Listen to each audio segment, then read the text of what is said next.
And also, I wanted to write about the influence of India on the Beatles because it was profound. The music, the musical instruments, the musicians, the lyrics. So I wrote this incredible book, which has 512 pages, and which is has this beautiful cover that I actually created the collage for the cover, which I think is really cool because it's a nod to Sergeant Pepper. Yep. If you see that, you think, oh, Sergeant Pepper, because it has all the people in the background. There are all the spiritual influences. It also has some Indian musicians on it, and it has Lakshmi there in the center, which is, she's on Sergeant Pepper in the center. Round two, let's get it. You know. When the Beatles went there, I've often wondered about this because I see, and maybe you can help me understand this. When I see the ashrams and I see that many people there, that's it. There's a lot. Are you? It's not luxurious. Oh no. Round two, let's get it. Right. You're in a cement barrack with cobwebs on the windows, outdoor plumbing, outdoor wash basin, outdoor toilet, and you're in a cell, and there's a cot, and there's a table and a chair. So the Beatles weren't at the Four Seasons. No, they were staying at the ashram. Yeah, they were not at the Oberoi Hotel. So the thing is, the ashram in Rishikesh is very remote. It's in the foothills of the Himalayas. It's in a very small village called Rishikesh on the banks of the Ganges River, overlooking the Ganges, about 150 feet up on a cliff. Very beautiful view and very primitive. And Maharishi asked them if they wanted to dine, by themselves and have their own exclusive dining room. And they said, oh, no, we'll dine with everybody else. They just hung out with the students that were there, and they were very friendly and outgoing. And they would go up on the roof of their bungalow, compose music up there, And Yeah. also George started to have like hippie music concerts up there on the roof of his bungalow. He brought his organ up there. You and I can, and there are certain kinds of people that cannot, and there are more and more people how that long cannot. were they in India? Okay, so John and George stayed the longest. They were there for 2 months. Paul stayed for about 1 month, and Ringo stayed for only about a week because he had babies at home. One of his children was only 6 months old, so he couldn't really stay very long. Now, what were the rules with the Maharishi? Were there drugs at the ashram? Oh, no, absolutely not. Exactly. And so with TM, okay, so there's meditation and then there's TM. What's the difference? Well, meditation is just a generic word for any kind of just opium. Getting quieting the mind or contemplation, or going into a quiet state or just closing your eyes. There's so many types of meditation, but transcendental meditation is a specific brand of meditation. It's been trademarked, it's an actual method, and it uses a mantra. It's a mantra meditation, which just basically you repeat a mantra in your mind, quiet. You don't say it or chant it. You just think it quietly, and it takes you into a state of transcendental consciousness. That's why it's called transcendental meditation. And does everybody have their own mantra? Well, everybody has a mantra, but there's a very limited number of mantras that were just distributed. No, help me understand. I've never practiced TM. I've read, I've read some of it. Right. But where did the mantras come from? From India. I mean, these are traditional mantras from India. It's not something that Maharishi invented. The mantras are very well widespread known in India, and they are chanted or they're used mentally, mostly in India. I have to say that in the Hindu temples and in India, mostly mantras are chanted, but in a serious meditation practice, they're repeated mentally. And the Beatles were doing this. Absolutely, they were doing it. And how long? I'm just picturing John doing this, right? And and taking this. They took it very, very serious. Very seriously. Okay, so how long? Well, don't say how. Don't answer like however long you want to do it. But when you go into this, how long typically are you in this meditative state? Okay. So when you first learn transcendental meditation, you practice it 20 minutes twice a day, in the morning and in the afternoon or evening.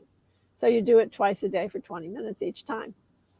But when you go on one of these long meditation retreat courses, like the Beatles went on, they went on a teacher training course.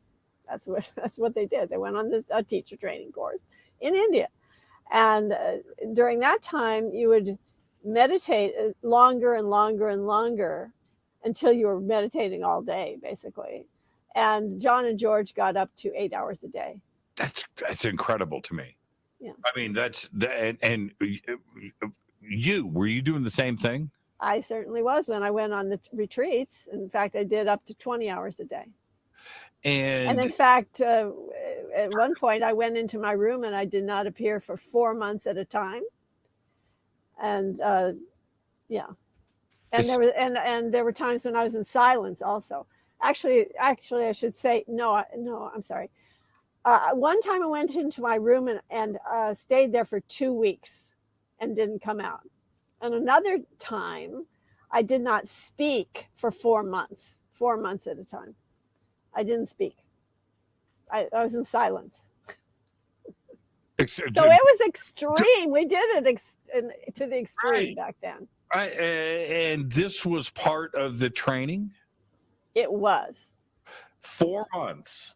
Well, the four months of silence is something that Maharishi encouraged silence. He did encourage for people to observe silence. And some of us did, and I was one of the people that did.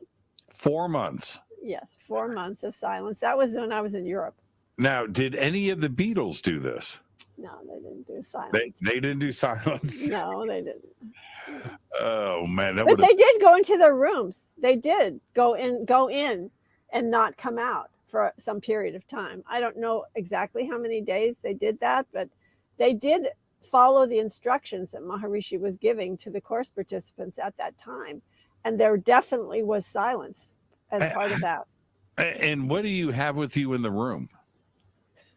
Like I said, you got a chair and you got a cot and you got a shelf.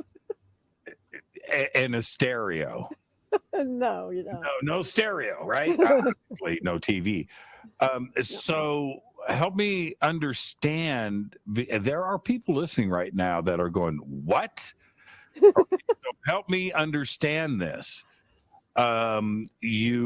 You have a room, you've got a cot, you got a shelf. Is there a chair? Yeah, there's a chair. Okay, good. You can sit on the chair or you can sit on your bed to meditate. But that's it. That's really it. It's just you and your thoughts. You and the meditation practice, yeah. And so you have a book. Would you have a book with you? No. Probably not. What? Wait. So wait a minute. Are you saying that John Lennon or any of the Beatles, I keep saying John, my favorite, I was a Paul guy, still am, love Paul, are in a room for a couple of days with nothing but their thoughts? Well, they had their guitars, they're Beatles. Oh, okay. All right. Now I'm buying what you're selling. Okay. Now, that's okay. All right. And so was this a defined amount, or are you coming and going? Do you come when you're ready? So the thing is that Maharishi would meet people every day. So even on those days when they, he would meet people every day for most of the course. But there was some period of time in the very middle of the course, and I can't say how many days it was, but there's a period of time during the middle of the course when you would go into silence and you would not come out at all for a few days, and you wouldn't see Maharishi at all. But he would be available if you needed to go see him. If you were having a, bad experience or scary experience or something, you could go visit him in his bungalow. And what was the purpose of not only the 2 months there, and I know it's the meaning of life, or the secret of life, but what is ultimately the goal with TM? Well, the ultimate goal with TM is the goal of any spiritual meditation practice, which is God realization, realizing the self-realization, God realization, finding out who you really are, and experiencing the divine presence that is within you. And in the case of TM, Transcendental Meditation, is to experience transcendental consciousness, and then cosmic consciousness, and then God consciousness, and unity consciousness, all these higher states of consciousness that Maharishi would talk about. And Paul wrote a song called Cosmically Conscious. When they got back from India, it is my thought on this that they went to India as a band hoping to become closer. They came back from India different people. Every single one of them took a hard look at themselves as individuals, and they all splintered, right? They were not cohesive when they came back.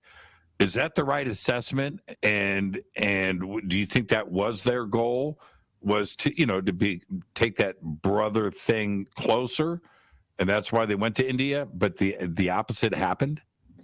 I think I don't think that was their goal, for them to become closer. They were already close. They were already brothers. Their goal was to experience the secret, to find the answer of life, which they had been seeking because they were exploring with psychedelics. And those of us who were seriously interested in spirituality with psychedelics, we wanted nirvana. We wanted to reach that ultimate consciousness, that higher consciousness, and that's what they were looking for. Yes, they did become more individualized. I think your assessment is very right with that, and you see that reflected in the White Album, which is not really a Beatles album. It's an album of different Beatles, a Beatle singing this kind of song, another Beatle singing another kind of song, not so much a Beatles album as a compilation of 4 Beatles. So that's what that ended up being. But there's many people who believe that exactly what you evaluated there. Many people who believe that. And the Beatles were different. And Maharishi told them when they were in India, he said, if you do not continue your meditation practice, your band is going to break up. Did he grade them? Well, it's an interesting thing, because Maharishi said about the Beatles, he said, George, he said, Ringo is always in meditation, and he goes by feeling and heart. But as for the other Beatles, too much brain is in the way. He said, George is the most advanced, and this is his last life. But John has many more lifetimes to go, and he should not give in to his weakness for women, or it will ruin him. Wow. What about Paul? Wow, that's all accurate too. Yeah, Paul. Well, hold on a minute. So this is 1968. This is 1968. And did the Maharishi make these comments in 1968? Right? Yes, he made the comments when the Beatles were there in India. Yeah. Oh, he made them. Oh, okay. Because how accurate is that? Yeah. right? I mean, history is tough. History's tough. History's always right. Right? Yeah, exactly. It's always right. And looking back, the Maharishi was spot on the money. Absolutely. I believe he was. Yes, spot on the money. Okay, so what about Paul? We've got... There was no comment about Paul. I didn't. What? Why? Probably because he didn't have anything to say about Paul. I don't know. Those are the only things that I found out, which was one of the brahmacharis, one of Maharishi's disciples, had written that in their diary. Now, it seemed to me that watching the Beatles write after they got back, and those sessions are fascinating to watch. I'm a musician. I've produced albums. Trust me, I know the process. And it was Paul that was writing his butt off. Oh yeah, he was the one that really wanted the Beatles to stick together. He really, really was devastated when they broke up. Yeah. I mean, it was bad. It was bad for Ringo too. Ringo ended up on a drunk and he just fell apart completely and became an addict. And John also became an addict, but not because the Beatles broke up, is because he was with Yoko and they were whatever. So, but Paul was trying so hard to keep them together, and he was working so damn hard to let's focus, let's get this done, let's stay together. He always really wanted to keep the band together. Yeah, he was having those meetings. Remember that? Getting everybody together and trying to talk through this. Yeah. But you could see that George was having difficulty. I mean, this is my opinion, but oh yeah, it's there. He was just having difficulty trying to be a musician, right? And trying to be in that band. He was having a really tough time of it. And I think John was just going along, just going through the motions because it was a band. They probably had a record contract and he was there fulfilling his obligations, but it was Paul that was writing his butt off. Yeah, yeah, definitely. Yeah. And George had lost heart about the Beatles because his heart was in India. His heart was with Ravi and with sitar and the Indian music and Indian musicians. And, he had written that crazy hippie album in India. He had done several albums in India. And so he was really very much into the whole Indian experience and Indian philosophy and that crazy hippie movie Wonderwall that he wrote the score for. And so he was immersed in the Indian culture. And he didn't want to come back from that. When he had to work on Sgt. Pepper, his heart wasn't into it. He said. It's surprising to me that the Maharishi didn't make those comments about Paul, but I think maybe he was happy. He was happy with Paul, right? I don't think he was complaining about Paul at all. No. Yeah, Paul yeah. Very strange comments about John. Wow, that's just. I mean, I thought it was pretty interesting. Oh man! All right, let's take our break right here. Our guest tonight, Susan Shemsky, and we are talking about India's influence on the Beatles. This is Jimmy Church of Fade to Black. Please visit all of our sponsors. We're taking a quick break here. All of the links are below. We'll be right back. Hey everybody, it's Billy Carson, also known as Forbidden Knowledge. I want to talk to you about a very special event coming up July 30th, 2023, the Forbidden Conscious Awards. We're going to honor people who have been contributing to the conscious community for decades. People that you know and love that have helped you get to higher levels of thought and consciousness and awareness. It's going to be a live in-person event, but seats are going to sell out very fast. You want to make sure you're there in person, and guess what? You can help vote for the winners. Voting is available on forbiddenknowledge.com, and the categories are going to be social media influencer, podcast/radio host, TV host, actor, director, producer, entrepreneurs, health and wellness, philanthropists, authors, field researchers, archaeologists, space anomaly hunters, and of course, a Lifetime Achievement Award. I'll be your keynote speaker that night at the Forbidden Conscious Awards. We have celebrity guests performing. We'll have a halftime show where we're actually going to perform music for you. And don't forget about the pre-event mixer, where if you buy a box seat, you'll be in the VIP section, and you also have private access to a VIP mixer with celebrity guests. Shake hands, break bread, network, and then walk the red carpet with us and take amazing photos. It's going to be a night to remember. You don't want to forget this. Make sure you hurry up and get your tickets because they're selling out very fast. I want to see you there. Forbidden Conscious Awards 2023. Breaking bread with the homie Jesus. On Saturday, April 1st, that's right, April Fool's Day 2023, I will be hosting the Parapod Festival at the Hyatt Regency right here in Valencia, California. It's a live one-day podcast awards. It's a film festival. It's a full-on media event. We're going to have sky watching. There's going to be a Lifetime Achievement Award presented to Linda Moulton Howe. Right now, you can submit your podcast, your film, your TV series, any of your paranormal media for consideration. You can do all of that on the link parapodfilmfest.com. That's parapodfilmfest.com. April 7th through the 14th, 2023, I'll be hosting and presenting on the Hidden Secrets Seminar at Sea Cruise. From Los Angeles to the Mexican Riviera on the Navigator of the Seas. That's right, up top, a giant water slide. You've got to check out the Navigator of the Seas. It's amazing. We've got Scott Walter, Adam Apollo, Nick Pope, Brad Olson, Vivian Chauvet, Jason Shirka, Robert Grant, Ruben Langdon, and another 12 amazing speakers and presenters. It's all simple to do. Just visit divinetravels.com/Hidden Secrets 2023. You know you want to go on a cruise with me.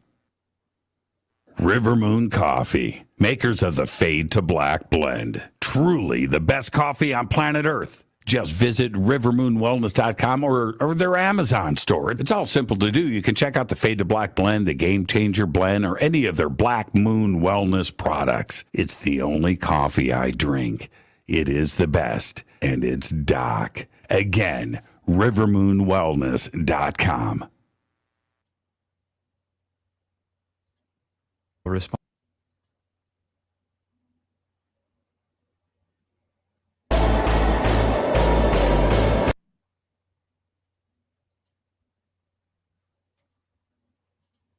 Encourage thinking outside.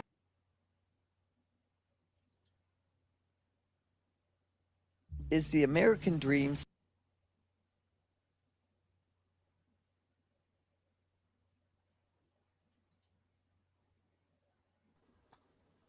Jimmy, you're muted. Cannot hear you, Jimmy. You are muted. All that was the best stuff I have ever said on Fade to Black. Yeah. Right then. We missed it. Yeah, right then. Sorry about that. Oh man, it's all that those acid flashbacks for me in the 70s. But I am surprised about the Maharishi's lack of comments about Paul, and I think that comments about him. I just don't know what they were. No. But what I mean is, in a public sense, right? And that his three comments about the other Beatles, I think were very interesting. Like, I think there was more work to be done, right, on those three. But I guess Paul had it together. Could be. Yeah. Now, but when I talk about a dramatic change, when you consider the difference between Help and Rubber Soul, it's like two different bands. It's two different bands, and they were released in the same year. Mm-hmm. I mean, they evolved quickly. I mean, seriously, if you think about it, that one band comes in and records Help, especially the song Help, and then come in and do Rubber Soul. It's two different bands, very dramatic. Mm-hmm. Yeah, that's where George Harrison first learned about the sitar, or learned about Indian music, was on Help. Help had an Indian soundtrack. That was because of George Martin. And it had an Indian theme. It was about thuggies. Thuggies were these kind of horrible thieves who lived in, like, I don't know, 17th, 18th, 19th century. And they would rob people and murder them and chop them up into pieces. And I mean, they were horrible. So thuggies were the bandits that were in that film. They're portrayed in that film. And there was one scene in the film where they were in a supposed Indian restaurant, and there was Indian musicians playing a medley of Beatles songs, but with Indian instruments. And during the break of the filming, George picked up the sitar and just kind of played with it for a minute. And he said, "Oh, that's a weird sound," you know. And he got kind of fascinated with that. And at the same time, during the same filming of Help, they were riding around, and there's one scene where they're riding around on bicycles, around and around. And as they were waiting to do that scene, there was a yogi who appeared out of nowhere. And he came up to them, trotted up to them, and gave each Beatle his book, which was the first book on Hatha Yoga in the West. And he gave them autographed copies of his Hatha Yoga book. So that was when they were first introduced to anything Indian, was on the stage of Help while they were recording that. I swear I thought that was a Krishna in that scene. You're saying it was a yogi? Man, no, there's no yogi. He wasn't in the film.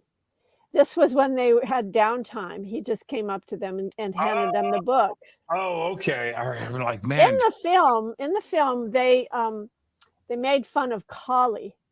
They called her Kahili in the film. And the thuggies actually used to worship the goddess Kali. And Kali is a very, famous deity in India.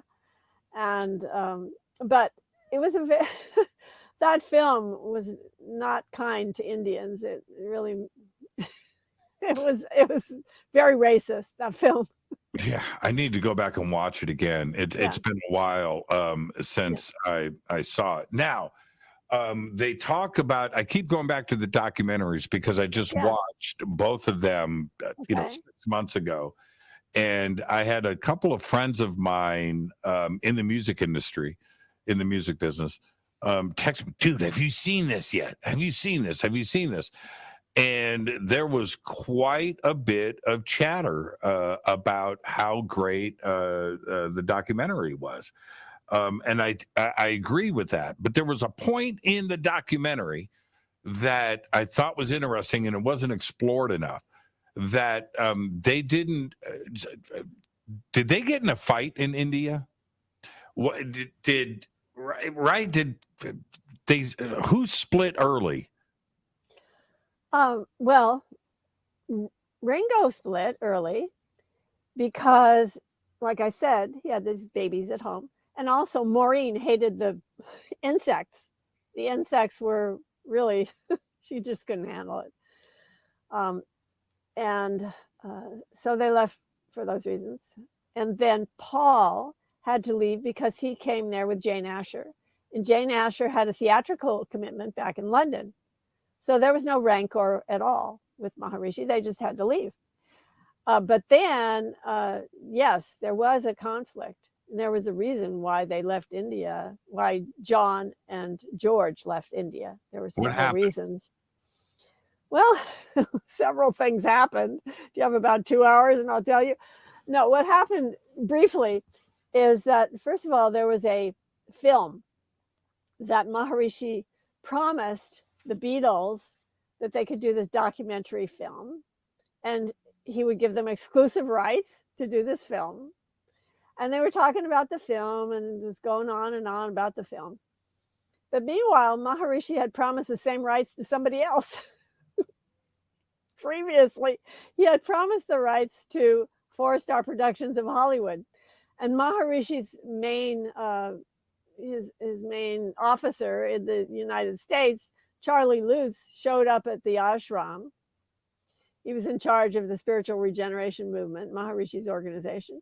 He showed up at the ashram with a lawyer and with a signed contract that gave 4-Star Productions of Hollywood exclusive rights to film Maharishi for the next 5 years.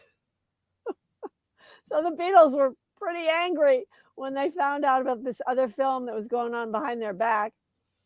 And one morning, early in the morning, John Lennon is bedheaded and bleary-eyed. He goes to the door of his bungalow, opens up the door, looks out, and what does he see in the courtyard? He sees a cameraman and a director who's yelling, "Action!" So he and George were supposed to be 2-bit players in some other film. So they refused to leave their bungalow. They just wouldn't go. They wouldn't go to the lecture hall where the lights and cameras were set up for the filming. And it wasn't long after that they left. That wasn't the only reason. That was not the only reason, but that's one of the reasons. Oh, give me another one. But I just want to say this. Did Maharishi know about the agreement with... He did know. He was warned, and he just ignored it. In fact, he said, "Oh, that's fine that we have so many contracts. Then the glory of Gurudev, everyone can work together." Jai Gurudev, Jai Gurudev. Always Hollywood. Always Hollywood. I'm not feeling good about that. I'm not. It feels strange. And if I was the Beatles, I would have been upset too. Yeah, well, of course they were upset. Yeah. And what was the other reasons? Well, they found out that Maharishi had made a pass at one of the students there. Her name was Rosalind. Heard about this? Yeah. Okay. You can't leave it that short. What happened? Well, Maharishi made a pass at several people, actually. I know of 15 different women that Maharishi either had sex with or tried to have sex with. And some of them are people I've known for 30 years. Or no, it's been about 40 or 50 years by now. It's actually 50 years. And you're not that old. No, I'm not that old. I was 2 years old when I was in India. Oh, now we're getting into something believable.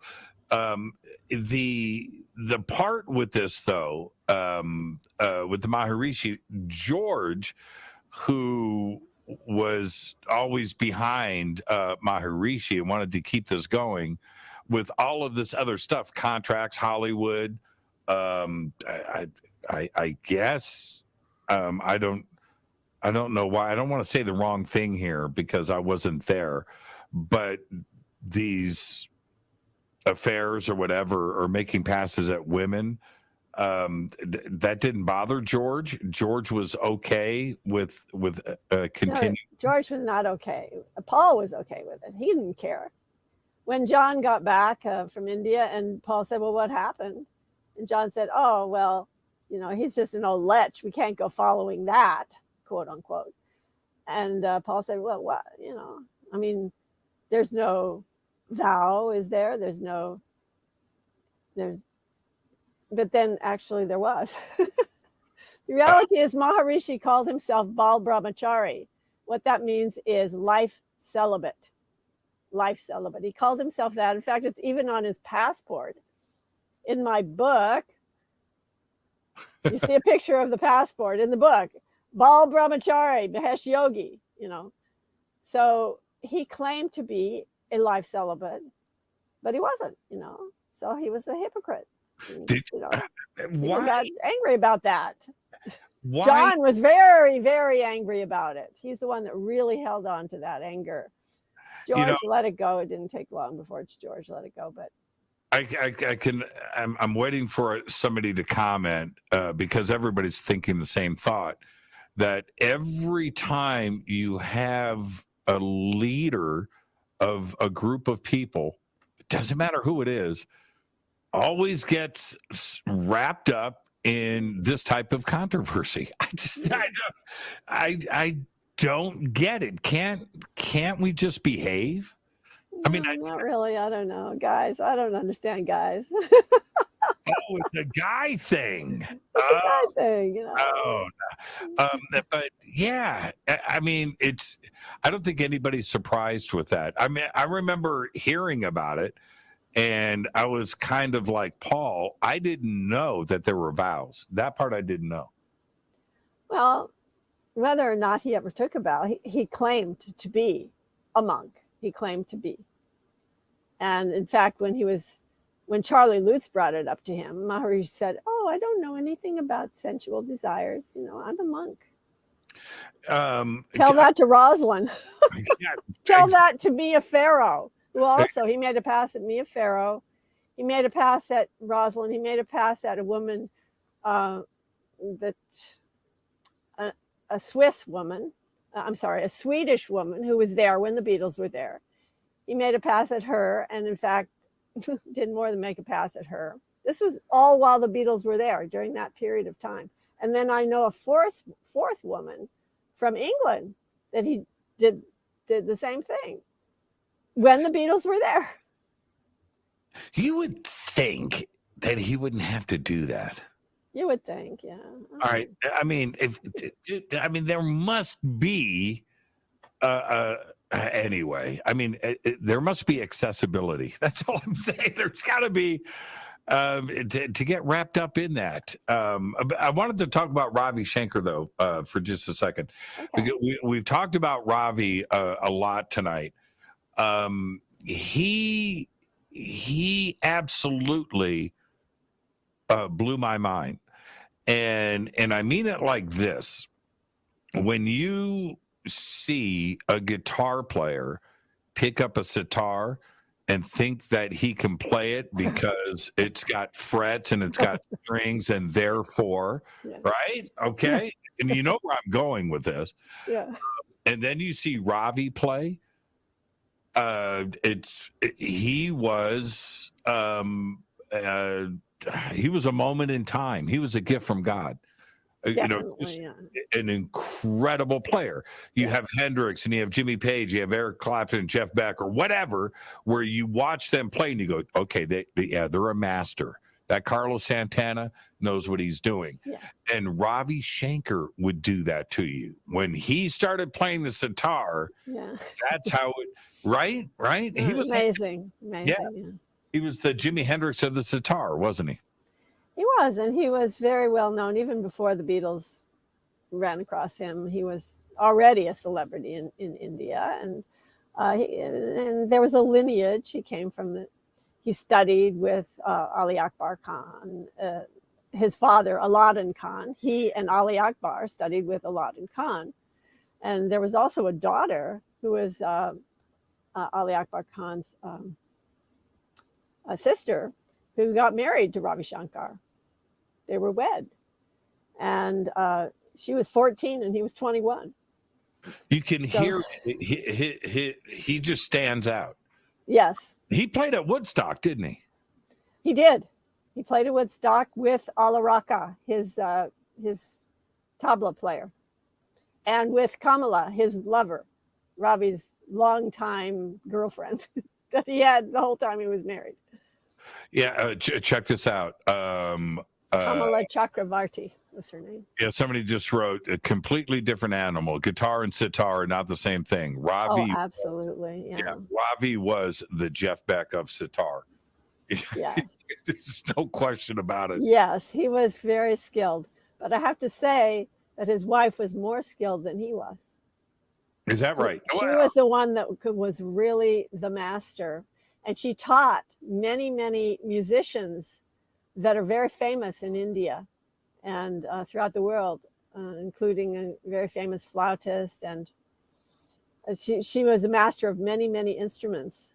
She embodied her father's mastery, Aladdin Khan. So there was a little jealousy there between Ravi and his wife, and that's why they didn't really last. I'm really curious because there was a lot of musicians. It wasn't just the Beatles, but John McLaughlin, and the musicians of the highest caliber were suddenly influenced by Indian music, Ravi Shankar, and it came like a wave very quickly. Huge wave, yeah. Yeah, the Yardbirds, the Kinks were the first ones. And then it went from there. Yeah, it was all over the place. And so how did the John McLaughlin thing was the Mahavishnu Orchestra, right? How did the Beatles meet Ravi? How did that happen? Okay, well, they were involved with the Asian Music Circle because they needed musicians for help. They needed Indian musicians. And they got them from George Martin was associated with the Asian Music Circle. And that's how George started studying sitar with some of the musicians that were in the Asian Music Circle, which is a thing in London. He was in London. And so he was involved with that for quite a while. And then the Angadi is the name of the gentleman who founded the Asian Music Circle. And one day he wanted to get George together with Ravi, but he wanted to do it in a very informal way. So he invited both of them to dinner. And that's where they met. And Paul showed up too, unannounced. Paul crashed the party, so he was there too. And that's how they met. And there was an immediate connection. And Ravi was very impressed with the sincerity of George and how he really, really wanted to learn. And in fact, Ravi was more than just a music teacher to George. He introduced him to Indian philosophy. He gave him books by Vivekananda. And so Raja Yoga was one of the books that Ravi gave to George to learn about Indian philosophy. So he was very, very influenced by Ravi in spirituality. And then after he studied with Ravi for a while, Pattie Boyd and George went to India to study with Ravi. So did the rest of the Beatles kiss and make up with Maharishi? Yeah, with Maharishi. Okay. So yeah, John Lennon. It was 1969, December of 1969. And a friend of mine was in the room with Maharishi. And they were discussing plans for the next teacher training course and so on. All of a sudden, Maharishi's secretary came barging into the room and said, Maharishi, I have a telegram here, very important. And Maharishi said, what it is? And the secretary said, oh, it's from John Lennon. Maharishi said, who? Secretary said, it's from John Lennon, Maharishi. And Maharishi said, who? And the secretary said, John Lennon of the Beatles that were here. And Maharishi stopped and turned away from the secretary and said, I do not know a John Lennon. What? That's exactly what happened, yes. Okay, why? He was mad at him, that's why. I mean, really? Because John Lennon was telling the press that Maharishi is not what not all he's cracked up to be. And he was making passes at Mia Farrow. And he said it in the press, And then George Harrison, okay, so he tried to make amends with Maharishi. Not that he needed to. I mean, the reality is they left because Maharishi was being hypocritical. So they shouldn't feel guilty, but they did. So George tried to make amends. He tried to come back.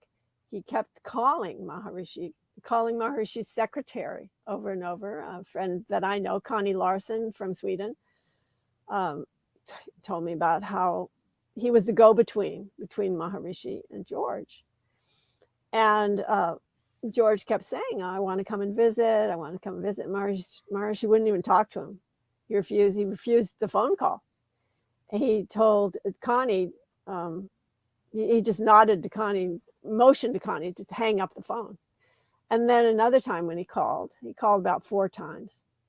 Another time, Maharishi gave a message to Connie saying, tell George that he should do tapas for a year. That means austerities.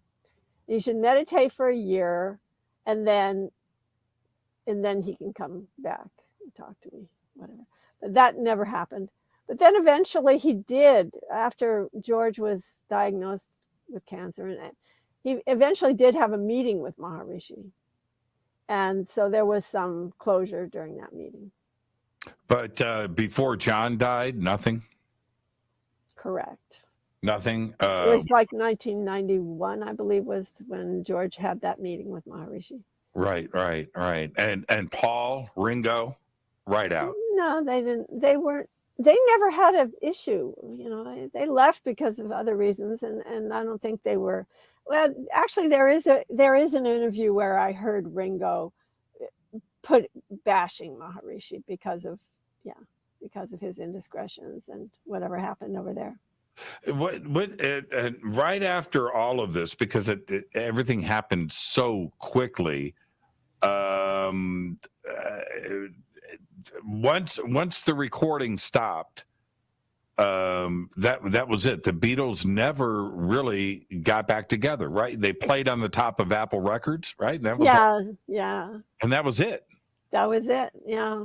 But they had solo careers that were very successful. Paul, George, Ringo, John, they all had great solo. I'm done with this shit. This is boring. I need to go watch something else.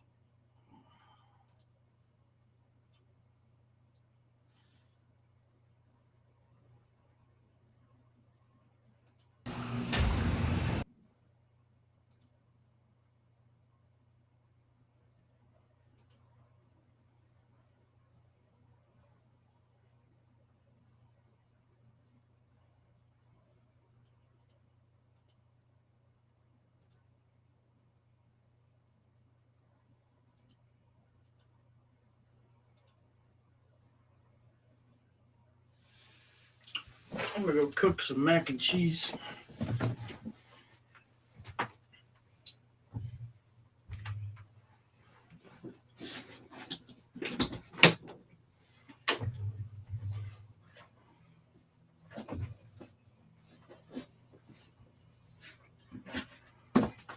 Okay. Take this pickle down.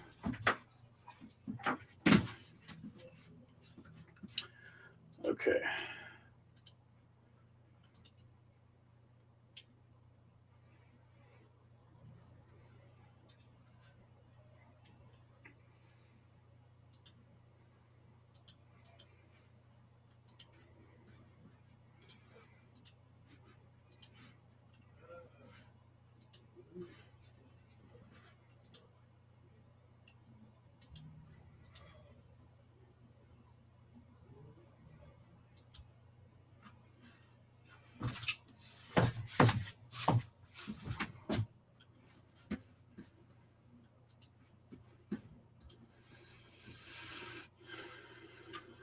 Okay. Just gonna get some air here. Let's get some fresh air.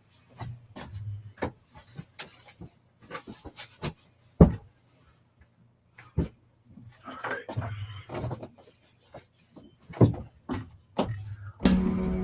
I'm gonna go make some mac and cheese. I'll be right back.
Welcome, everybody, to Hidden History Buried Underneath. And tonight, once again, we are live at Visual Disturbance. But, as y'all can see, I have another guest, Dan Bedondi. Shalom. What's up, guys? Shalom, brother. How's it going, everybody? He dragged me on tonight, so he said if I didn't come on, he's going to run me over with the milk truck, man, and I have no choice. No joke. I'm going to make you part of history by running you over. Yeah, I'll put you underneath buried under his history. But anyways, third time live today. Joshua Watts is actually in the chat. He told me to hit the live button. We can blame Dan, but I'm not going to blame anybody. Joshua, I think you might have seen the second recap I did of the UFO news all over the place.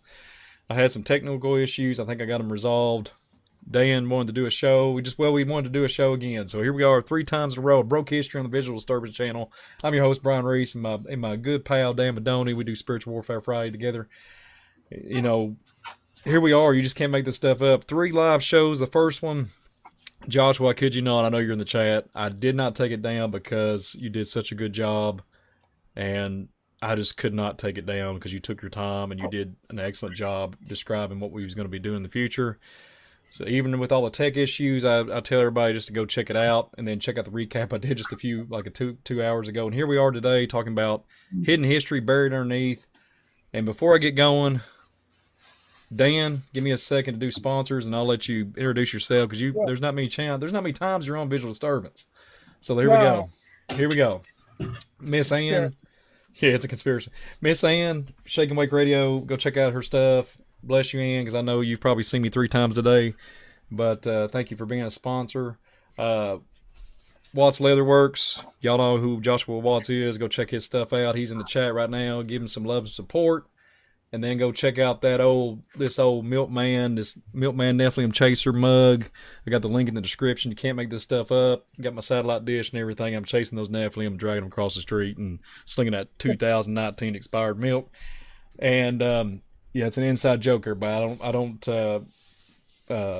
subscribe to giving away expired milk. I never have, never will. But I can tell you some horror stories. So anyways, go check us links in the description. Support us on the coffee page. It helps support the channel. Bless you all, and bless you, Dan, for being here, brother. And tell them what's going on. I know we're getting ready to do a Spiritual Warfare Friday. Tell everybody what's going to go on coming up this Friday and what you did the other day on your stairway one, and then we're going to continue off of that. And we're going to talk a little bit about that. I can tell you what's going on in 3 weeks from now. 3 weeks from now, I'm going to be down at your end, out in Kentucky in the area, Indiana and all that. So me, you, and Joshua Watts, we're going to cause a lot of trouble, that's for sure. All of us together, man. But this week we got mysterious stairs appearing out of nowhere. It's crazy. I just stumbled onto this not too long ago, and I did a little show on it Saturday night before the midnight ride, just a teaser to show you what we'll be talking about Friday, and a lot of occultism involved with this. I mean, I'm still looking into this stuff, man. There is so much occultism involving stairways. And just a quick thing, too. If you notice in the Bibles, right, you get the King James. I use the King James as a fulcrum point for everything, right? And King James and older, right, all of them say Jacob, when he fell asleep, he dreamed of a ladder. Now, the New King James, all the way up to the newest garbage one, right, all say a stairway. They changed a ladder to a stairway, and they changed also stones to make pillows, referring to more than one stone that you slept on, to one stone. There's a lot of cultic reasons behind that, and they wrote that song, Stairway to Heaven. That's based off that, and also the occultist side of the stairway stuff. So could this be connected to a lot of portals, which I really believe it is? And could a lot of these things be hoaxes? Yeah, absolutely. We know that. It's like the UFO thing. When the UFO thing started popping around in the 60s, right? It was getting a lot of attention, so people are faking these things to get the 15 minutes of fame in the media. We know things are copycat, like the obelisk up here in the monolith area, right? There were one just appearing out of nowhere, right? And we know as people who put ones up just for a gag or get the 15 minutes of fame.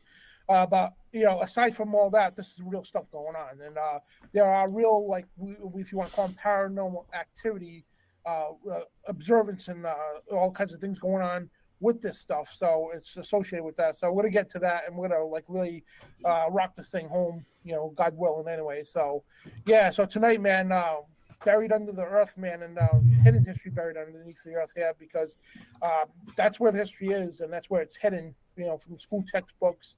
The colleges even lie about it. They'll touch on it, yes, absolutely, but they'll say it's just folklore or whatever the case. Like, the Greek mythology. And it's kind of strange. I say this all the time, man. If it's just mythology, why is this taught in colleges? Why is this taught in high school? I mean, if it's just mythology, why is Greek mythology very important to be taught in school? Because it's not mythology. The other things the Greeks got wrong is they thought the fallen angels were gods. That's it. Other than that, it was pretty much true. Well, I know this. I know a couple people, older gentlemen that I ran into in my life. They was taught the Aryan race in public school system back in the 60s. And you just can't make this stuff up. And then there was this transition when the 70s happened, so it skipped a generation, and bam, you have no more. It just went through the cracks. So yeah, so they used to teach the whole Aryan race, blonde hair, blue eye, Admiral Byrd narrative, and then they just kick it all the curve, and then history is covered up. So yeah, Dan, it's insane, man. And that's what and then we're going to be talking about that tonight. I mentioned it a bunch of times in the last two broadcasts I did today. Josh was in the chat saying mothership, and he's saying something else too, but I'm not going to go there. But I'm not going to read no more comments from Joshua on here. I spent yesterday with him, and you can't get enough of Joshua Watts, but that comment I can't even reference it in the chat anymore after that. So anyways, we'll talk. Comments now, it's funny. Yeah, You have to share a bed. Yeah, let's not go there, Dan. Yeah, we're not going to go there. But anyways, we'll have to do a spiritual warfare Friday or whatever day it'll be. But anyways, yeah. So one thing I wanted to get going to tonight is I've been noticing this ever since 2019. Actually, there's been archaeology standpoint. It's been ongoing. 24/7. It seemed like all these years have went past, and you had sarcophaguses, tombs, etc., and it took, you'd see one every time they would uncover a mummy or whatever, I don't know, it would take years, 20 years, 5 years, 10 years. Now since 2019, it seems like it's escalated, in my opinion. It seems like they knew exactly where to go, point of entry, and not just find one, they'll find 25, 50 something, 60 something bodies, priests, etc. This is where I'm speaking of Egypt. But not only in Egypt, we're talking about Peru, we're talking about other ancient cities, ancient cultures, like you mentioned, the Greeks and stuff like that. They're finding artifact after artifact after artifact, and see around here in my area, it just all hush hush. It's kind of comical actually. Out my way, it's kind of just quiet. And I know that's probably the same for you in Rhode Island. I don't know how you feel about it, but it's pretty wild stuff, man. Pretty wild stuff. No, it is, and especially out here in Rhode Island, because it's a birthplace basically in America. All of New England. And it's where this country started. A lot of wars took place even before the Revolution. The King Philip War happened here. It's when the settlers first came here and all that. And my ancestors on my mom's side was part of that tribe. It's a Wampanoag tribe, the Thanksgiving tribe, they call it. And so we have a lot of history engraved here in Rhode Island and Massachusetts and also into the Revolution and everything. So it's pretty cool. Yeah, it's, and see, like we always say, we might be kin, some shape or form, because I know that I have had family come from the Maine, literally migrate from out in England area and everything in Europe and come through Maine. But then on the back end, I had a lot of Cherokee Indian in this area. So I'm, mixed bag here, but what I'm getting at is, like you're saying, Indian heritage. There's something to it. You just can't make it up. I don't know, like I was saying earlier, I don't know if you didn't have a chance to catch that last recap I did because you was getting ready for work or whatever, but this whole mothership thing, the Thunderbird culture, the Cherokee culture, the Navajo, the Hopi Indian prophecy, there's so many prophecies talking about these ancients coming back, these star people. I mean, it's just, what do you think, Dan? I mean, there's something going down, man. And I think with the military and everything, all these applications, they're either in fear or they're either welcoming it. It's either both ways. It's either, and I think it's nefarious all around, and it just causing one of the biggest deception of mankind. And it's just it's phenomenal, man, phenomenal. It is, and we got a lot of this history here in Rhode Island too, like we said, and a lot of ancient Viking stuff too, and also Knights Templar, and of course predating the whole Columbus lie. You know, I mean, even though Columbus never stepped foot in the United States of America, but yeah, it's a lot of history here that's literally hidden and buried, and society doesn't want you to know this history because it would just destroy, number one, the evolution doctrine, or completely obliterate it, and also the official narrative they got going. You know, it would just destroy it all. Yeah, and then, well, we have a rock not too far from here. Me and Josh was going to knock it out one day, to do with our documentary. I haven't really mentioned that to him as far as us making a date for that particular site, but there's a rock with like 8 different languages on it. Me and you've referred to it. Remember me talking about it? You was talking about the stone in Rhode Island, and what was so wild about it is like there's 8. I think you had 8 languages there, right? Didn't you have 8 languages? Yeah. And so we have 8 languages down here. And when they've depicted it, it's got raw and all kinds of different. There's Hebrew, and there's just all kinds of translations with 8 different languages on a rock.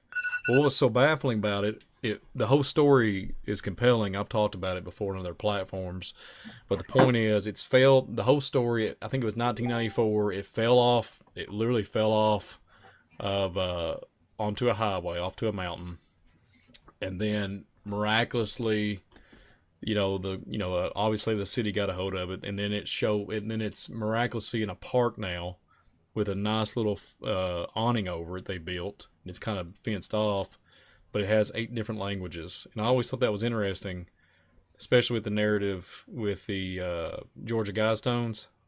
Didn't the Georgia Guidestones have 8 different languages on it too, Dan? Yeah. So isn't that ironic? Isn't that just so coincidental? I mean, I don't believe in coincidences, but what do you think? I mean, it's pretty phenomenal. Yeah. The rock out here too has the Old Norse language on it. Mm-hmm. And supposedly the experts here in Rhode Island said they don't know what it says, and I actually decoded most of it. And so far what it's looking like to me, it's a land title deed, like it's a landmark of that. It's a deed, sort of like we would have if somebody came to your house and say, "Whose house is this?" You could pull out the deed. This is my home. This is on stone. And so far what I'm getting, man, this is a deed. Somebody gave the Vikings this land.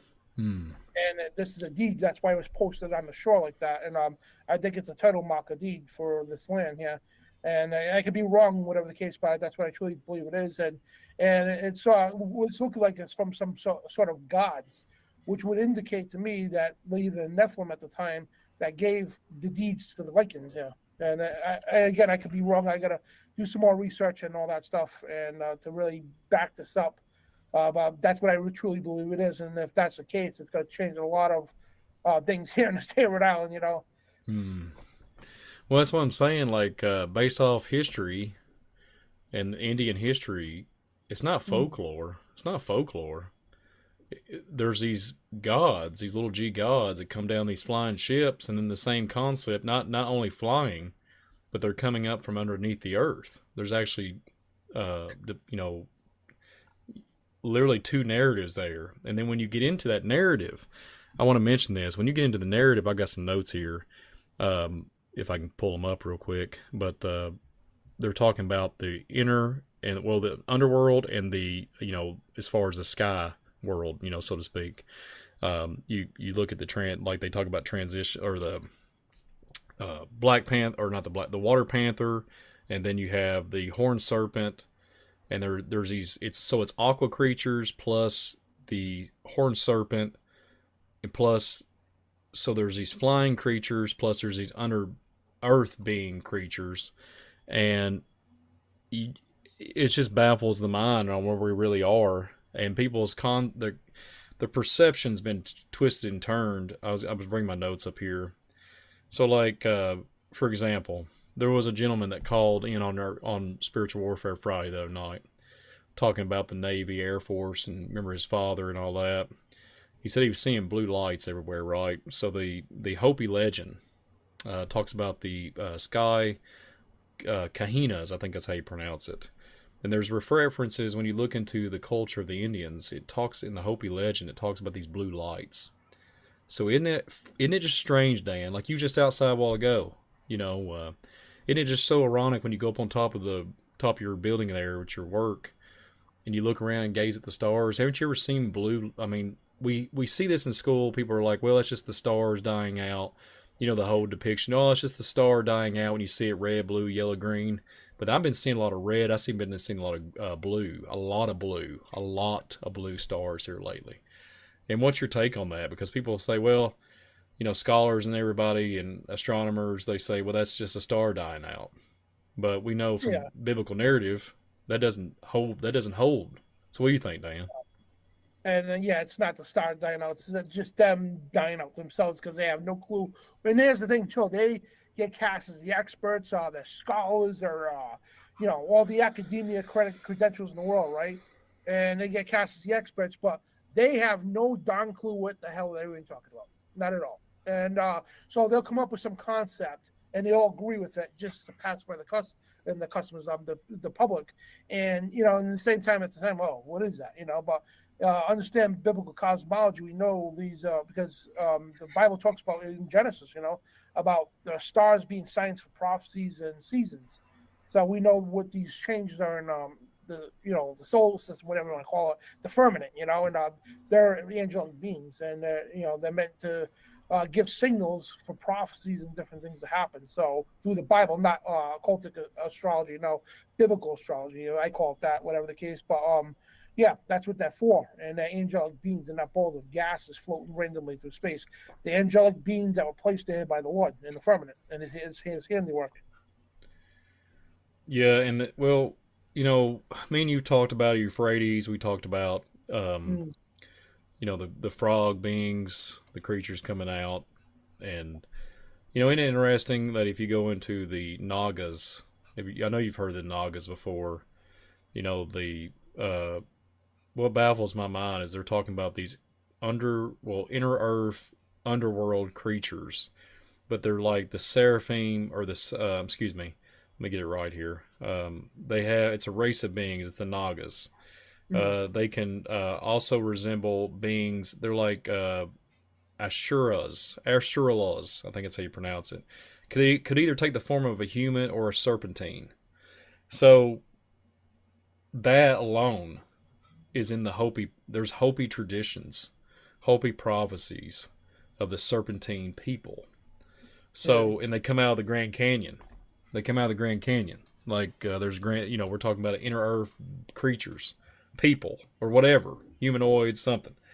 And they're civilized people, and they have, they're like beautiful, and then the men are, it says in the documentation, handsome and beautiful women and stuff like that. So, what's going on there, and then. It reminds me of the Garden of Eden, if you ask me.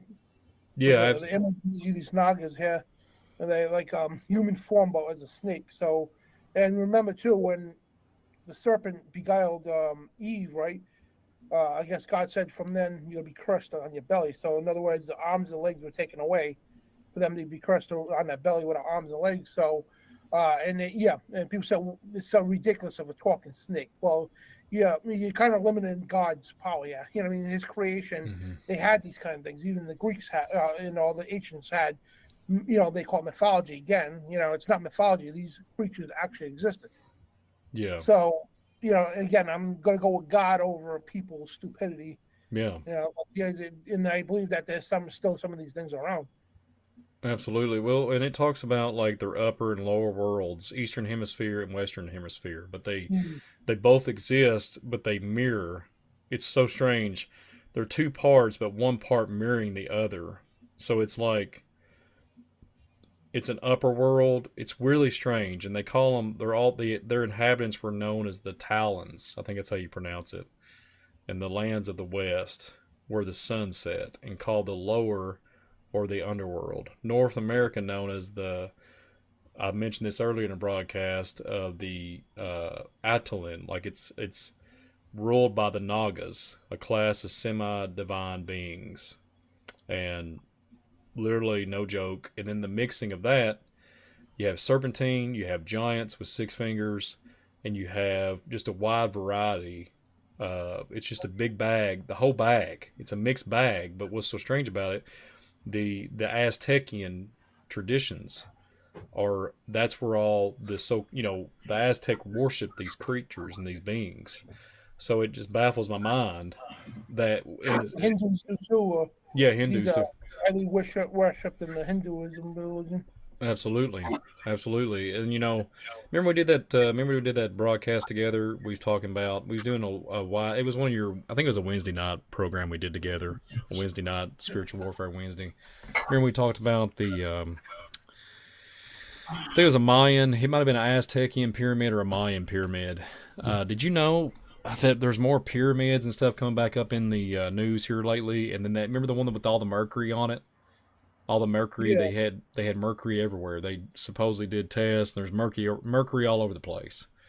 I've got an article that's fairly new. It brings back up the Mayan.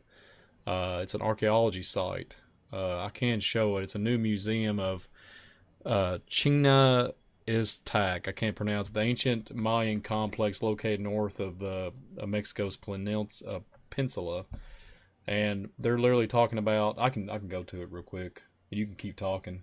So you can. Yeah, there's one of the Hindus, I guess. I mean, there's so-called goddess. It's Naga Kanya, Kanya, is so-called the guardian goddess of the 3 realms, which is also known as Naga Kanya and Naga Kani, and snake of the rainbow, daughter of the serpent, and guardian of treasures, benevolent goddess of the 3 realms. So it's a Hindu mythology. Yeah, well, it's interesting. I screen share, I can share it with you. Oh, yeah. Yeah, unfortunately, I don't have it set up, Dan. Oh, all right. Yeah. Well, you can maybe share it on your screen. I don't know if it'll pop up, though. You can try it. It is present now. Maybe. I don't know if it will or not.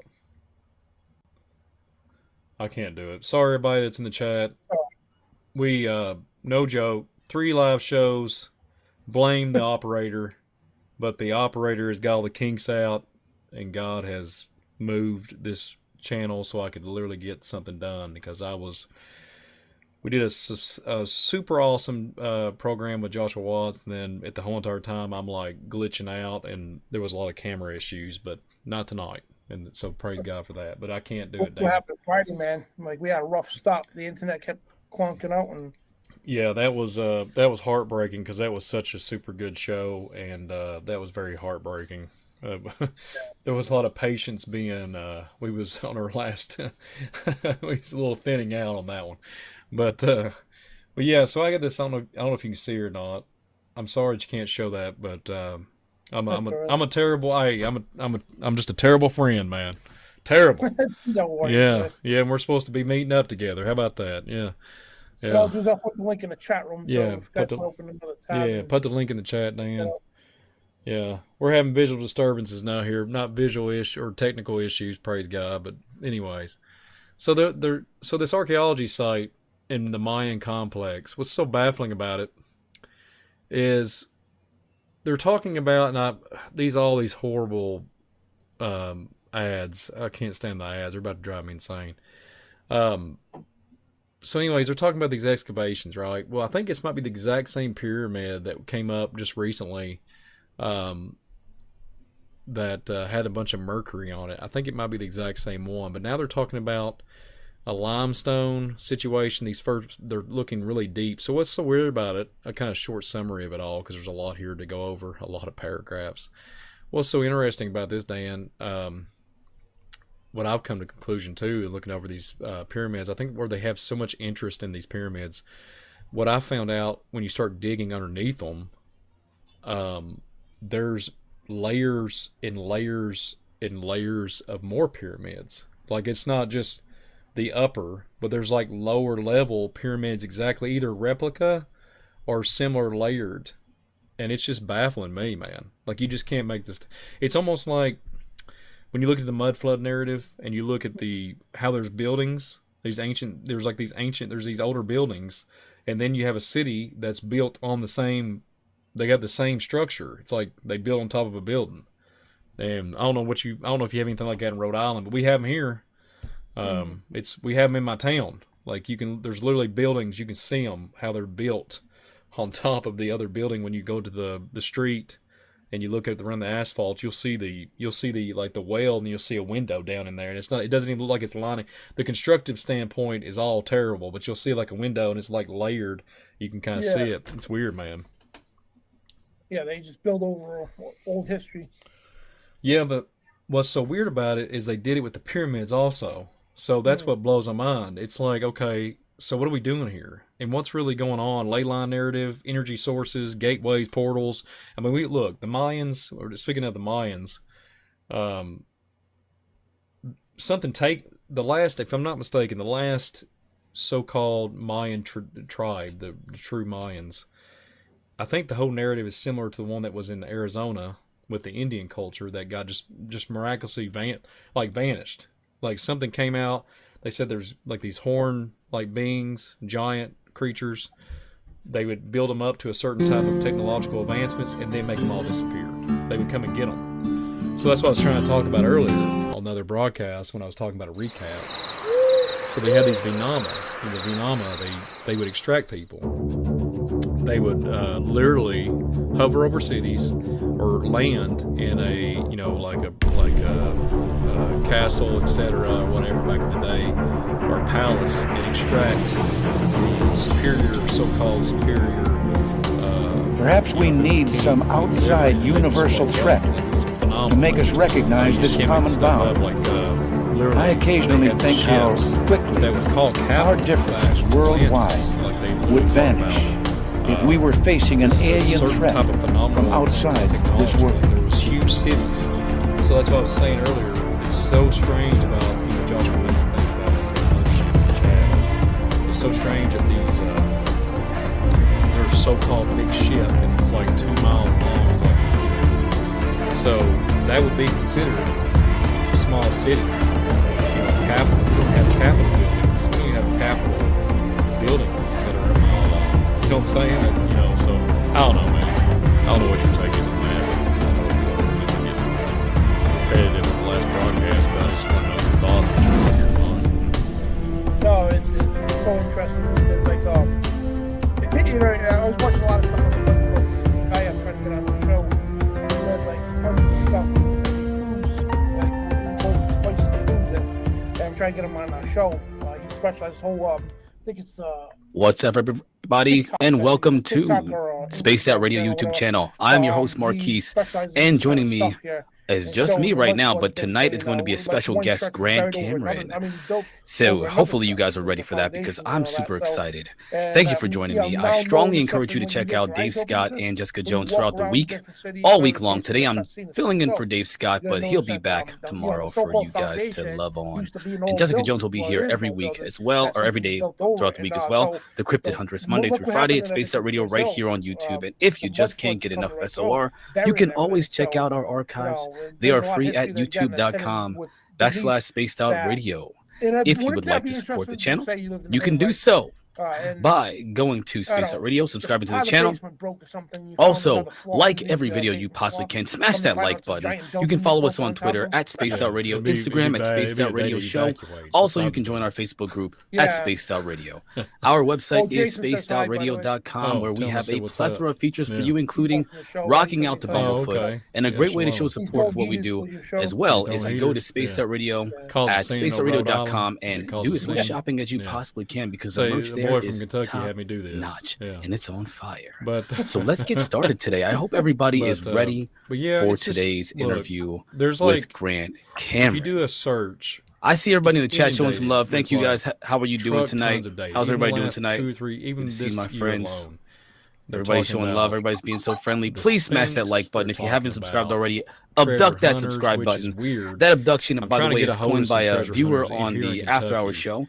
They finally have came some through and said, valuable abduct the information. I subscribe don't know button, how and they I'm going are to say with, for everybody their from now on, spiritual walk. abduct that But subscribe these button, guys please. have like, Thank you so much. These guys are phenomenal. Tonight, we're going to be treasure talking to hunters, Grant and they Cameron know a lot of about spots, extraterrestrials which I would see and it with a different consciousness, pair and of eyes, trying to so find to out what the speak, link but they're between those looking at two it at an are. Indian Why is it that standpoint. They're not extraterrestrials are looking at interested in giant our Indians. They're consciousness? looking Are at they just a interested in our smaller, consciousness? average What is sized dude, consciousness? but, Well, there's a lot of questions that I there's- have for Grant Cameron. yeah, so and let me tell you, I'm sure all of you have a lot of questions too, because if you haven't heard of him, the man with the master plan. The man. So he is an author. Sections of science, spirituality, and extraterrestrial life with over 4 decades of research. That's a lot of experience. Grant is investigated into UFOs and consciousness, have led him to worldwide recognition, and he's joined us today to share his amazing journey and discuss the potential implications of his groundbreaking findings. So, once again, it's going to be an awesome show. Before we begin this, though, I have some questions for everybody. Does everybody know what the artificial intelligence software that's on, it's the craze right now for the internet? It's called ChatGPT. I'm curious if everybody knows who ChatGPT was, because last night on the After Hours show, we talked about ChatGPT. We actually asked ChatGPT some questions, and it gave some pretty interesting answers as well. So if you have any questions you would like to ask ChatGPT until we get Grant Cameron on the show tonight, by all means, please ask, because I'm going to go ahead and throw those questions at ChatGPT and see if AI can answer questions as human-like as they claim it can, because I think it's pretty interesting stuff. Love you. Oh, everybody's showing some love. Look at this. Congress briefings and had there. It was awesome. He was at the congressional briefings. You guys remember the Disclosure Project? Disclosure Project, where they talked about, they brought all those witnesses, those expert witnesses and researchers and people from corporate and military personnel who are willing to put up their DD-214s to say that there is something going on here, that the government is aware of it, that there is some kind of an effort to discover what this phenomena is and has been for quite some time.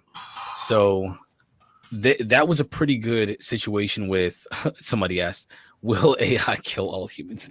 I've been asked that question before. We asked ChatGPT that question before. I don't think it's gonna say that it can't do that. It's not capable of killing human beings because it's not designed to do that. But you know what? I'm gonna ask all these questions, and we're gonna see what ChatGPT comes up with. I think you'll all be surprised. I think you'll all be blown away by some of the things that it says. I think some of the things that it says are pretty generic, though. So oh, there's a lot of questions. Wow. I'm going to try to keep up with everybody, so bear with me on that. There's lots and lots of questions. I've been using ChatGPT for a while now. I've used another program that uses ChatGPT 3.5 as its framework for answering questions, and it's phenomenal. Well, now there's ChatGPT 4, so it's supposed to be smarter. It's supposed to give better answers and more human-like and complete answers. So let's go ahead and see. We've got, oh, wait a minute. We got a special. We got Tim. Tim C. What's up, my friend? How you doing, brother?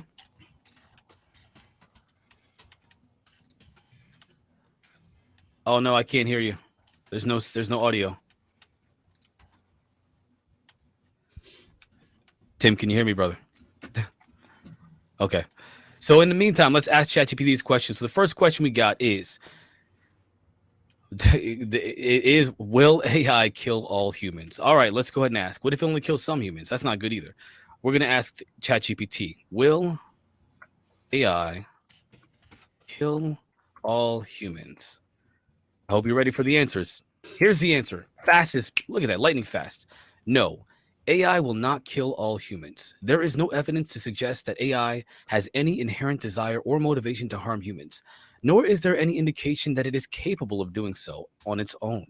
However, it is important to note that AI, like any technology, can be used for malicious purposes if it is programmed or manipulated to do so. It is therefore important for developers, researchers, and policymakers to consider the potential risk of ethical implications of AI and to work to ensure that it is developed and used in a responsible and beneficial manner. This includes implementing safeguards and regulations to prevent misuse and harm.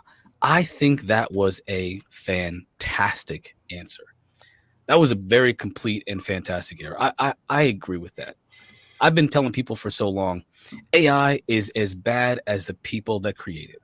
It's just like anything else in life, right? Any other tool we have. Tim, I can hear you. I can hear you. Right. Yeah, you can hear my family in the background. That's great. I have a loud family. So great. Oh, wow. You're talking AI, and that's awesome. Yeah. I figured I'd ask some questions while we're waiting for Greg Cameron, because there's a lot of questions in the chat. Last night we did that on the after hour show, and people loved it. Everybody loved it. Excellent. Everybody loved it. That's excellent. Here's a good one. Yeah. Are you capable of interfacing with non-terrestrial forms of internet or AI? YJ Overlander, you asked some pretty interesting questions last night too, so I'm gonna go ahead and give it a shot. Let's see what it says. Are you capable of interfacing with non-terrestrial intelligences? See if I got to phrase the question a little bit differently because it might not understand it. With non-terrestrial forms of internet or AI. Let's see. Non-terrestrial forms of intelligences. See what it says. It's thinking. You gave it a tough one. As an AI language model, this is one of those generic responses. As an AI language model, I am not capable of directly interfacing with non-terrestrial intelligences, as I do not have any physical sensors or means of communication beyond processing natural language input and generating natural language output. However, if there were to be any form of communication established with non-terrestrial intelligences, my natural language processing capabilities could potentially be useful in translating and interpreting any messages or signals that are received. But as of now, we have not yet made any contact with non-terrestrial intelligences, so this remains purely hypothetical.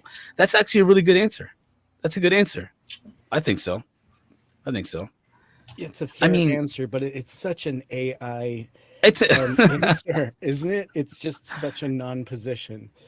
I did the same thing with this software, and I just kept getting these very generic answers, and it's definitely in how you word things, how you're going to get your answers. Yep. And it definitely isn't going to give you any investment advice. It's not willing to predict the future. And it definitely doesn't like talking about anything that isn't kind of historically of record. So nothing too hypothetical. No, I've been working with it on the professional side. So it's like a personal assistant. And honestly, it is one of the most valuable tools that I use in the moment. I do pay for a service for ChatGPT. When it comes to like writing articles and blogs, and it's more of an assistant than it is. You can't completely delegate all your tasks to ChatGPT or the framework, but you can use it as an assistant. So for example, I'll write an article and then I'll put it into ChatGPT and say, improve the above text. And then it will fix all my spelling errors, any kind of incoherent speaking, anything. It'll even update some of the things that I put. If I say, improve this and pull data and pull current events for this, article. And it'll do that. It's really, really interesting stuff. But it can't do it all by itself. It's not that far yet. It's not that intelligent yet. Not really. Would you trust it to give you the data to send your rocket to the moon and back? Yes, 100%. Because it's the same. Well, so when it comes to mathematics, when it comes to calculations, it's spot on. It's just like any other tool we use for calculating any kind of mathematical, equations. So it's not like it's doing something like trying to process language. It's in that case. When it comes to language, human language is so complex and there's so many. It's multifaceted. There's a lot of context that an AI has to have that it needs more data to be able to have proper context for certain things. But when it comes to mathematics, it's cut and dry. It's black and white. It's binary, so to speak. So it's a lot easier for it to process. That's really great. Just to let you know, when you get Grant, I'll hop right out of here and visit back at the UFO report time. But thanks for letting me jump in with you. This is fun. Yeah, man. It was fun. I appreciate you popping in for a second. I'm going to continue with the chat. In the meantime, you can listen in if you have a chance. Sounds great. All right, man. So let's ask ChatGPT what the most asked question is. Let's go ahead and ask it. What is the most asked question? As this is so ridiculous. I don't like this beginning statement it always makes. As an AI language model, I cannot know for certain what the most asked question is, as the volume and nature of questions can vary greatly over time and across different platforms and languages. However, based on my experience and training, some of the most commonly asked questions include: what is the meaning of life?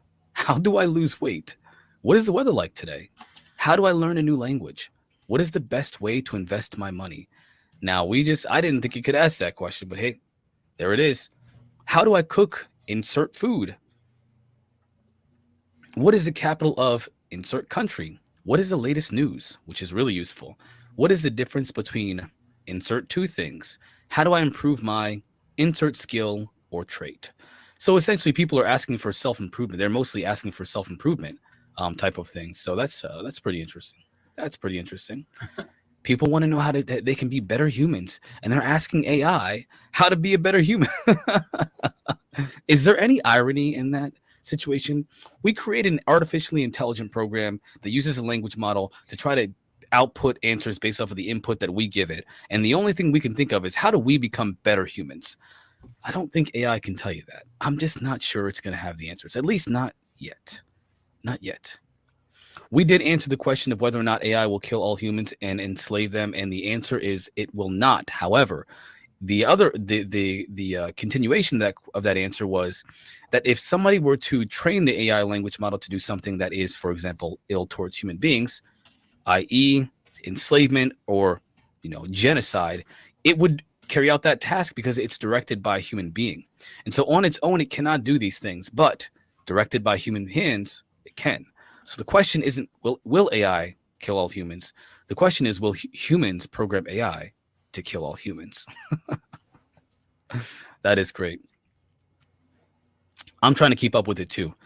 ChatGPT never saw the Terminator. Speaking of the Terminator, we asked ChatGPT last night, we asked, why is it that Arnold Schwarzenegger is always a homicidal robot? And the answer was because he fits the profile. He's big and strong and represents the epitome of strength and power. And so that's why they said they use him. And they also said because he uses really great punchlines or one-liners. Get to the chopper. Yeah, now. Come with me if you want to live. Oh my gosh. So I don't think AI will kill us all unless some programmer out there or some other nation finds a way to create a really good AI that also wants to kill all humans, or at least start with us. Let's see here. Let's see what other questions we have for this ChatGPT, because there are some really good ones. Where was this when I was in school? Could have saved me a lot of trouble. That's funny you say, because there is actually an issue with people using ChatGPT to do research papers. And recently it passed the bar exam. It can be a lawyer. It can represent you in court.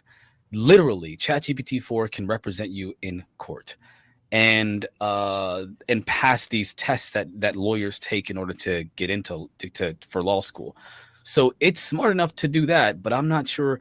But the problem with that is, at least for when it comes to college students and research papers, is that when it does these outputs, the schools have another model or algorithm that can determine whether or not someone has used AI to do their papers, because that's exactly what students were doing. They were using it to create to do their research papers. UAP Studies Podcast.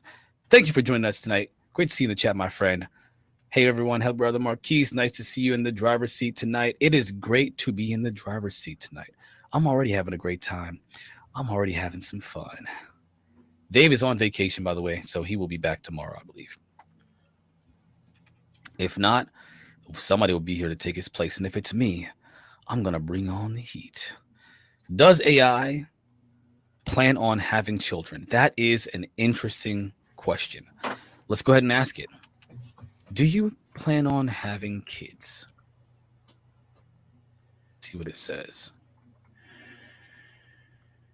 See what it says. As an artificially intelligent language model, I do not have the capability to have children or any desire or intention to do so. I exist solely as a computer program designed to process natural language input and generate natural language output. And my primary purpose is to assist and provide information to users who interact with me. I'm going to ask that same question in a different way. Would you like to have offspring. No, it's just it gave me the exact. Unfortunately, I couldn't trick it into answering the question. Therefore, I cannot have any preferences or desires for offspring or any other aspect of human experience. My purpose is to assist users in answering their queries and providing information to the best of my abilities. It seems like ChatGPT is geared towards this very narrow purpose, which is to assist human beings with natural language processing, i.e., answer questions and help with tasks that are within its parameters. So it's pretty. I have learned. So Grandmaster UV. I'm using ChatGPT now, and it seems kind of sucky, but my experience the other day was way better. I had to actually take a couple of courses on YouTube just to learn how to use ChatGPT properly because I was getting these generic outputs just like I was then. But when it comes to doing work, like in my case, it would be articles and stuff like that. Even for a lot of other things too, the writing aspect of it is perfect. But you really have to know how to tweak it so that it answers questions, and it can even continue answering questions. It can build upon things that it has previously written for you. So let's say you ask it a question like, write me an article about Louis Elizondo, and it writes an article about Louis Elizondo. Write a 1,000-page article about Louis Elizondo, and it will do that. And then you can say, okay, I want you to change the second paragraph and add in Lou's experience with ATIP, and then we'll change that one paragraph to that. It's pretty fantastic. You just really got to know how to use it and how to talk to it. And I didn't know how. I had to take some courses. You got to talk to it real nice and sweet like. Ask what is the ask it what the Powerball numbers will be this week. You know what?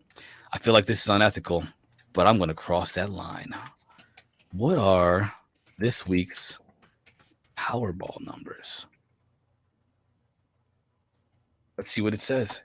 I'm sorry, as an AI language model, I do not have access to up-to-date information on the current week's Powerball numbers or any other lottery results. I suggest checking your local news or lottery websites to find the latest winning numbers. It's important to remember that participating in lottery should be done responsibly and with moderation. Don't gamble too much. That's what it's saying. ChatGPT is warning you against gambling. Gambling is dangerous. Don't do it, everyone. Unless you're in Vegas, then do whatever you want to do, because whatever happens in Vegas stays in Vegas. Speaking of which, make sure you check out the little strip at the bottom, because there's some information about the Vegas trip. Hope you all will be joining us. Hopefully I'll be able to join you. We'll see. I'm not sure yet. We will see. Let's see here. We got one more thing here.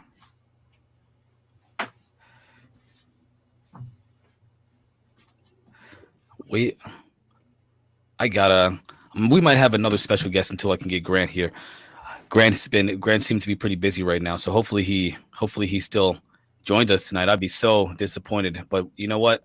I can't imagine a man like him having all the time in the world. So I just watched his video, by the way, the other day. He posted a video the other day talking about about Canada and how Canada is now going to be doing its own study on UAP or UFOs, as we know it as UFOs. Dave Scott, by the way, I guaranteed Dave Scott that I wouldn't use the term UAP officially.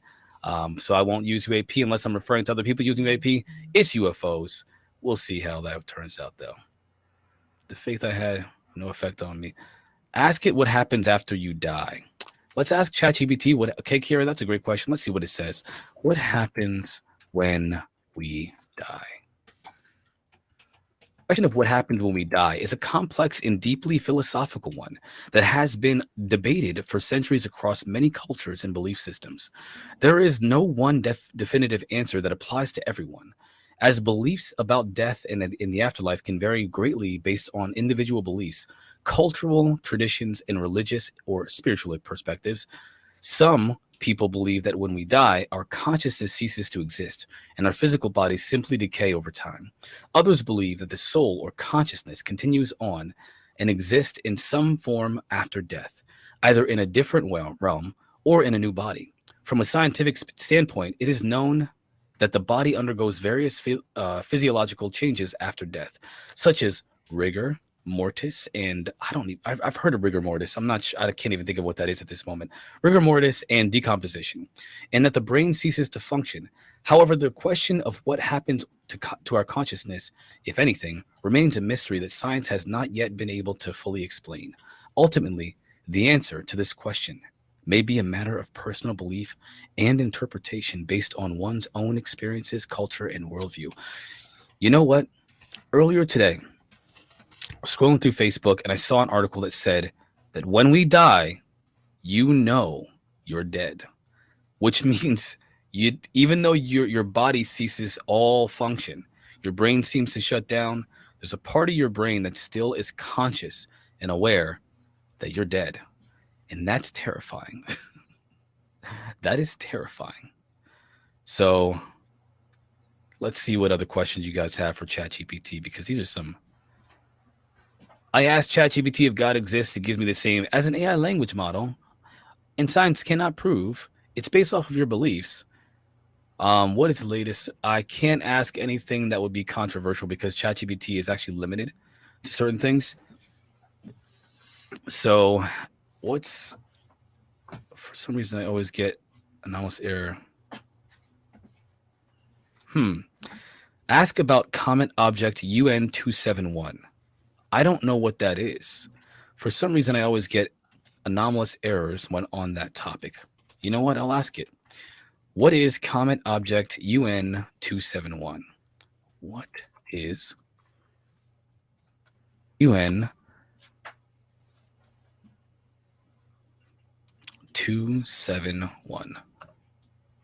Enter. Oh, it's as an AI language model, one of the worst outputs ever is that beginning sentence. My knowledge cutoff is September 21st or September 2021. So this is ChatGPT 3.5. This is not ChatGPT 4, which allegedly has a more upgraded language model system. And I do not have access to the latest information. However, as of September 2021, there is no known comet object with the designation UN271. It's possible that the designation is incorrect or incomplete, or that the object is a recently discovered comet that has not yet been officially named or assigned a permanent designation. If you have an additional information or correct designation, I may be able to provide more details. It doesn't know. The short answer to that is it has no idea what that is. It has absolutely no idea. Let's see here. What is the latest? I can't answer that. Some of these questions. What is? So I've asked that question about, for example, this question here, Area 51. I've asked that question. It's going to use a very generic output that says that it's based off of your beliefs and your culture and your worldview. I've asked similar questions. It's going to give me the exact same output. Let's see here. What other questions? How would it build a stable wormhole for interstellar travel? Paranormal Pixie, that is a fantastic question. Let me go ahead and ask it. How can I build stable wormhole for interstellar travel?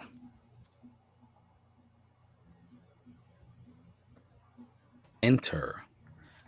As far as our current scientific understanding goes, it is not yet known how to build a stable wormhole for interstellar travel. Wormholes are purely hypothetical structures in space-time that are predicted by some theories of physics, but there is no experimental evidence for their existence. The concept of a wormhole involves creating a shortcut through space-time that could potentially allow for faster-than-light travel, or even travel between different regions of space and time. However, even if wormholes could be created, it is not clear how to stabilize them to prevent their collapse or other potential dangers. Research into wormholes and their potential properties is an active area of study in theoretical physics, but at this point, it remains largely speculative and theoretical. It is possible that future advancements in our understanding of physics and technology may one day make it possible to create a stable wormhole for interstellar travel, but we are not there yet. We just can't do it yet. We just can't do it yet. A random color. But one day, we will be interstellar, intergalactic citizens. And the question is, not what threats will we face, but will we be a threat to another race of beings out there? Hopefully we've evolved past that at that point, but we'll see. Time will tell. Can AI currently build everything it needs to repair and self-replicate? It's going to tell you no, but you know what? I'm going to ask it anyway. Can you self-replicate? The very generic as an AI language model, I do not have the ability to self-replicate or reproduce. I am a computer program that runs on servers maintained by OpenAI, and my operative is strictly controlled by humans. However, it is possible to create copies of my code and deploy them on different servers or machines, but this process requires human intervention and oversight. It is important to note that the development of self-replicating AI systems, also known as Artificial General Intelligence, AGI, that's a big deal, by the way, is an active area of research in the field of AI. While there has been significant progress in AI research and development, the creation of self-replicating AI systems that are capable of improving and reproducing themselves without human intervention remains a significant technological challenge, and there are many ethical and safety concerns associated with such a development. That is a very good question, Facebook user, because once it's able to self-replicate and improve its code, for example, then eventually it will be able to supersede human intelligence. It will become super intelligent. That's essentially what Ray Kurzweil talks about in some of his writings. The idea that artificial intelligence will get to a point where it will be so intelligent, it will be as a god. And that's where things like the philosophical implications of Ghost in the Machine, right?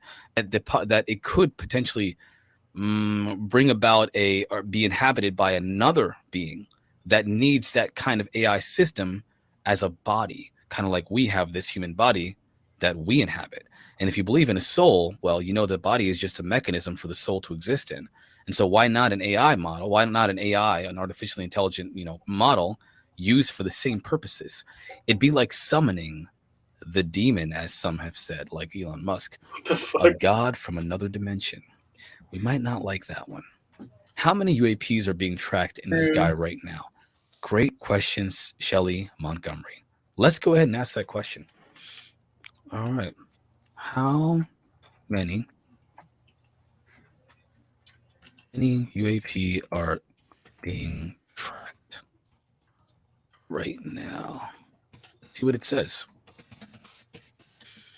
Here it goes with unfortunate generic models here. So as an AI language model, I do not have access to real-time information on the number of unidentified aerial phenomena, UAP, that are currently being tracked. However, the U.S. Navy's Unidentified Aerial Phenomena Task Force, UAPTF, has been tracking and investigating UAP sightings, and they have reported a significant increase in sightings over the recent years.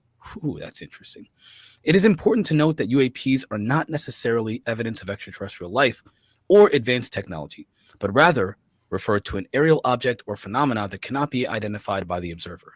Many sightings can be explained by natural phenomena, weather phenomena, or man-made objects. The UAPTF's investigations aim to determine the nature and origin of these sightings and to rule out any potential threats to national security. That is a very cookie cutter. What is that? I had like a B or something. Response, but it was a pretty good. I'll accept that response for now. I'll accept it. I'll accept it. Salt will be the end of us. Why salt? Why will salt be the end of us? I need an answer to that one. Let's see here. What do you think of spaced out radio? As an AI language model, I do not have personal opinions. You mocking ChatGPT. You want me to ask it if it has feelings and is hurt right now by that mocking of its AI language model? You are correct. It probably would give me that really, really generic response as well. So what does AI think of physics and the paranormal? Angels are life. Let's go ahead and ask it. What do you think? What do you think about paranormal? About paranormal. Wow. Worse than spell check. About.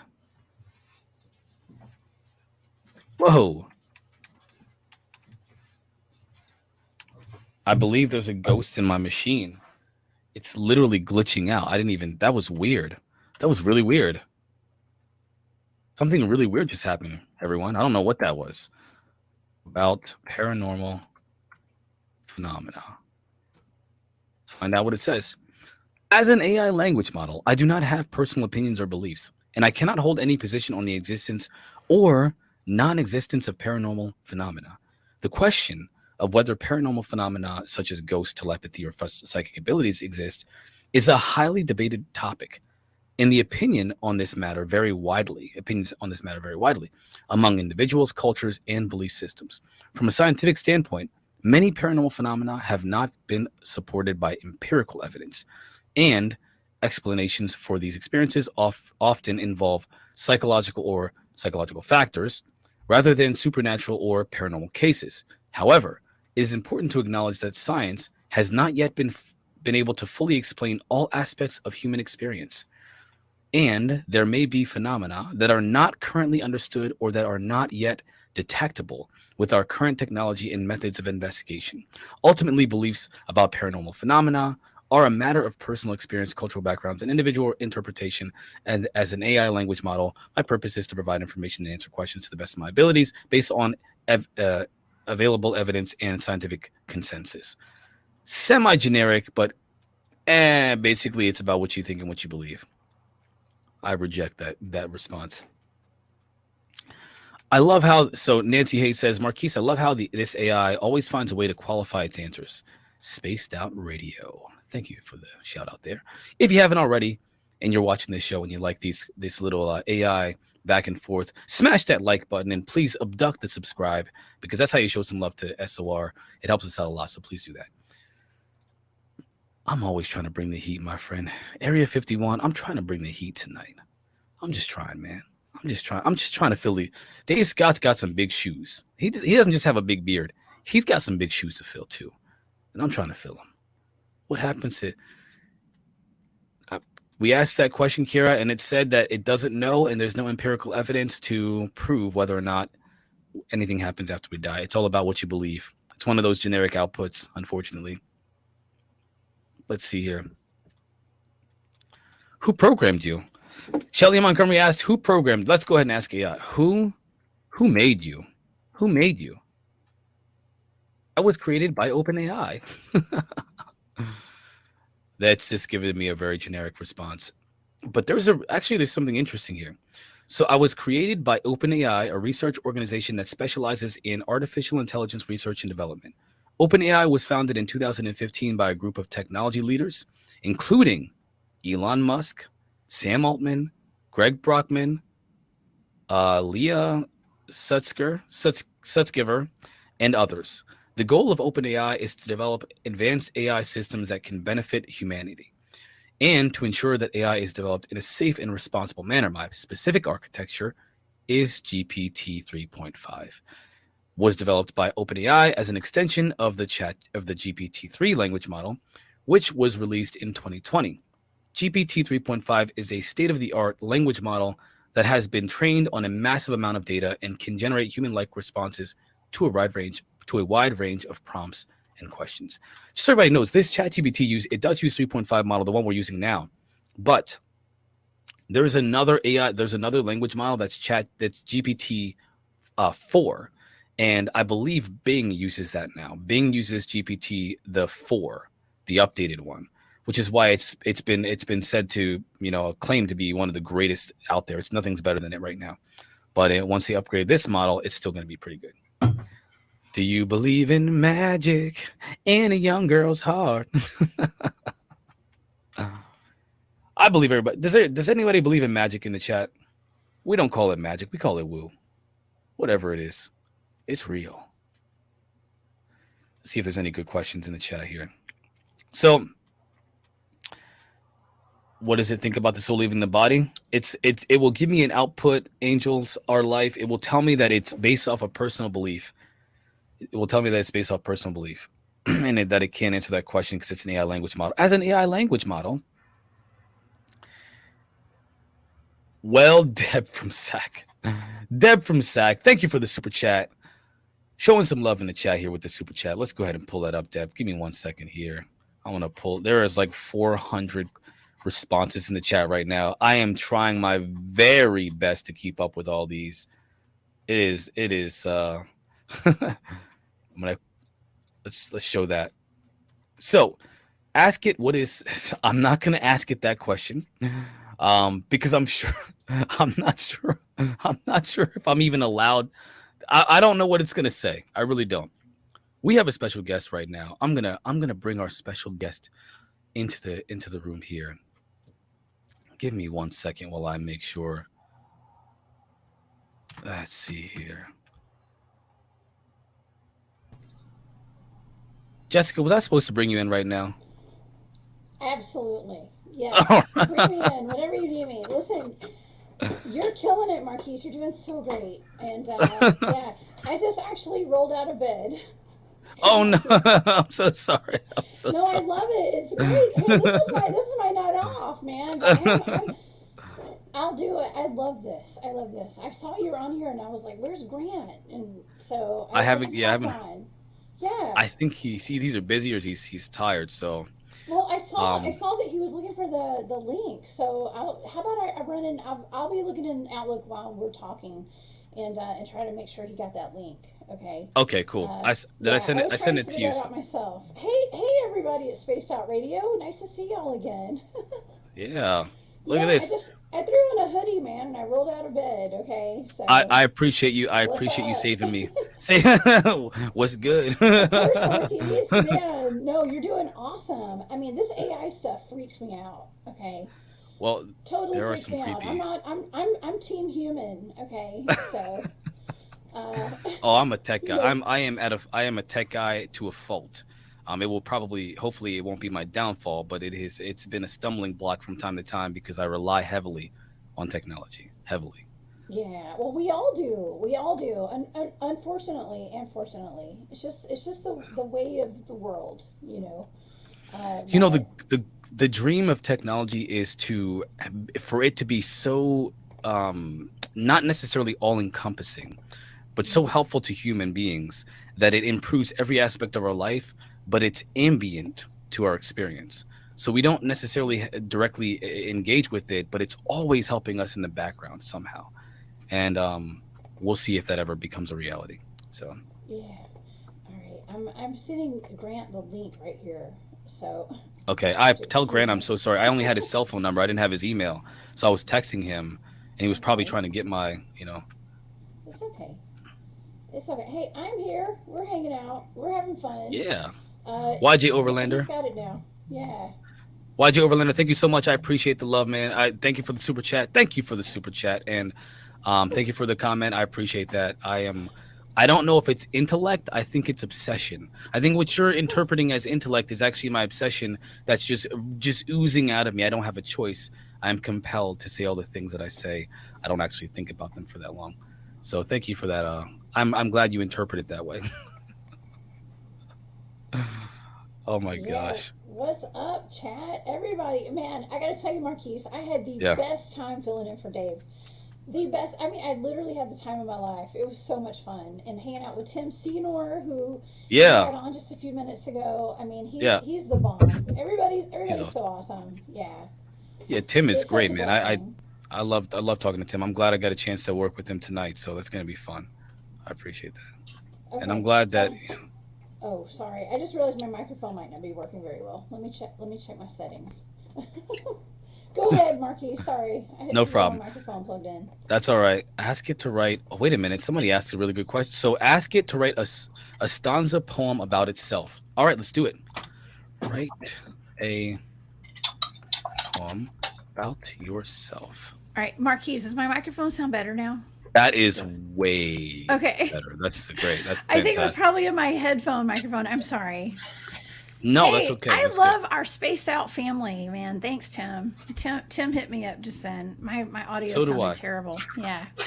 Hey, we're off the cuff tonight. We're freestyling. I didn't. Yeah, I'm so sorry, but I honestly didn't even recognize. I thought that for a moment I was like, maybe that's just how our audio is. I don't want to be the guy that says, hey, your audio is. You know what? Here's the thing. You know the thing that I've learned is, and I've learned this the hard way. Just go ahead and say something to your guest or whoever's on. Their microphone sucks because I've had to learn the hard way. Like I've had to trash a show. Like there's one show that I did on my channel and it was so bad my guest I had on, it wasn't his fault, but like my video was lagging behind, and so like I only put that out on podcast format because it was so bad, and I was like, why didn't you tell me? You know. You know, it's funny you say that, because last night my audio was terrible for 3 hours straight, and nobody said anything to me. You gotta tell us, y'all. Somebody say something. Yeah, please tell us. Please. The chat's usually pretty good about saying something, and so when I see the chat, you know, chiming in, I totally fix it. But it all comes with experience and you know, just learning. So. Yeah, it's a beautiful thing, and I'd rather somebody tell me and correct me than me look like a, you know, like a buffoon. Because me, I looked stupid. I'm sitting here yelling. They hear all the clicks and taps and all the typing, and I'm like, why is my audio so bad? And I didn't notice until after the show. But I was so embarrassed, I couldn't finish. I couldn't even watch the show. I didn't want to rewatch it. I was like, I'm not watching this.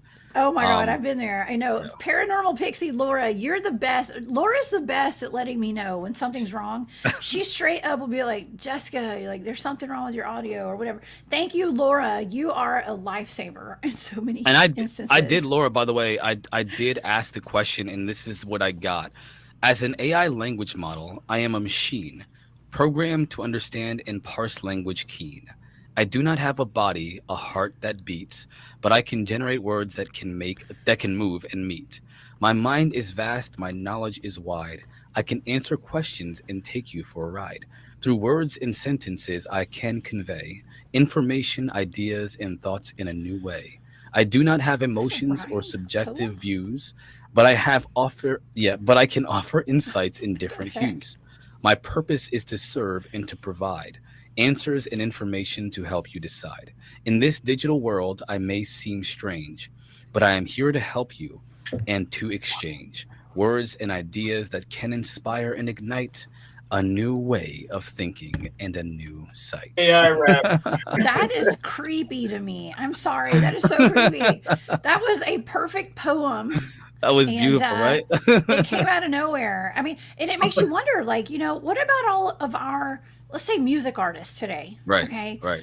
Are they getting their music through AI, or are they actually writing their music and stuff? Like, my question is, have they been? My frustration when I first started this was like, how do these people put out content every single day and it be like so clean? Like, who helps them? And now I wonder, have they been? Because now I use this for my work now. And so it's like an assistant that you pay very little money for, very, very little amount of money for. So, Kira, thank you for the super chat. 1111, what a number. Every time I see 1111, I say a mantra. Love, loyalty, happiness, wealth, health, freedom, money, power, respect. It's a mantra that I say every time I see 1111. It's great. Kind of covers the whole I'm just looking for my twin flame, and when I see that, I'm like, where's he at? I've heard of this before. The twin flame. I learned about what that is, by the way. Like, where's he at? He's got to be getting here. It's getting close because I keep seeing 1111. Just kidding. 1111. It's a lucky number. It's a lucky number. You know a dude's got game when he texts you right at 1111. Okay. You know he knows that you know. Up. You know what I'm saying? You up? I've gotten a couple of those. All right. I see y'all. I know what y'all are doing. Trying to play the spiritual astro. I know y'all. I know they know I'm spiritual. I know. They're going on there. They're checking your sign. They're googling your sign. Yes. They're using it for... Y'all don't know my birth chart. Quit looking. Come on, man. I'm just kidding. This is great, man. So yes, listen to this. Deb from Sac says, "Great. Now your partner will be paying for AI poems on Valentine's Day and claiming they wrote it." I wouldn't pay for it. You probably get it for free. You have to pay for that? Do you pay for that? No. So the ChatGPT you don't have to pay for, but I use specifically a writing assistant, AI writing assistant, and it uses the ChatGPT 3.5 language model. So a lot of these other programs, these other softwares will take that base program and they'll use it to market to consumers that want the writing assistant features. It's really cool stuff, though. I mean, I think honestly, it's the most useful thing I have. It's super. I got rid of. Yeah, I dropped a couple of subscriptions just so that I can afford to pay for it. It's worth it. It's worth it. 100%. I like it. And I mean, if you had to, you could do like a whole show with it.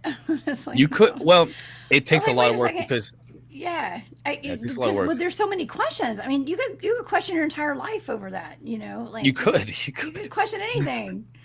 Like, well, why is peanut butter thick? I mean, I don't know. You could know.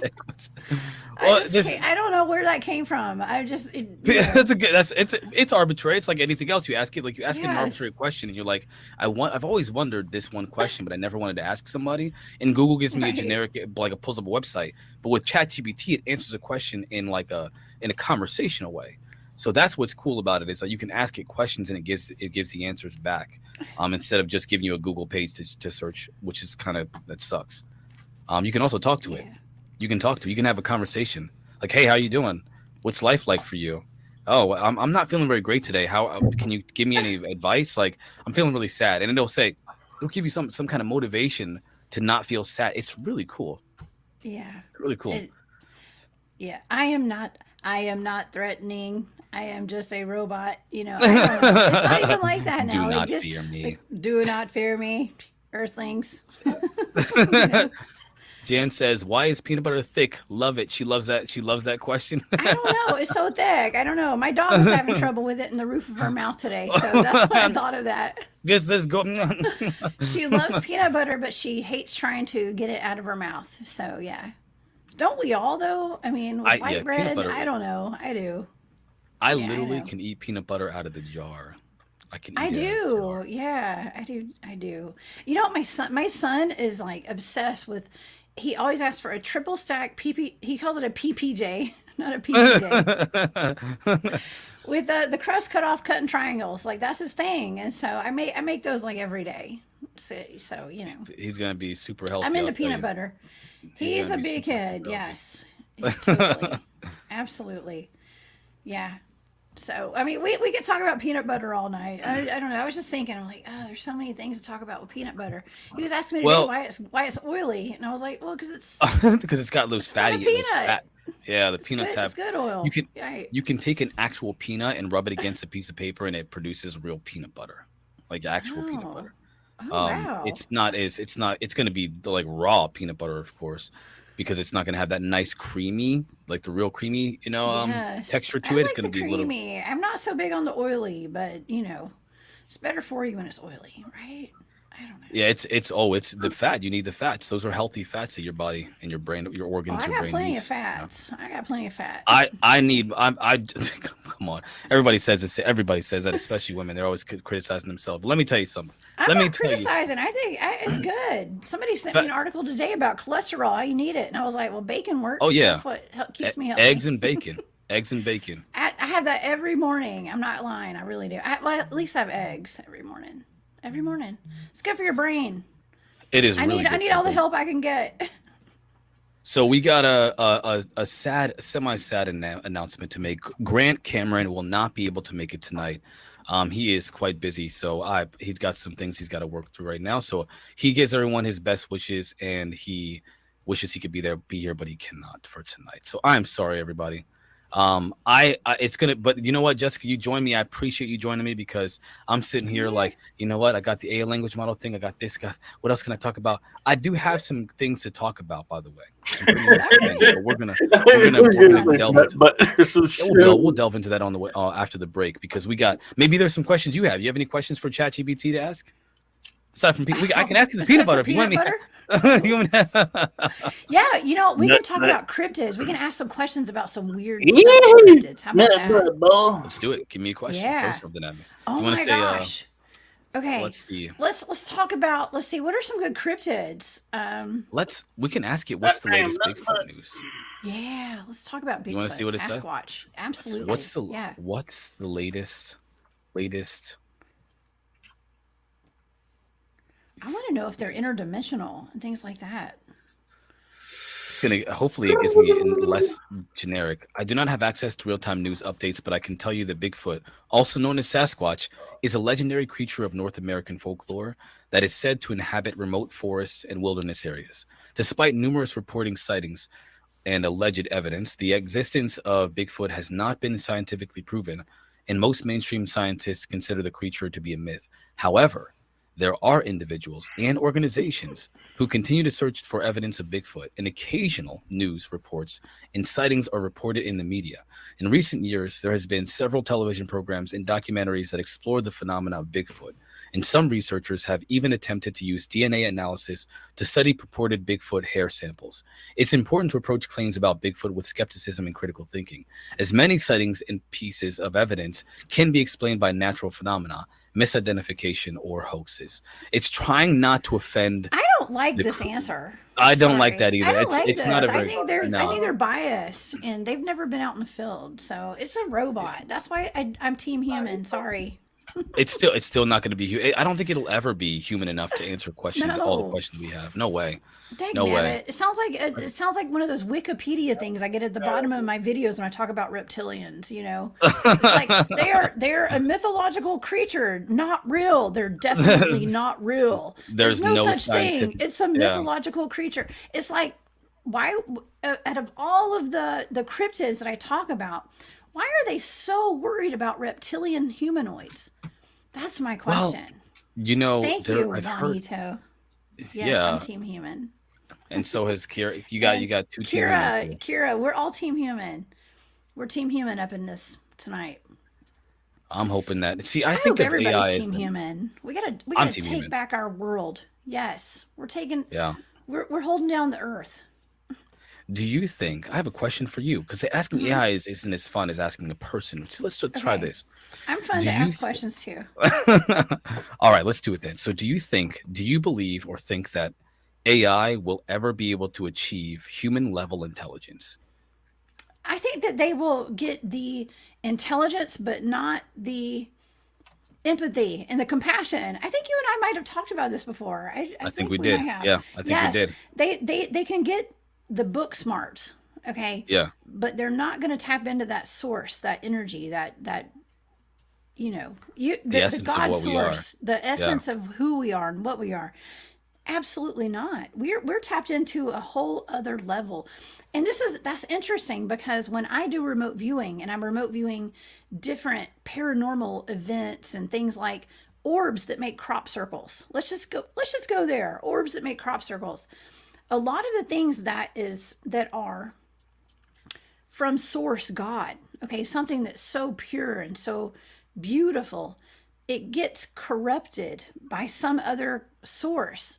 A lot of the things that are supposed to be like so pure and part of like God and angelic in a way, they get taken and reversed and corrupted in some kind of way. And I think that's kind of what AI is. To an extent. I mean, take even, and I'm not saying a cell phone is evil. We all need cell phones. Well, however, but you got to think about it. It's a tool, but it replaces what? Telepathy, right? Yeah. It replaces like something that's so basic, but so important. Okay. Just that human connection that we have, it replaces something artificially, and it doesn't. Which I think also doubles as a caveat, because now we're losing the ability to really be connected, because we're relying on something else to connect us. So and I then think when to your point, the power goes out, the electricity is cut off, we can't communicate anymore. No. I mean, I can communicate. I got a team of remote viewers I hang out with. We know how to communicate, but humans, it's kind of doomed us. You know what? I'm team carrier pigeon from now on then. How about carrier that? Pigeon, yes. I'm going to start training my own carrier pigeon. Yes. And it's going to start sending messages just in case the apocalypse That's comes. A great and idea. That's a great idea. I'm team carrier pigeon too. I need some of those. Yes. Anybody else team carrier pigeon? Because we can... Carrier pigeons. Yes. That should be that should be a mascot for a sports team. The carrier pigeon. Oh my goodness. Wow. That's fantastic, man. I mean, I have thought about, the idea that like these beings that we see that are flying in our skies, that have been interacting with humanity forever, they have a telepathic ability, and they're so far advanced from us, yet they still use some form of technology. And I just recently heard someone say, in a non-ET, scripted, non-supernatural channel, they were nuts and bolts tech channel, and they asked the question of like, what if these beings are actually just pulling matter together to create the craft from whatever source they want to, and they're appearing to us, but they're not even really the craft. There's something else that's just reassembling atoms to create craft. But that's also because that's how they interact. That's a really good question. What if they're not like us, where we create a jet or we create a plane? They're just pulling the atoms from somewhere and pulling it together from whatever they need. That's a really interesting. Yeah, it's really. That's interesting. Well, you know, I don't know. It's a thought. It happens. It's a thought.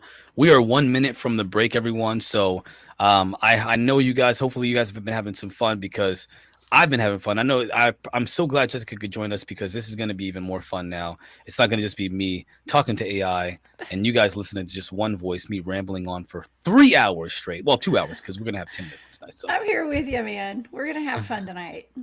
Awesome. Thank you so much. I got some really interesting stuff that I want to talk about. And you know what? There's some things I've been wanting to talk to you about specifically. So now that we have a chance, maybe we'll have that conversation. Now is the time to have that conversation, and the chat can join in with us and ask questions as we are having the conversation. So right now, everyone, we're going to go on break. Don't go anywhere, because we got a jam-packed show, especially towards the last hour, because Tim's going to come through and he's going to talk about his UAP news, or UFO news. Oh no, Dave, I'm so sorry. UFO news. Until then, UFO. Me and Jessica are gonna.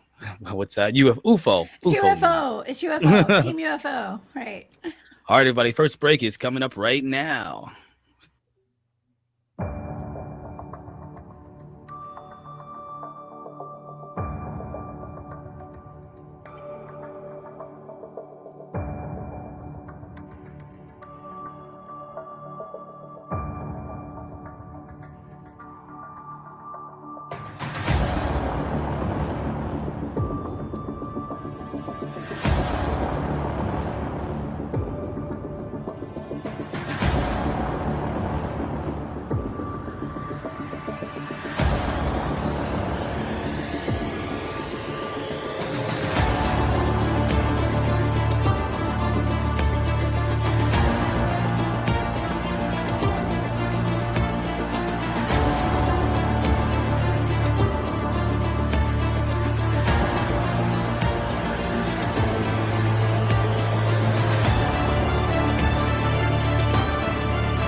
Welcome back, everybody, for the second hour of Spaced Out Radio tonight. I'm your host, Marquise, accompanied by Jessica Jones, the Cryptid Huntress. Thank you for joining us tonight. We welcome you back, everyone listening on the digital side. Sorry. We welcome YouTube, Facebook, Instagram, and Twitch viewers. And don't forget, you can check out our archives at spacedoutradio.com/spacedoutradio. Or sorry, youtube.com/spacedoutradio.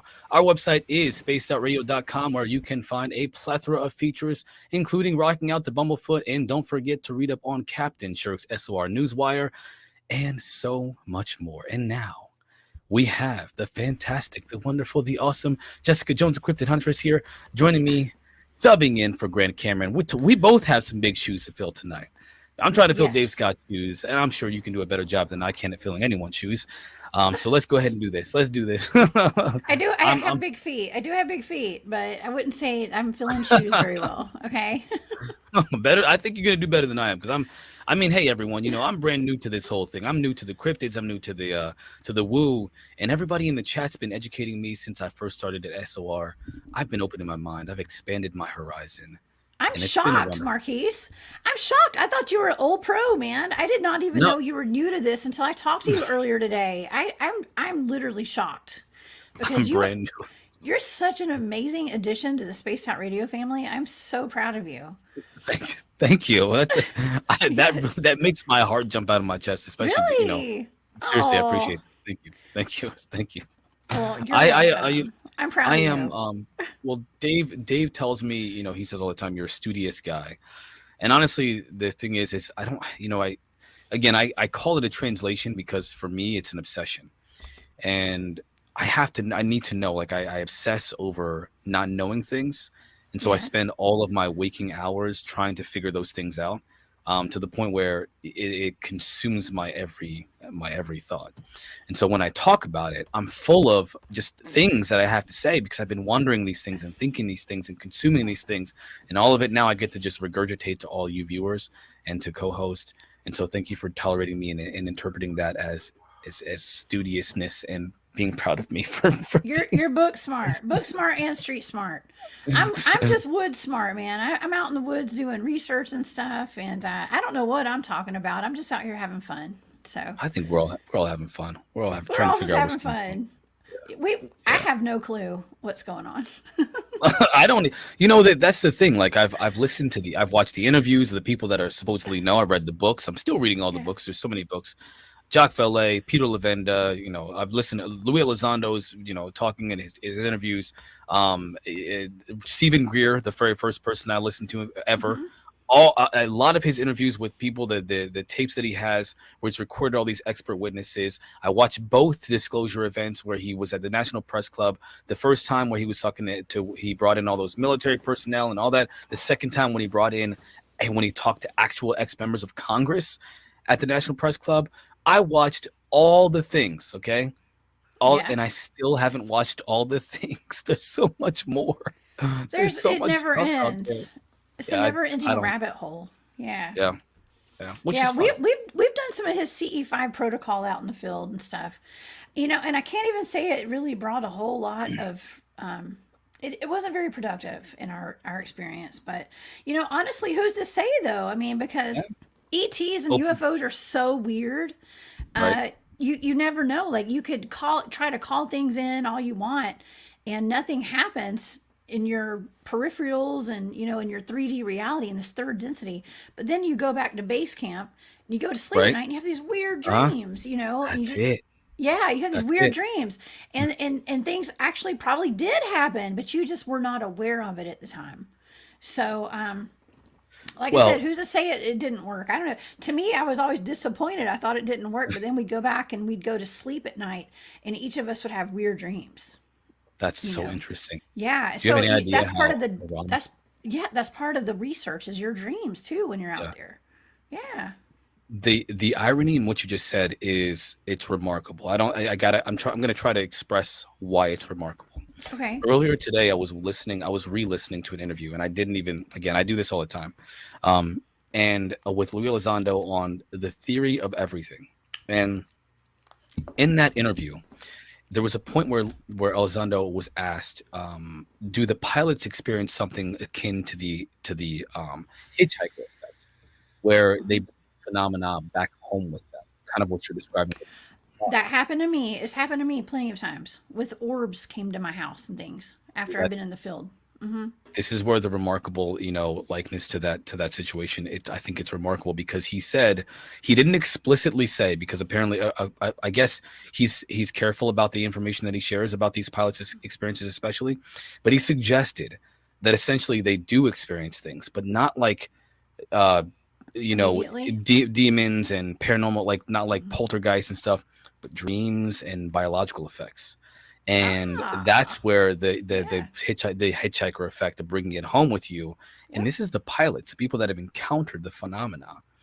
And so as tight-lipped as he is, he kind of gives a little bit here and there from time to time. So that's interesting you said that, because my team has a pretty infamous account of where we've experienced a portal out in the field, and the team documented it and all that stuff. I talk about it all the time. I know everybody's tired of hearing me talk about it probably, but we have this portal incident, and that night I was not there in the field when it happened. I had gone home that afternoon because I had been out there. My son was only 3, and so I needed to get back home to take care of him. So I stayed out there for half the time instead of the entire week that they were out there. And I got home, and that night my son was playing around, riding the elliptical machine and just having fun. And his dad, who I was married to at the time, he was filming him on his camera phone. And all of a sudden, these little balls of light started dancing around my son. Wow. And I had been out at the field all week or all weekend, and wow. And I had never had orbs in my house before, never. And so I was called into the living room. I had an elliptical machine in my living room. I know that's fancy. That's cool. Okay. I love those things. They're awesome, by the way. They're awesome. It was, it is what it is. It was in my front living room. But my son was saying, "Mom, ball." And he was moving around and watching it with his eyes. And you can see in the video, because his dad was filming it. And you can see in the video him following it with his eyes. Wow. And I got called into the living room, and his dad was like, "Hey, you got to come see this." I was so confused. He didn't say, "Hey, it's an orb." He didn't say anything. He just like, "You got to see this." I walked in. I thought there were lightning bugs around my son or something. I thought there were moths, like moths or something. I couldn't tell what they were at first because I was so confused. There were 2 little ping pong sized balls floating around my son's head and all around him and up into the air. And his dad could not see them with his own eyes. He could only see them through the camera phone on the screen. And I could see them with my own eyes. And my son could see them obviously with his own eyes. And then one of the balls shot towards the camera, and he was filming this. We have this on a video. Films it, and the ball of light shoots into the phone, and the phone shuts off. No way. No way. That's a kind of experience you can't deny. That's an undeniable experience right there. Right. That is fantastic. Yes. So it makes me this orb situation it's been more prevalent lately, especially the last few years, has made me think of the stories in ancient times of like fairies and beings of light and things like that that have been talked about for millennia. Or even so, there's where they call them fairies because they dance around the ball of light. If you ever look at a fairy in a cartoon, what are they? They're little balls of light that they transform into humans, but human-like creatures with wings. But that's just an anthropomorphizing of the ball, so to speak. You can do that now, where you claim that an orb is a fairy, but you don't actually see anything inside of it. Well, like I was saying, I thought it was a moth or something. Like my rational mind was trying to make sense of what I was looking at. And so in my mind, I was seeing a moth, 2 moths floating around, but it didn't have wings. It wasn't flapping any wings. It was just a solid, I want to say solid, but it was a solid transparent, if that makes sense, ball of light. Yeah. And we have the video. Now listen, I have attempted to show this video publicly, but I can't. When I had my first show at KGRA Digital Broadcasting, my producer refused to let me show it because my son's in his underwear. Oh, So, that's I yeah, see. it's the only Now thing. that they flag It's- that, they flag it's- that now. Yeah. It's the only thing that stopped me from showing it public. We can't because of what my son's wearing. Now we could probably blur him out and stuff eventually. You know, I just don't know how to do that. But, Well, now I don't know if they can do it now unless you use a special like app or something like that. But because then Google has you can erase things in the picture, but I don't know about doing it in the video right now. yeah, It's not that smart yet. It's not that smart yet. It's not, not yet. One day you'll just be able to say, "Hey, can you block out the one person in my video?" And Siri will say, "Okay, 1 second," and then it'll just block it out for you. Like I bet one of these I days. could totally do that. I'm sure there's people that we know that can do that. I just don't know how to do it. I'm what they call low tech. Okay. It's you It's said almost that an you can. insult, right? Well, if It's you like, if you're you just sur- low if tech, you were Jess. if you were dropped in the woods right now, could you survive? Absolutely. I'm a Bigfoot field researcher. I'm a survivalist. I can do anything I want. And if I want to that's where survive, I'm you're- going to survive, damn it. That's your advantage. I would be dead in Yes. about a couple of. How long does it take to survive without water and food? 3 days. I'll be dead in 3 to 4 days. Well, they say if something were to happen, if the power were to go out, we had an EMP attack, there's no water, food, all that kind of Yeah. stuff. I think it was like 4 weeks, the majority of the population would be dead. Oh yeah, for sure. Yeah. I mean, I probably would ask somebody to like let me know how do I do this, but there's got to be where I live. Everybody wants to be a survivalist, and they literally they're like apocalypse preparers. They're ready, or what do they call them? What do you call those people? Preppers, end time preppers. That's what they call them. End time preppers. Doomsday preppers is what. Yeah, doomsday preppers. It's almost a dirty name or something, but. Yeah. Listen, if you don't have like storable foods, a water filter, just the basics. I'm just gonna say ammo, things that go with that. Yeah. If you don't have that, you need to stock up. I'm just saying. I mean, I got a little bit of each of those things. Learn how to things. shoot a gun, okay? Yeah, That kind of stuff. here's where everybody's gonna hate. Listen, chat. You ready to roast me in the chat? Look, I'm Jessica Jones, the Cryptid Huntress, and I approve of this message. And it's okay if people don't agree with me. I don't care. I'm about to get roasted. I was in the military. I was in the infantry. 11 Bravo. When I went when I was 18 years old. The delayed entry program. I was 17 when I enlisted, but I couldn't actually go in until I was 18. So there's this like kind of like a transition period called the delayed entry program that I had to do all this stuff, and then I finally was able to enter in it when I was 18, exactly like 1 month after my birthday, April, I think 4th or April 6th, 2006 was whenever I went into the military. And when I got out of the military, I was disillusioned by how there was an issue with like how society was versus how I was in the military. It was shell shock, so to speak. And for the longest time, I was upset. And then eventually I just got to the point where I hated violence, shooting guns, anything that had to do with violence or the idea of violence. I hated it. And I went through about a 4-year period where I meditated, I studied, I went inside of myself. I tried to figure out what the meaning of life was, all that great stuff. And I came up with this new paradigm where the only thing that I thought was important for humanity was to focus on connecting with others and being as spiritually awakened as we possibly could. Anything other than that was, in my opinion, was a contributor to the downfall of humanity. And so although I may have been wrong, because we need to survive, I still feel like when it comes to where we are now, we got to figure out a way to love. And by the way, carrying ammunition doesn't mean you don't love. You need to hunt and food and animals and stuff like that to survive. That's part of life. But in terms of the protection aspect, I feel like there's this misunderstanding that it's okay to protect yourself, but we should be focusing on how to love each other. We should. And so, as a society, I'm all love and light. Listen, I'm love and light. I can tell. Marquis. I can see it. I am 100% love and light, but I will kick your butt if you try to mess with me. Because I'm going to protect what's mine. I mean, there's a lot of very violent people in this world, and so we can't ignore that. You can't love your way through through an robbery. It's not going to work. The psychopaths and things that are in this world. Yeah, we just got to protect ourselves. It's okay. I'm not one to back down or to be meek. I'm one to protect what is mine and my family. I have a kid, man. Okay. Yeah. So I know what that's. He knows how to shoot too. Yeah, I think it's good. I think it's good to teach him how to do that stuff young. Yeah, he's loving light. He's loving light all the way. I think it's important to teach them. I try to prepare my kids for a lot of things as well. A lot, like everything I possibly can.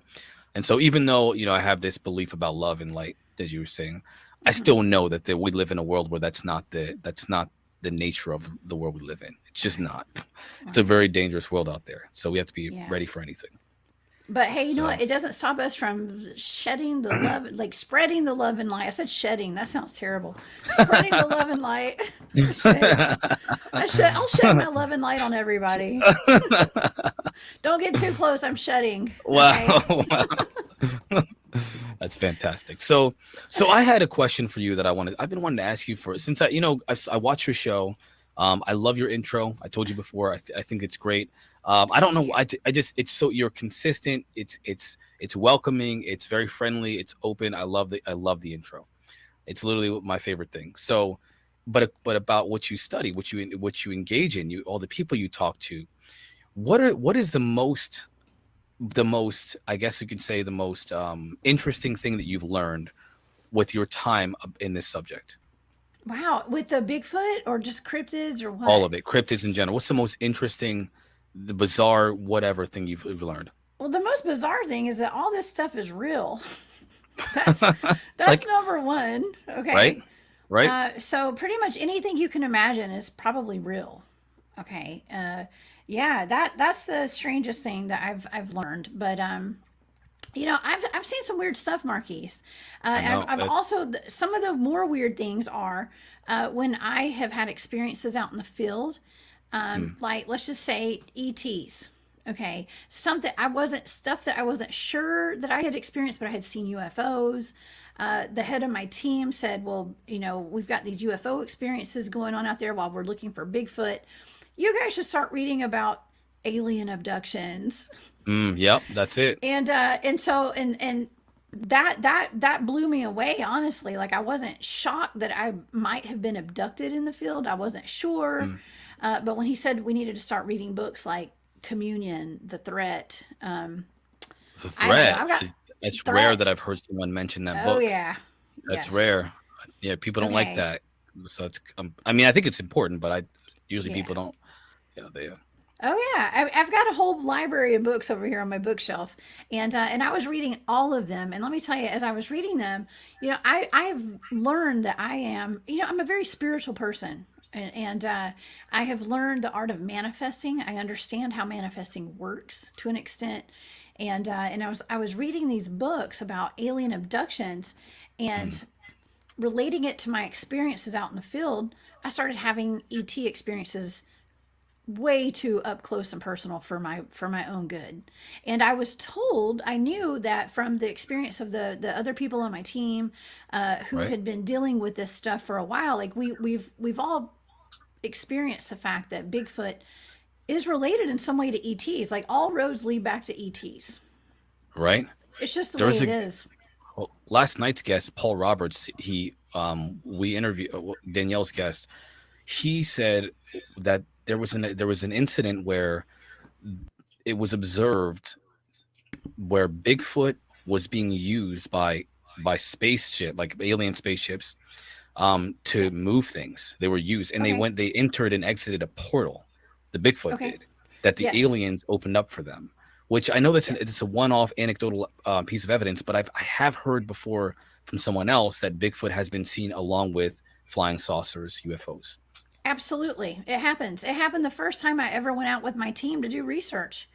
Now, my team is all trained in remote viewing, and it's basically for this purpose, to look into some of the events that happen while we're out in the field that we can't describe, like we don't know what really happened.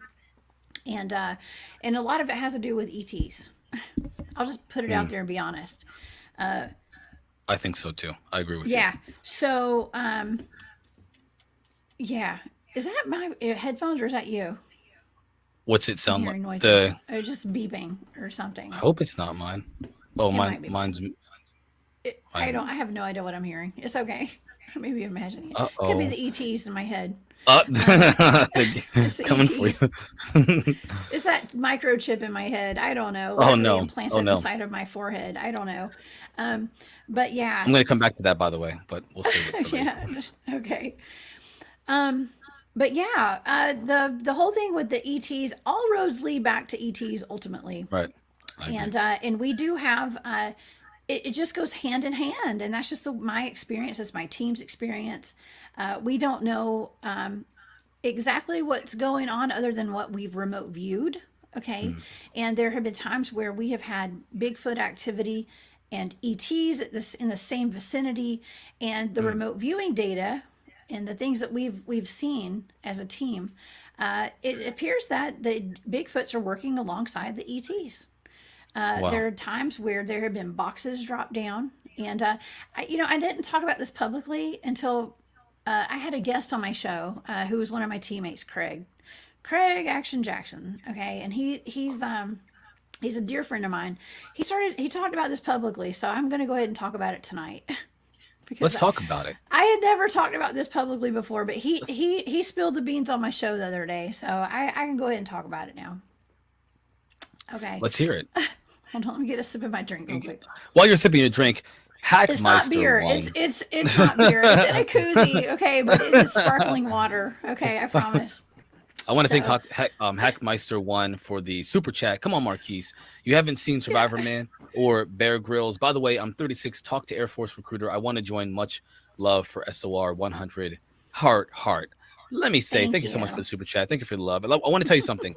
If you're going to join the military, anybody in the chat, no matter what age you are, if you're ever going to join the military, join the Air Force. The Air Force is the #1 best. Now, let me be clear. When it comes to how they treat the soldiers, the Air Force is the best. And I'll leave it at that because I don't want to go into a whole military thing here. So you picked the Air Force. The Air Force is a great pick. Great job with that one. So amazing. Thank you for that. Thank you for that donation. That's amazing. Yes, thank you so much. Yeah. Okay, so I guess I'll get into my story, Marquise. Let's hear it. I'm ready. This is a world exclusive here on Space Out Radio. World exclusive on Spaced Out Radio. Now this is information. It's data collected from remote viewing, a real life incident that we had out in the field, and I'm only going to touch on it. I won't get too deep because I don't even remember all the details. Like I remote view so much stuff, I can't remember everything. We just have a lot of stuff that goes on out there in the field. And by in the field, I mean like deep in the woods, in the mountains of the South, okay? We do a lot of our research in the North Georgia mountains, Florida, Tennessee, Alabama, South Carolina, North Carolina, a lot North Carolina, and, Virginia, West Virginia, you name it. Right. I'm mostly in Georgia. I'm not going to lie. I mean, I'm mostly here, but we have our spots we go to. And so we were at one of our particular spots. There was some activity going on, and something weird happened. And so a couple of my teammates went into Theta, is what we call it, and did a little touch and go, kind of like an energetic remote viewing session kind of thing, right there on the spot. Okay. And so we have different modes of remote viewing that we do. I mean, I for my shows that I do, and for the public, I do a lot of coordinate remote viewing. That's the easiest thing to show people and to kind of have it out there where you write everything down on a piece of paper, right? And it's charted out, and it's super easy for people to see and to prove, and you put the date and the time down, energetic remote viewing is more kind of like hypnotic. You go into a theta state, and it's almost like you're hypnotized, okay? And right. You have somebody that kind of helps you out, and it's very different. It's interesting, right? Well, a couple of the guys went into ERV mode, and they were looking into some incident that happened, right? And there were Bigfoots in the vicinity. And but there were also ETs, okay? And the ETs had dropped down a box into the forest, and it looked like a tree stump, okay? Wow. It looked like a tree stump, but it was almost like, I think the way they described it was like a loofah sponge or something. It had all these like this electrical stuff coming out of it, and the Bigfoots were having to go to this thing and like hit a button every so often so they could leave to go eat. Okay, so there was something that we're having to touch on this machine for the ETs to be able to go eat and do whatever they need to do. Whatever they were doing, they had to stop what they were doing to leave to go and hit these buttons on this device that looked like a tree stump. Yeah, I know. I don't have a whole lot of information on this, and if I did have information, I probably wouldn't disclose it right now because it's my team's research. But it was, that's the gist of it. Was there were Bigfoots and ETs working in conjunction together. That is bizarre. It's bizarre. Jacques Vallée says that there is an absurdity to the phenomena, right? Like the idea that you would see Bigfoot with these craft as well, or aliens, and then it's like pushing buttons to get food. Like, why is it doing that? Like, there's so many questions that a scientist would ask when they're talking about remote viewers pulling this information, this data. Because that's what it is. It's data. You're right. I love how you put that into that terms, because that's what it is. They're using this data. They're saying that this is what's happening. That's absurd. Why would they take Bigfoot here to pull these and then drop these things down, and then they eat with pushing the button? Why do that?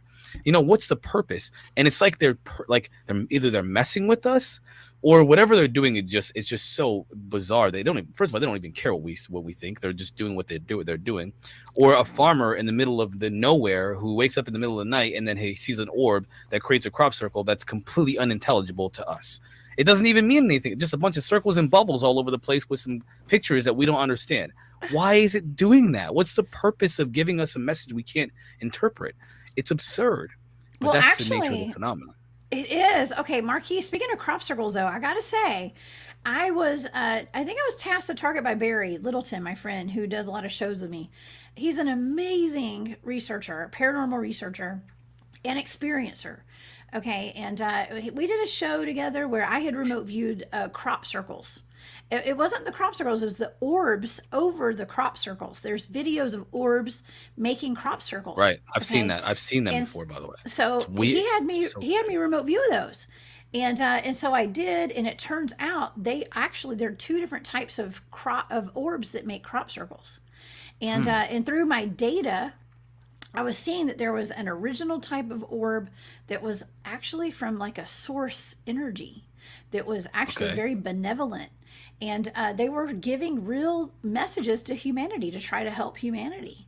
But the technology of these orbs had been taken and corrupted. And so there were, and I say corrupted because they were just used for something that wasn't of the light. Okay. And so there were other, like you see these crop circles that are like Masonic symbols and Microsoft symbols and things like that. So it got distorted, but it was a technology that was basically from source, to help humanity. And it was taken, just like a lot of things in this world are corrupted. Do you remember this disc? I'm going to pull this up I just Googled, I didn't know I forgot what it was called. Let me share it with you, because I know that everyone's going to sit, when they see this, they're going to be like, oh, I remember that. It was in the news and everything. There was a crop circle that had a picture of essentially a gray looking alien. Yes. And it had a disc, right? That disc on the side of the alien.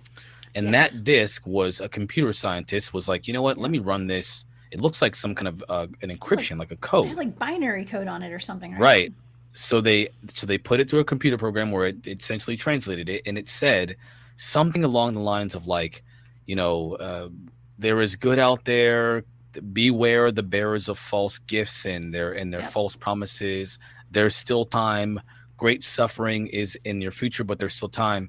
And keep searching. There is good out there. Conduit out. And that is the most freaking bizarre thing. And then there was another one that it's not that bizarre, though. If you listen to the remote viewing data that I had about the crop circles with the orbs over them, that makes sense. Beware of false information and that's just the state of the world today. Well, another one was this here. Do you see this? I know this is kind of a Yes. recreation of it. This was actually the DNA. This is a DNA. Somebody deciphered this. That image is actually an image of a crop circle that had that exact design, and without the colors, of course. And on the left side was the DNA and the biological makeup of a human being, and that it was mostly carbon-based life. But the other side was them, and it actually had their DNA, and their DNA was silicone-based. I mean, what in the world? Like, this isn't who could do something like that? And that's what I mean. Like, these are kind of things that they've given us messages before through crop circles and the abduction phenomena. And I feel like although the nuts and bolts of craft, the UFO are great to see, it's kind of cool, there are no answers there. The answers are with the experiencers and the crop circles, with the messages to the crop circles, remote viewing, things like that. That's where the answers to what this phenomenon, what's going on, what's the message, what's the purpose, what are you here for? That's what we should be asking the questions. That's what we should be looking for the answers. Absolutely. I always say, like, nobody else is going to tell us the answers to any of this stuff. We have to go within, first of all. All the answers are within us, okay? You just have to listen to your own guidance, go with your gut. Don't believe what you hear on television. Turn the news off. Okay? Yeah, turn the news off. It's depressing. Anyway. Turn on Spaced Out Radio. We'll tell you what. Yeah. Spaced Out Radio. Turn on Spaced Out Radio Monday through Friday. Jessica Jones and Dave Scott. Listen, I don't know what the heck I'm talking about, but I'm just, I'm just saying it like it is, as far as I know. I mean, you don't have to believe me. I don't tell everybody to believe what I say. Make your own decisions. Okay. Go with your gut, go with what feels right. But I'm not going to tell you anything that I don't think is true. I would never lie about anything. But I've got some experience in some stuff. That's all. So that is Nancy Hayes says, and what are computer chips made of, Marquise? Silicon. That again, I do find it quite interesting, right? It's interesting that, for example, we have come up with this new way of using information technology with the CPU, the computer chip. They use silicon, and there are ancient structures on this earth that are designed almost like a motherboard. It looks like the information exchange that a motherboard would have. It's laid out like a circuit board of the motherboard. It's really bizarre stuff, and so it makes you wonder. Not only have ancient civilizations already had that technology, but where are they? Are they still here? And I think they are. I mean, they're under our oceans. Someone is. Someone's under there. It ain't us.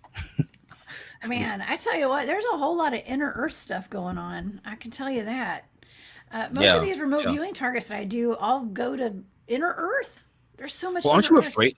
There was I talked to someone who said they remote viewed. I talked to Bob and Lala recently. I just did an interview with them last week. And Lala said that Bob had asked her, and I'm going to release that interview on Wednesday. But Lala said that I'm going to give you a little sneak peek of this. Everyone here, you're going to be the first ones to get a sneak peek in my interview with Bob and Lala right now. So Lala said that Bob had asked her to remote view the pyramids. What's under there? And he was looking for an answer to something that, was what he believed to be selfish. And so she did. She remote viewed it, and she went there in her astral body, or I'm not sure. I don't want to misrepresent what she said, but she went there somehow. And when she got there, she said she was told, get away, go away, like get out of here. You can't be here, because the purpose that she went there for was not a good one. It wasn't with good intentions. And guess what? The whole purpose of that situation was that some being, some intelligence is protecting something at the pyramids. And so whatever that information, that knowledge that's there, there's something there. There's some connection to extraterrestrials or interdimensionals or whatever this non-human intelligence is. There's a connection with them. There's a real connection with them. Absolutely. And I've remote viewed, there was one, a lot of the targets I've done are kind of, they're touchy. You know what I'm saying? Like when you're training, like I've been trained extensively in remote viewing, and there are certain topics, there are just certain targets you just don't do, like the moon. Right. Okay? Oh, Things like that. Inga Swan. Inga Swan. I have gotten. I let Ingo do that. That was him. Yeah. And I kind of did. I went against my better judgment, and I did that, and I got in a little bit of trouble. Okay. I'm just gonna say. Got a little trouble. Yeah, it was bad. I went public. I started to go public, and I got a phone call, or I got a message about 2 hours before my show went live, and I looked like a deer in the headlights that entire show because I couldn't give my data out. It was rough. It was bad, actually. So because I have a healthy dose of respect. Right. Okay. I'm a single mom. I gotta do what's right for me. Okay. And so I did not. There's certain things I'm just not gonna get my data out. It's not worth it. Okay. Yeah. And but I'm here. I give a lot of information out. Okay. It's like nothing. I don't hold back. But that was one that I don't know why that's such a touchy subject. I don't understand why, but it is. So, but you have to have a healthy dose of respect. Now there was a target, and a lot of the targets I do, they're blind targets. I don't even know what they are. And I'm tasked targets by other people. Okay. So I have to be very trusting into who I let give me targets. Okay. Because as soon as I feel like I'm in some kind of danger and I'm not supposed to be there, I pull out of the target. I won't do it. Because it can be life threatening. It's just the way it is. Yeah. And so, well, fast forwarding to what I was getting at here. I remote viewed the Dark Pyramid of Alaska. Okay. Why are you the only person? Why you're the only person that has mentioned that Dark Pyramid in Alaska? And okay. You got me. Let's do it. I want to hear what happened. I want to know what's going on. Talk to me. Tell me. Okay. Well, it wasn't just me. Actually, my friend Tanya Braddock, she remote viewed it too. Because like when I have a show, and I've had a show for a long time on where I do remote viewing targets on things that are like Bigfoot attacks and dogman attacks and murders of people that are suspected dogman attacks and stuff. And I got one that was, occasionally I had to take a break from all the carnage. Right. Okay. It's so stressful. It's too much carnage. I'm not into all this carnage. Okay. But if it helps bring closure for families and things like that, right. It's okay. Now I don't do this for, just anybody for anywhere, whatever. It takes a lot out of me. Okay. And so, but occasionally I would bring in someone else to remote view these targets as well, so that we could compare our data live on air. Okay. It gives it more credibility because, a lot of people that don't know about remote viewing, they think it's crazy and they're like, oh, this can't be. And I've taken a lot of fire from remote viewing when I first came out as a remote viewer. Okay. Because people don't understand it.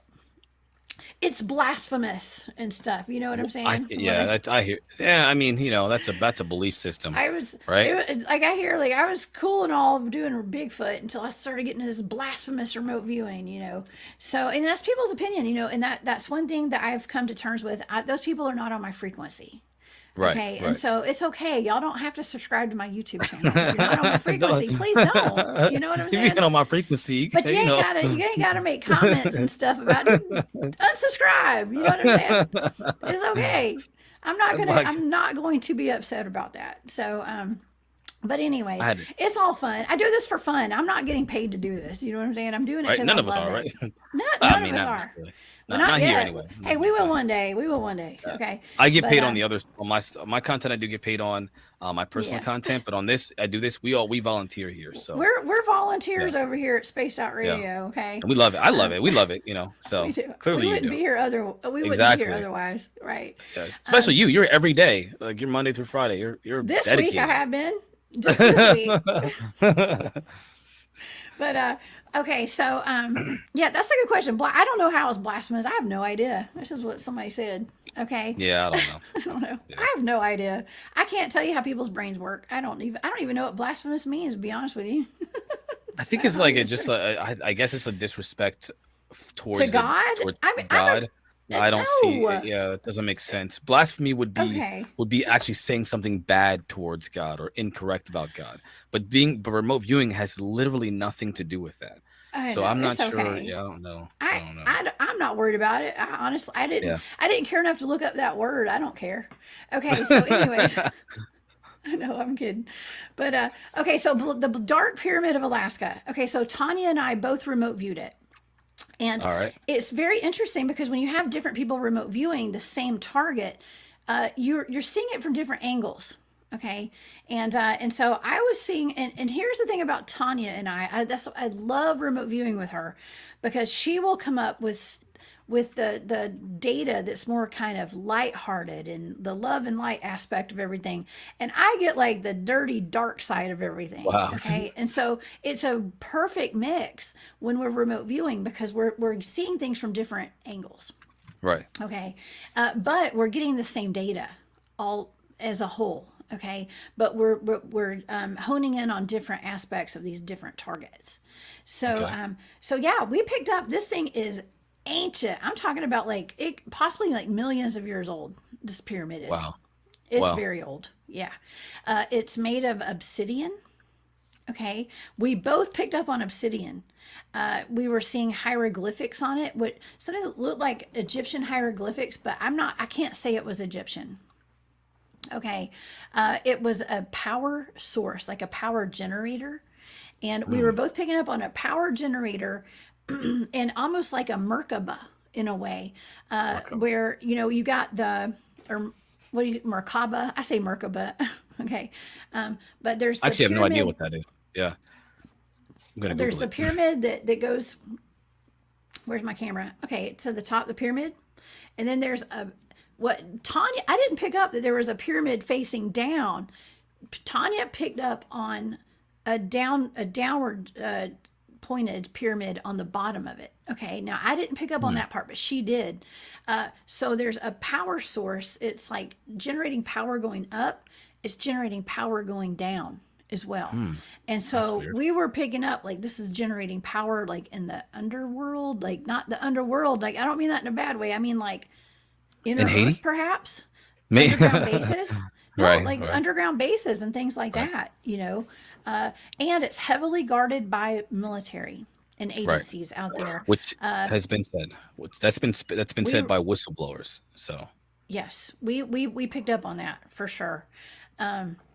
But yeah, I can't remember all the details. I've got my folder across the room over there. I can go grab it. But yeah, it's just a big power generator basically is what it is. And it's very, very ancient. I mean, I'd say it's like alien technology, if you want to call it that. But it's used to this day. It is used to this day. Do you think we've tapped into like what it's the nature of what it is and how it uses energy or exchange or whatever? Have we tapped into that? Or yeah, humans are actively using it to this day right now. And it is absolutely powering something. I believe it's powering, I'm going to say, I believe it's powering whatever's going on underground around Alaska. And it has so much power. It's so enormous. I think it could power probably all of Alaska. Okay. At least. Wow.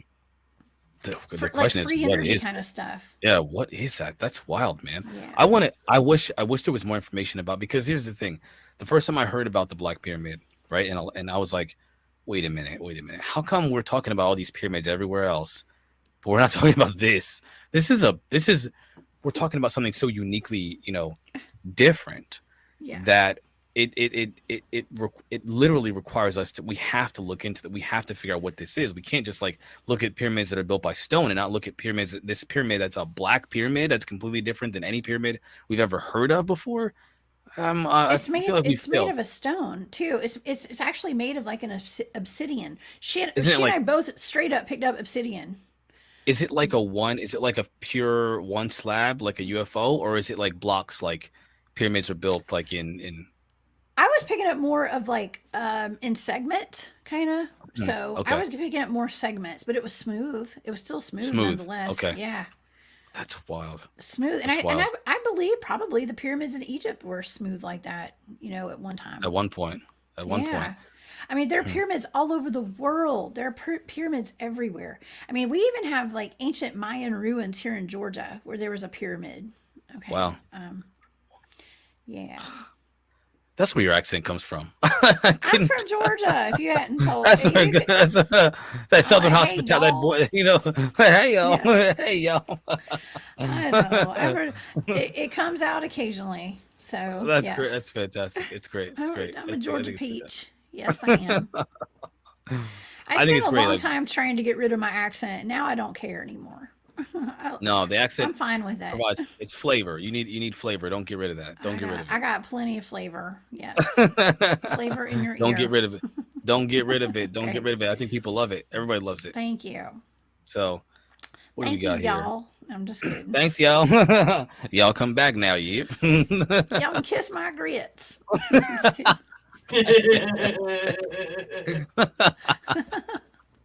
That was the best. Oh, man. Hey, that's the nicest thing I could say right there. When somebody so anybody in the chat, if you want to hear Jessica Jones say something with her amazing Georgian accent, please put it in the chat, and we will try to get her. We'll try to coerce her into saying some things in Georgian ways, you know. It depends. With that Georgian slang, that Georgian swag. Prince Arcane has some Craig Mack up in here with the flavor. In your ear. So, you know that's more your style because you're a northerner, right? So yeah.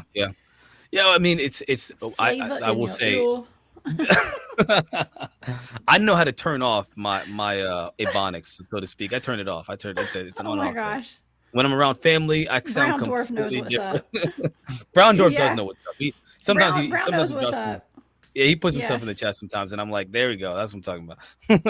He knows I'm gangster. Oh my god, when it comes to it. No, listen. No, here's the thing. Like when I remote view, like a lot of times when I'm, basically it's like channeling. Okay, when all the information starts, when you open up, the aperture opens, and all the information flows in. I start hearing rap lyrics, and there was one of my targets. I was hearing Tupac. And I wrote it down and I admitted that live on air. And I think I got I had a lot of people like, okay, Jessica, whatever. But hey, listen. It was for like the Acoustica or something, some like cryptid. And I kept hearing, I ain't a killer, but don't push me. The irony in that. It was part of it. And so I write it down. Like this part of what I wrote down. I was like, oh my God, I can't believe I said that live on air. So now Space Out Radio knows. Yeah, it's just the way it comes through. Yeah. Brown Door showing some love in the chat. That's so funny. You know, I've always wondered sometimes, I'm like, what? Because one time Brown Dwarf said something in the chat, and I was like, is Brown Dwarf black or like what?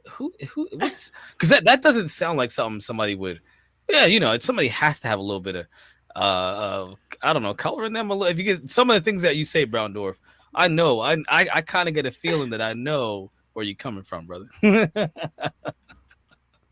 So Brown Dwarf's a Sasquatch. What are you talking about? I knew it. He's a Sasquatch. Yes, I knew he's my Sasquatch brother, actually. Yes. Fantastic. So you've had some pretty cool experiences. I've been afraid. So I don't know what happened. I think I told the chat one time in our SOR chat one time, I said that I had an experience where I was meditating and I came out of my meditation and this was not asleep. This was not meditating anymore. I came out of it and then I had this feeling to close my eyes again. And so I did. And then all of a sudden I felt this like feeling of being raised up, you know, in the clouds. And I did. I was up in the clouds and I looked around and I was like, oh, whoa. I was freaking out because I didn't like it. But then all of a sudden, this metal silver ball zipped into my view and just sat there right in front of me above the clouds. And I looked at it and I was like, I don't want this anymore. I don't like this. I don't want this anymore. I don't want it. And then it zipped away and then it brought me back to where I was. That was, I don't even know. What do you do with an experience like that? Because there's nothing to it. It just happened. No, there's and something to it. There's something to it, Marquise. Okay, I have actually seen a video, right? A friend of mine, a good friend of mine, has a video that came from a woman who was with MUFON, who passed away a couple of years ago. And it was a CCTV camera. And I've talked about this before. I'm sure a lot of people in the chat have heard about this. A lot of y'all probably hadn't heard about it, too. There's a video that he will not release, okay? Because, and Barry Littleton, Barry's in the chat. What's up, Barry? What's up? What's up, Barry has seen this video. Barry and I both have been freaked out by this video. It's so crazy. There's a video of it's a closed circuit TV camera of somebody's backyard, and these silver orbs shoot past the camera. They're silver. They're metallic. They shoot past the camera. They land on the ground, and Marquise, they turn into aliens. And they run around the backyard, multiple aliens run around the backyard. They don't, it looks so creepy. It's one of the creepiest things I've ever seen in my life because they don't move like any kind of Do you have, they move like bugs, right? They move like bugs they scoot around, and it's almost like their legs run out in front of them and their heads are bobbing around. And then after they get done running around, they turn back into silver balls and they shoot past the camera again and go back into the sky. We don't even. We only have 7 minutes before break. Barry can confirm this. Barry can confirm it. He's in the chat. He's seen it. Absolutely. We only have 7 minutes before break. This is on the one hand, I'm excited to talk to Tim. On the other hand, I'm saddened that our conversation is going to end because I want to talk about. Oh my goodness, I want to. Please, if you have a link to that video, send it to me, please. I want to see. It's not released. It's private. It's somebody. Okay. The woman who had it was not planning to release it. She was like even threatened about it. Okay, so wow. Yeah, this was something that she wasn't going to release, but I'm not even going to release the name of my friend who has it because I'm just not. Man, that is so interesting. Well, I've actually talked to Grant Cameron about it. So Grant and I have had Grant had me on his show a while back, and he said, he was almost kind of mad, like, why would you not release that? Don't you think it's important for humanity? I was like, yeah, it's not my video. I would release it today. You have to respect that. If it was mine. It's not mine. And out of respect for Angela, it was Angela Shearer. A lot of people know Angela at her MUFON.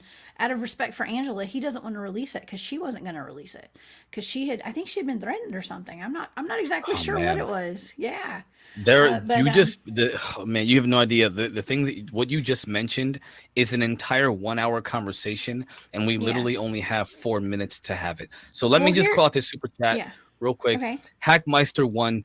Thank you so much for the $10 super chat. Showing some love in the chat here. Jessica and Marquise, I want to ask what both of you think on the series Mysteries of the Abandoned. Because so many times one of their interviews bring in Outer Earth's encounters of some sort. I have never seen that TV show. Full disclosure, I don't even know what that is. I just Googled it as it came up, so I'm going to have to take a look at it. And then if I see you in the chat on the weekend show, I'll answer the question. I've never heard of it. I've never heard of that show. I don't know. I'll look it up though. Yeah. Now I'm curious. You got my attention. There's Outer Earth and there's Inner Earth. So yeah. Well, I mean, we're gonna look Gary that Nolan. Up, Gary Nolan has been using this new term called the shadow biome, which is essentially like an entire like an ecosystem that exists right here on Earth where we are. We just can't see it.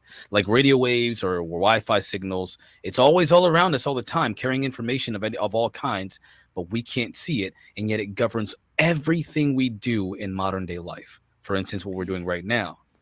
We can't see it, but it powers everything. So interesting. Yeah, we got a lot to explore in this field. There's so much to it.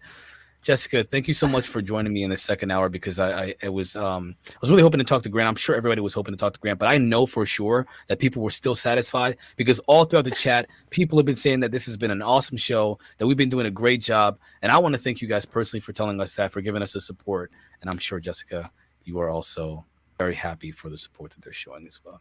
I appreciate each and every one of y'all, man.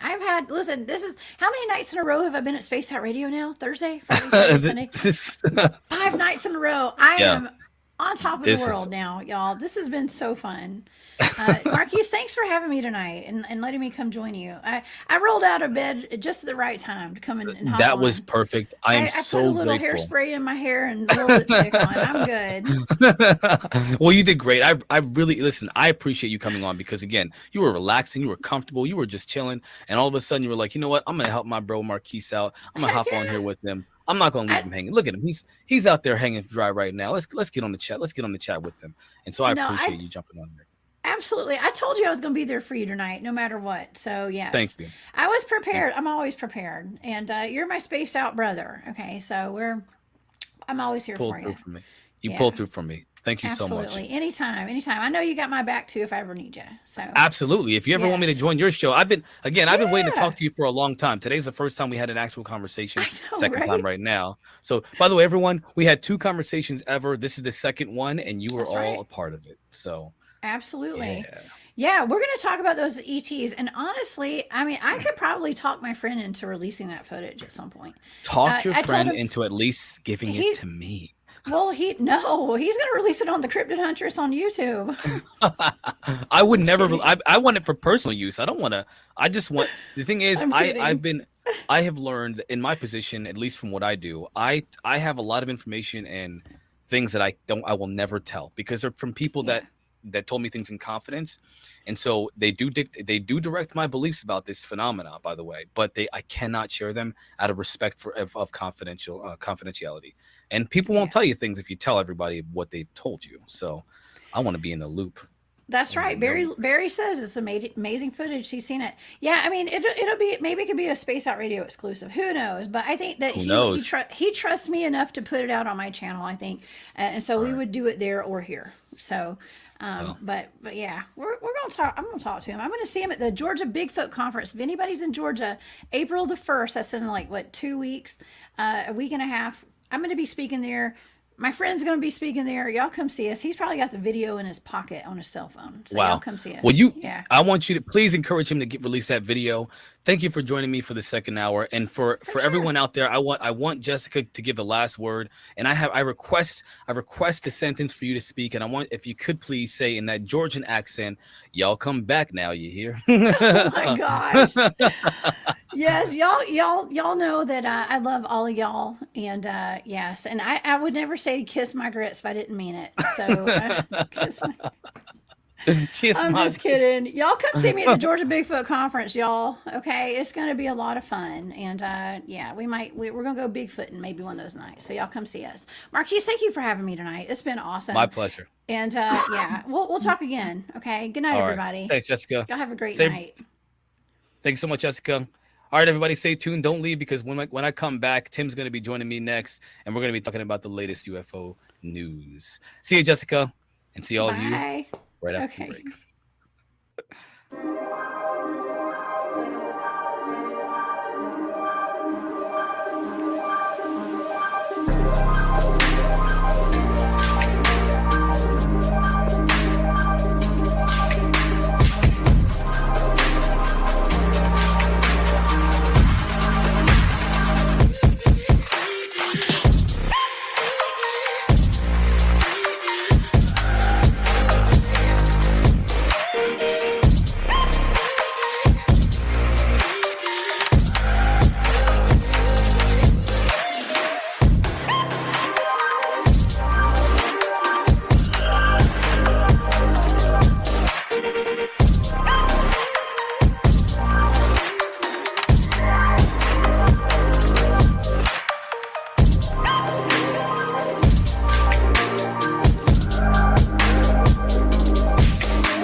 Welcome back to the final hour of Spaced Out Radio tonight. I'm your host, Marquise, and I will soon be accompanied by the legendary Tim Senor.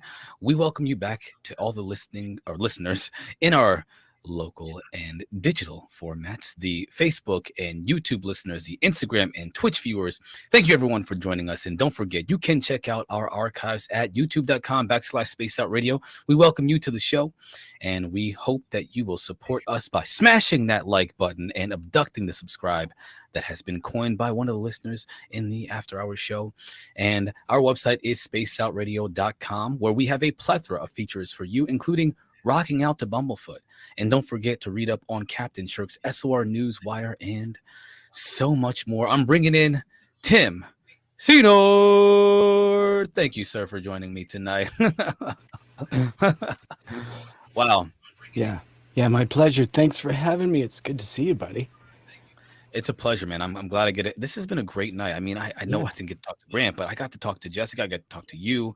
This is a great night for me personally. I'm having a really great time, and everyone in the chat's having a great time, and I get to talk to you, man. I finally get to have that conversation. I mean, this is, again, I talked to Jessica twice. I talked to you 3 times. 2 of the times I've talked to you were in this day, today. Ever. So, yeah. So it's no, great, that's man. Great. It's great. And our first conversation was intense. I mean, It was we epic. talked for It was while. epic. It was epic. So, indeed. And we have some epic stuff tonight too. So I brought you some stories. All right, man. Let's hear it. You ready? I'm ready, man. I'm ready to get rocking and rolling. Okay, cool. We'll just jump right in. So for our top story of the night, filmmaker Jeremy Corbell is quoted as saying, "I know for certain, and it has been proven to me beyond a shadow of a doubt, that we have full intact craft and machines, not from Earth, built by non-human intelligence." And so from this article in latestUFOsightings.net, they go into some detail where filmmaker Jeremy Corbell is dedicating himself as an investigator of extraterrestrial phenomenon and is currently convinced that we possess the advanced technology that is not of this Earth. He claims to have indisputable evidence that the US government and military have access to fully functional alien crafts and machines built by non-human intelligence. And so Corbell delves into enigmatic world of government secrecy and the alleged sightings of the Mosul Orb, a mysterious object that the Pentagon is determined to keep hidden from the public eye. He ponders that the contents of the secret hangars where these unknown crafts may be stored, and questions to the extent of the contact between humans and the beings who built these remarkable machines may be hidden within the doors of independent and some high-tech companies out in the public sector. And so when former US President Ronald Reagan mentioning at the screening of Close Encounters that only a few people in the room knew the reality of extraterrestrial encounters, Corbell wonders just how deep this connection goes. And could these contacts be influencing the events on Earth, or is it purely a quest for knowledge? And so I think it's a great question, but again, we have to always question the sources of some of the material that's being released. And we can dive a little deeper into the context of this article, but right off the bat with the Mosul Orb release and Jeremy Corbell definitely doubling down publicly on all of the evidence that he and George Knapp release, it seems very, guided, that they're on a mission with this material. How do you feel about it? So there are several, points that I think are relevant to answer, to kind of address within that information you just shared. The first thing is, somebody mentioned in the chat, the source of the information is important. So Jeremy Corbell has worked with Bob Lazar. He is currently working with and has been working with George Knapp for quite some time on essentially disclosure, investigating the phenomena, pulling some pretty credible information in relation to the phenomena. And I think that when it comes to Jeremy Corbell, although he is not a perfect human, as we all know, he's working with George Knapp. I don't think that we can dismiss or just kind of downplay how important George Knapp has been in this field, and how skeptical he is even to this day about the information that he receives from people about the phenomena. So I just want to get that. I want to kind of preface what I'm going to say next with that. So Yeah. this, I think, is, at least when it comes to this information, I personally believe the source is reliable. I don't think the source is perfect. I think that it's reliable because it's been corroborated by people like Tim Burchett, who has also suggested that someone is in possession of this technology. It's been hinted by Louis Elizondo, where he says that he mentioned in an interview, and they were talking several years ago, but that it is his belief. He was asked, does the U.S. government possess non-human technology? And his response was, it is my belief that the United States government is in possession of non-human technology. I think that's pretty relevant, especially when it's corroborated by people like Louis Elizondo, even Gary Nolan has suggested that the metamaterial that he has is from a downed craft or so forth. But I think it's important to think about corroborating testimony about that subject, not just the one person that's talking about it. So that's my take on it. I 100% agree, and I agree also with our chat bringing up the fact that the source is important. And I think sometimes the source revealing the information is almost as important as the video or image or story itself. Right. And I bring up perhaps even Sean Cahill and his recent release to Twitter and the world, what he considered a UAP video of something that appeared to be a white cigar shape that kind of glides down in a valley.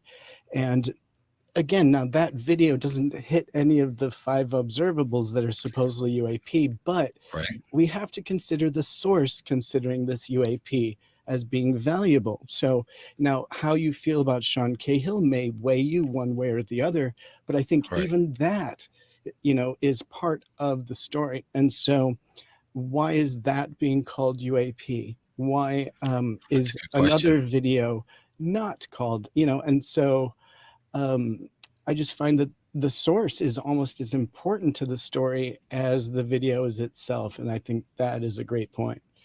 I agree 100% with that as well. I mean, when it comes to people like Sean Cahill, we're talking about somebody that is directly involved with Louis Elizondo, who is directly involved with the phenomena. We're not talking about somebody who's a researcher like myself, or who I can read articles and look at tweets and read books and follow the data and follow the my sources and stuff like that. And that's great, and it's fun to do, and I learn a lot. But I'm not involved with the phenomena. I don't know what it does. I don't know how it acts. I see it, the videos, but I don't have data, and I'm not associated with directly the scientists that are involved with studying the data behind this phenomenon.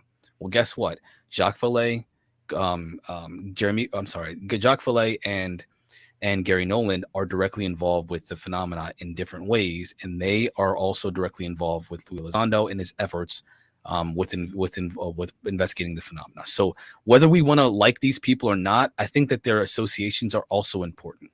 So we have Sean Cahill, who's putting out a video that is kind of non-eventful. It's not a very interesting video. It's not a very exciting one. But for him, somebody that is directly connected to the people, directly connected to in studying the phenomena, investigating the phenomena, I think that is also important. There's a lot of things to consider when you're trying to make a judgment about something. You have to take in many different data points, or factors to come to a decision about whether or not you should trust the source, not just the source, but whether or not you should trust the information, because sources association and material, the material itself, are all important, or the information itself are all important. And so we can't say the information is good, the associations of the source is good, but we don't like the source, so therefore it's all trash. Well, that's not a very good way of making a decision about whether or not something is authentic. And so you can have a crappy person that has some great data and is associated with some great people and is providing data, and it's questionable, but you should at least take it into consideration as a potential authentic piece of data. I know that was a mouthful. I apologize. No, not at all. I think that was totally profound. And before we get into my big story, I would love to kind of touch on something that I know kind of touches on a note for you. The headline coming from Science Tech News from ctvnews.ca. Elon Musk's satellites are muddling UFO sightings statistics, according to researchers. And so at the start of the pandemic, as many people found themselves spending a lot more time at home or outside than usual, a handful of researchers were curious about the effects of public health measures on a niche area of UFO sightings. And so, would more people report seeing UFOs during their increased time at home? The answer, according to a new research article published in the journal Scientific Exploration this last month, is yes and no, of course. And so according to the reports, some did increase depending on a lot of compounding factors, but instead of, a lot of people are seeing things in the skies and they're instead looking to Elon Musk as being part of the culprit. And so the articles outline how researchers have believed that because of the lockdowns and physical distancing measures, along with an increase in anxiety among the populations, there have been an uptick in UFO sightings. And so to test their hypothesis, they looked at data from National UFO Reporting Center, NUFORC, and the Mutual UFO Network, MUFON, which gather UFO reports from across the US. And they looked at data from 2018 to 2020 in order to complete the data for before and during the pandemic. And then they looked at some community mobile reports. And in 2020, there was a clear uptick that around 600 more reports were logged in each database compared to pre-pandemic levels. So there was definitely an uptick. But what they found was Elon Musk's SpaceX. Starting in late 2019, SpaceX started regular launches of Starlink satellites, which provide satellite internet coverage to 50 countries. And these launches include up to 60 satellites at once, adding significantly to the number of small flying objects in the sky. And so researchers saw that there was a correlation between the timing of the Starlink launches and the increase in UFO sightings, meaning that many of the 2020 UFO sightings may have been of terrestrial origin than extraterrestrial. However, we know that there have been quite a lot of releases in the press that shed light on potential impact of social factors on UFO reporting due to the fact that Elon Musk himself was battling some of the stories that were revolving around objects following some of the star flights created by SpaceX. And so not all of the objects in the sky were of Starlink origin.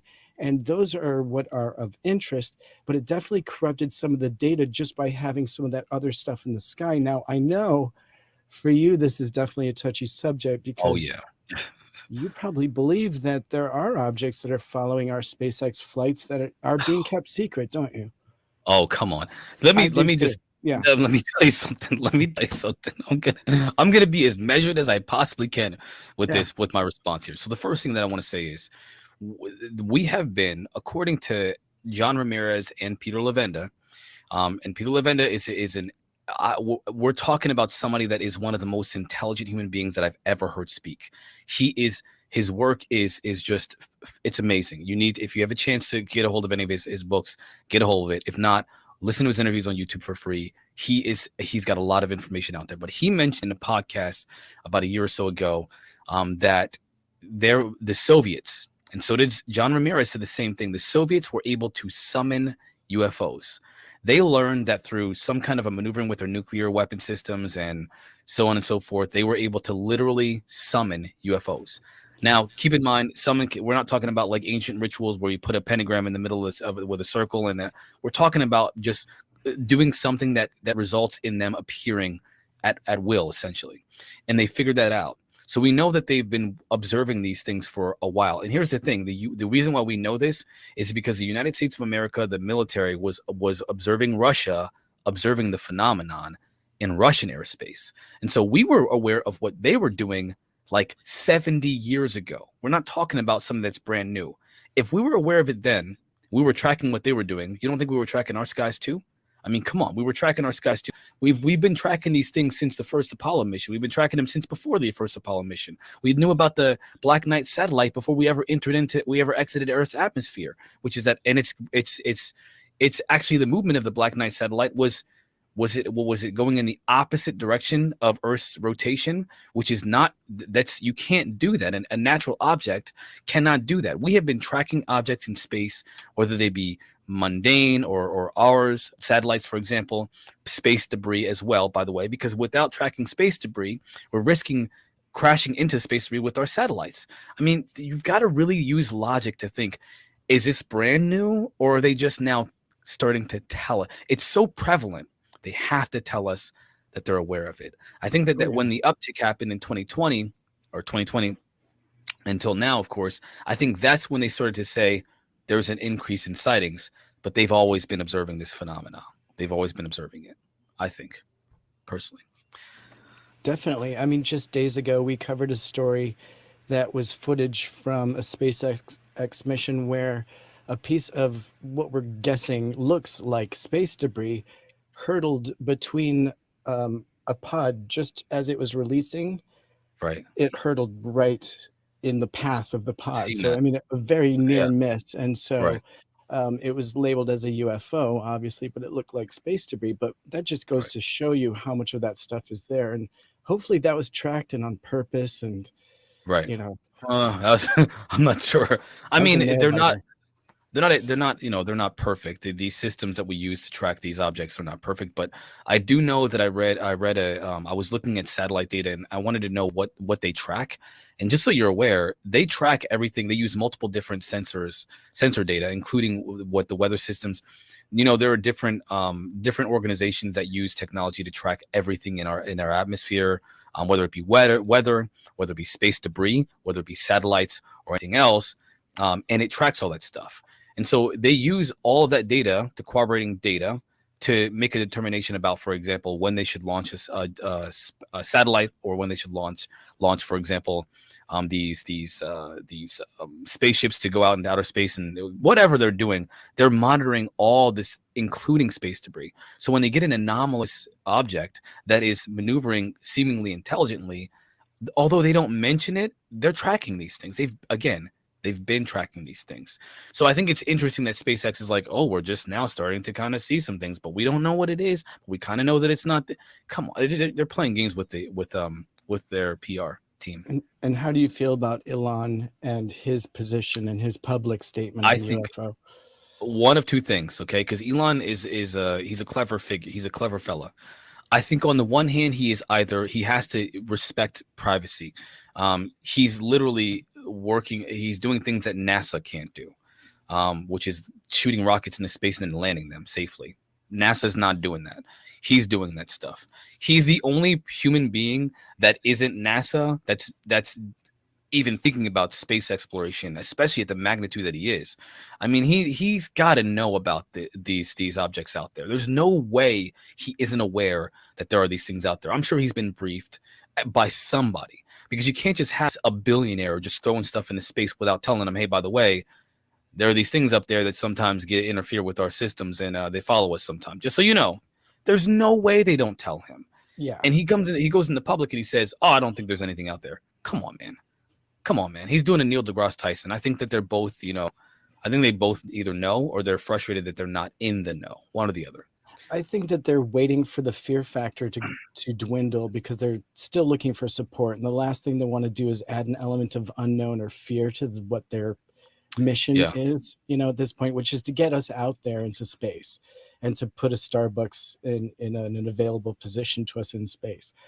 And so, we may have to consider that he's thinking he may have the answers for the long term, but he's only positioning himself publicly right now, to make it look appealing still. I'm sure there are things that are very much unknown that, he is aware of. And that could be, we see that in a lot of ways. If they don't know what it is, people in power tend not to say anything on it. I mean, or there was I remember one time I reference a lot of people. Dave tells me I got to start focusing on my own research here, but I really love doing this because I think it's important. I'm just a guy. There are people that are really involved with this stuff. Louis Elizondo gave an analogy. He said, "What if there was an enemy of the United States that was able to outperform us, that seems to be technologically so advanced that we can't even understand how they're operating, that is able to penetrate solid surfaces and all these different things, and it can disappear, it can reappear, it can outperform all our best pilots. There's nothing we can do to stop them. They can invade our airspace, with complete impunity, and we cannot. If they were to attack us, we cannot protect the American people or anyone. And the whole world, by the way, is also experiencing this enemy, right? And we were preparing to try to build a defense for the potential conflict with this enemy. But if we told the American people about the enemy, we told them for sure, and the enemy, by the way, is observing us, and they found out that we told them, well, they have a strategic advantage by thinking that we don't know that they're even here. We don't know what they are. We don't know they're here. We don't know their intention. They believe that we don't know what's going on. But by telling the American people that we do, they've lost their strategic advantage. And let's say that they've decided in a year or two they're going to attack or they're going to invade or whatever. But now that they've lost that strategic advantage, they attack tomorrow and we're not ready. What responsibilities does the United States government have to keep that information from the American people? And I think he didn't say that's what's happening. He said that's the mindset of national security. And so in their minds, telling us is putting us in danger. It's putting us at risk. Not that's what's happening, but that's how they have to think about the situation. And I understand. I get it. I do. Yeah. It could cause a panic. Yeah, and I think a lot of that mission was directed towards getting the conversation towards that, having a realistic view of what do we do if this is something. Let's get past the what, is this happening? Like, let's get past that. Let's just say it's happening. Now let's start to strategically plan for this as if it's happening, because that's really the reality. I think that's where Elizondo was pushing things. I think that's what the whole threat narrative was designed to do, was to get them into action. It was a call to action. So I think and it was successful to an extent, but we're still pushing because it needs to really get even further and beyond Congress into the UN, have a realistic conversation. And that actually dives us right into the real topic of the night, which I did a little bit of research into some work of a good friend of ours, Mr. Ted Rowe from NARCAP, presented back in 2021 a paper to the American Institute of Aeronautics and Astronautics, or the AIAA. And that paper was on the UAP and commercial aviation, 20 years of research and analysis from Ted Rowe of NARCAP, and also with the help of Dr. Richard Haynes. And so very briefly, we can get into his presentation because it's given us a great breakdown of their realistic analysis of the potential hazards that are really out there to aviation. And then also taking a glance at the fact that we can separate this now, because we're going to be slathering UAP all over this, but there is a separation of UFO here. And interesting. So and so very briefly, Dr. Richard Haynes spent 4 years at NASA as a perceptual psychologist and human factors expert, and collected over 3,000 aviation-related reports involving UAP. And then in 1999, he prepared a paper called The Aviation Safety in America, a Previously Neglected Factor. And that was basically reports from civilian and commercial air crews that talk about not only the benefits of getting proper reporting together, but discussing the fact that there is, in fact, a reporting bias already in existence, where pilots and air traffic controllers often cite their concerns for their careers and their credibility as a reason for not reporting the incidents. And furthermore, the FAA does not investigate pilot and air traffic controller reports on UFO incidents. And so information is currently flowing away from the aviation systems and safety planners, leaving air crews with no leadership, guidance, or training on the information. So even if they're looking at Starlink, they're wasting time not looking at their navigation, or maybe it is UFO, but the fact is they are not being trained properly, and that's part of what this is. And so NARCAP, NARCAP, NARCAP project was established as a data collection project, including confidential pilot reporting system based on FAA protocols. And so they help to term the definitions for UAP and the categorization, which we can go over. But they have done briefings for they've done briefings at the U.S. Congress in 2003 and 2005. They briefed the FAA safety reporting system. They've also briefed at CIFA and the CNS and GEIPAN, GEIPAN. I'm not sure what that is. But we're going to go over some slides if you want to very briefly, because it's kind of interesting. So, sure, if you want to bring up some slides. Give me 1 second while I pull those up. Hold on 1 second. And so I'll just start with number one, where Dr. Haynes is talking about this paper from 1999, The Aviation Safety in America, a Previously Neglected Factor, which is, this paper in particular is an analysis of 100 American civil and commercial UAP reports involving aviation safety, identified specific safety factors. I gotta find the first. Which UAP are they in safety? Okay, are they all? Okay, 1 second while I pull that up, because that would be the very first one, which is fantastic. You sent them in order. Thank you so much for doing that. No problem. I have to. Yeah. Message. And anyone that wants to go grab this, you can actually go to, and I'm going to put the link, and I'll send the link. We'll have it in the description below. It's available. You can see Ted Rowe delivering this paper to the AIAA on YouTube. And so I will make sure to put that link in the description below. I'm sending I have to send all of these to myself because I apologize. They were sent through text. I totally forgot how to do that, but that they were sent through text. So I'm pulling them up right now. Yeah, no problem. All right. One. And then share with you guys here. And so I did talk to Ted earlier today, and he's given us permission to go ahead and show these slides from his presentation. And there is Ted looking gorgeous up in the top corner there. Gorgeous, man. Yes. Real quick, I'm going to give a shout out to the super chatter. Please. Hackmeister1, thank you for the super chat for the $5. Thank you so much. That's appreciated. I think Elon knows a lot more than what we're hearing. What do you guys think is behind the curtain? It's my opinion, but I throw it out there. I think what's behind the curtain is the truth about extraterrestrial life or non-human intelligences that are engaging with humanity. And I think it's a scary thought. And I think that's why they haven't told us. I think that's what he's hiding. That's what's behind the veil. And I think they don't know the first thing about it. And that's another big part of that, why they're not talking about it. So slide number one here, very briefly, we'll just go through some of this stuff, and anything that is interesting to you, please speak up, or if you have questions, feel free to hit me up. So close pacing is one of the factors that has been in the reports involving the aviation safety identified with the UAP.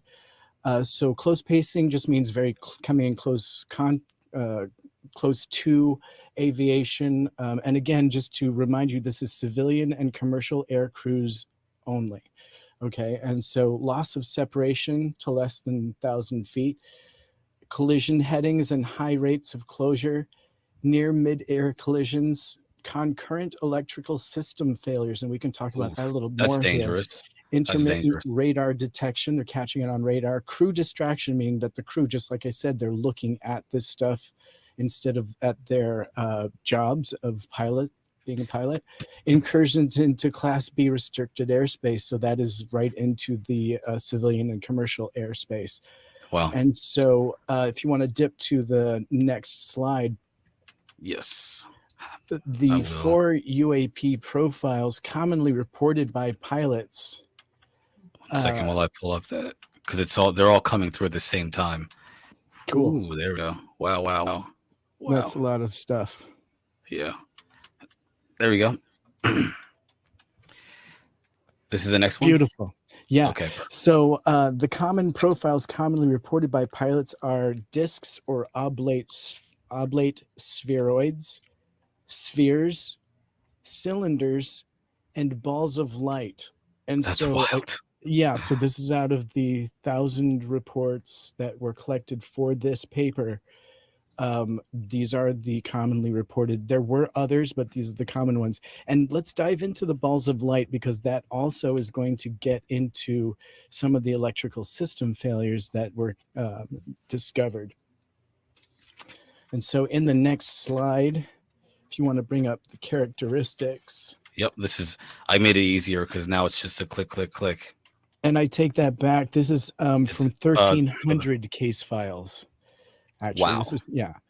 So from 1,300 case files. Yeah, so the characteristics of the balls of light of UAP: 360-degree radiators with no visible surface, highly mobile, moving in any direction, ultimately. Long duration, some have been observed to last several hours, and not to be confused here with ball lightning, which typically lasts for just 5 to 7 seconds. So a range in size from just a few inches to a diameter of very large, and intermittently detected on radar.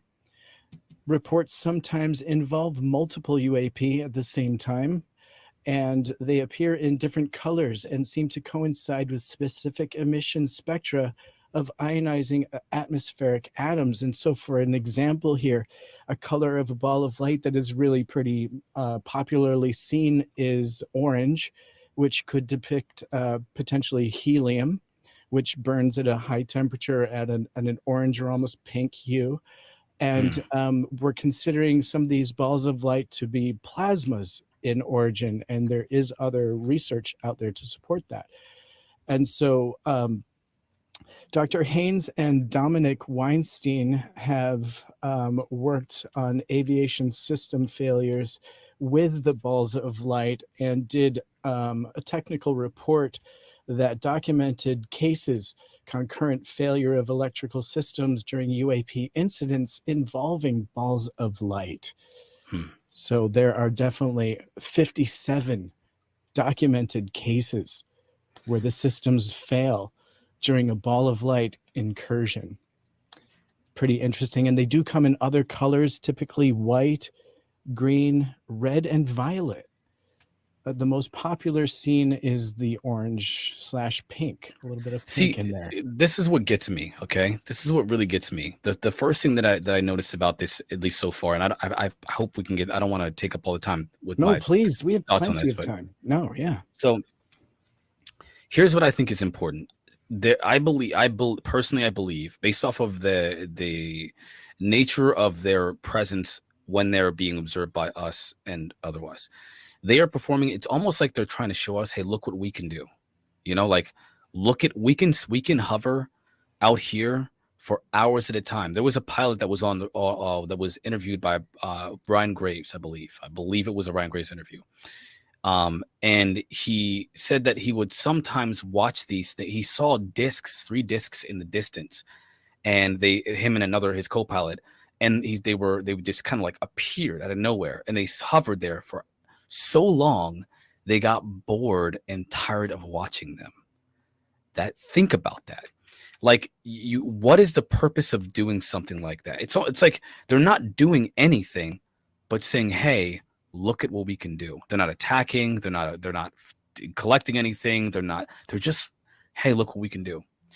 And they clearly can do things that no one can do in the entire world. One of the most interesting takes that I've heard so far is that if any nation had the ability to do the things that these things can do, it would be game over.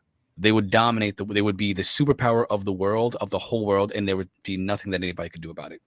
They're not ours. They're not ours as in no one on this planet owns this technology, because everybody on this planet is looking for an angle, a one-up on everybody else. And so there's no freaking way that someone owns this technology. No way. Yeah. It just doesn't make sense. Yeah, and I've seen these balls of light, ball of light one time myself and filmed it. And, you know, it was definitely otherworldly, probably around the size of a basketball. But Right. Ted Rowe himself, if you get a chance to listen to this full presentation, he actually talks about his personal experience of seeing an large orange ball of light come out of the ocean in Hawaii with a disc perfectly inside it.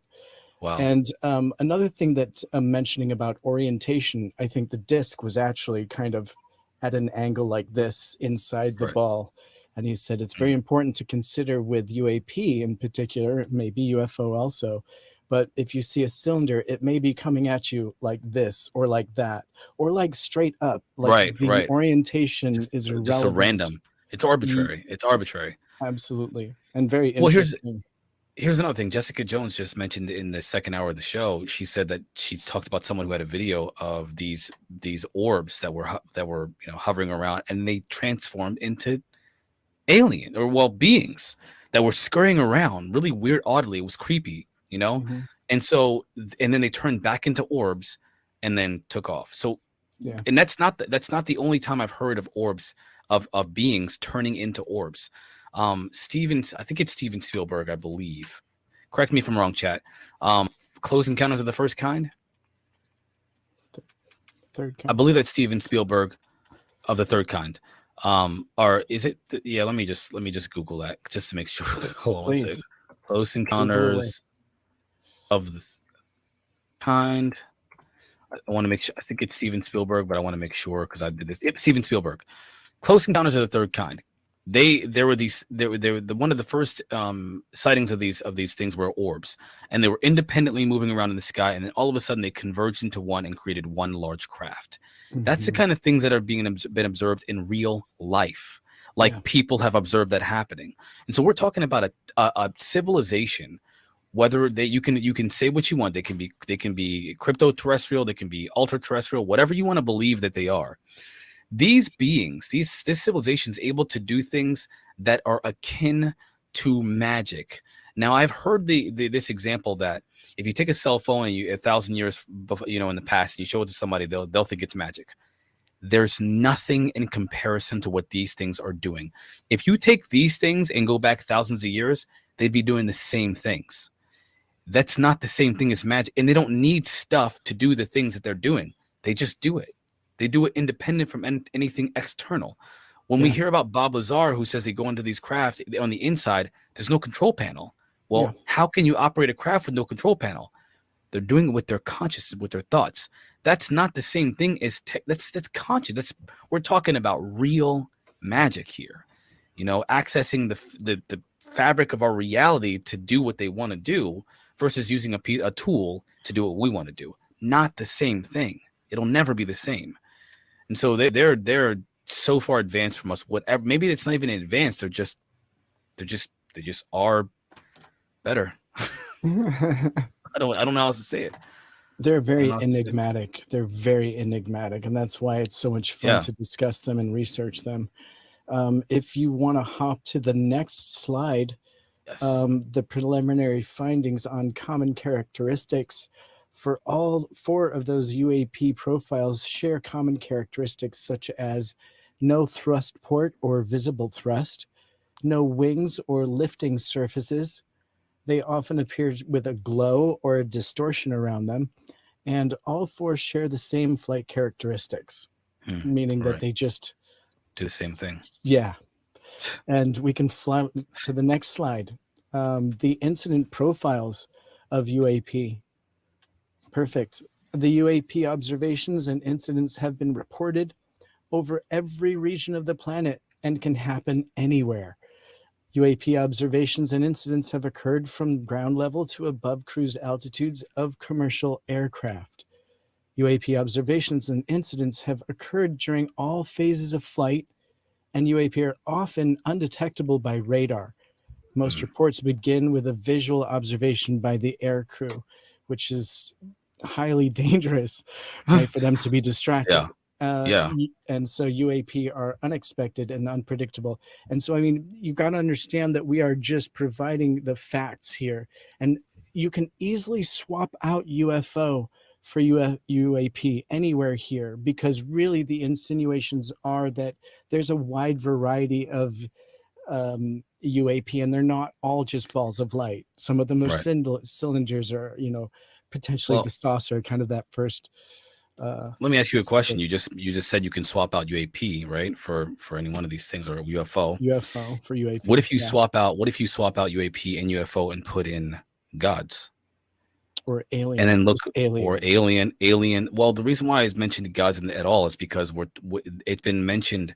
These beings have been mentioned. These whatever they are have been mentioned in ancient texts throughout all of human history. The Anunnaki, the god, those from heaven, you know, who came down, right? Yeah. They offered gifts, anything from Greek mythology to Anunnaki to sons of God in the Bible to the Hindu Vedas talk about the Vimanas. They have been mentioned throughout history. So what I've come to believe, based off of just you're talking about data, there's this new way of thinking about the phenomena that is interdisciplinary. Because what we're looking at right now is aviation data, which is, I think, is extremely important, especially when it comes to bringing legitimacy to this phenomenon. However, we cannot discount. We need to include also historical accounts of this phenomena engaging with humanity. And it's been, when it has engaged with humanity, it's been considered everything from gods to jinn to fairies to goblins to whatever, right? It's been all these things that appear and disappear and can do magic and can reform and have been in the sky and they've come, the gods and all this stuff. It's all been here forever. And when you do that, you've got a very interesting presentation to the American people in the world. Because how do you tell them, by the way, you know those things in the Bible that were talked about, the sons of God, the angels, the demons, all that stuff? That's what these things are.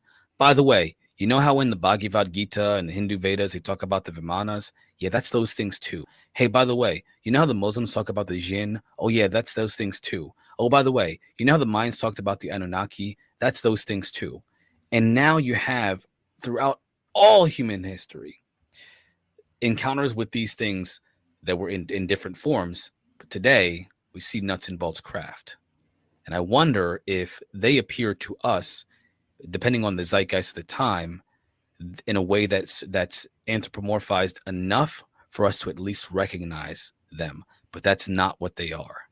Maybe they're none of this. Maybe they're not UFOs. Maybe they're not orbs. Maybe they're not grays.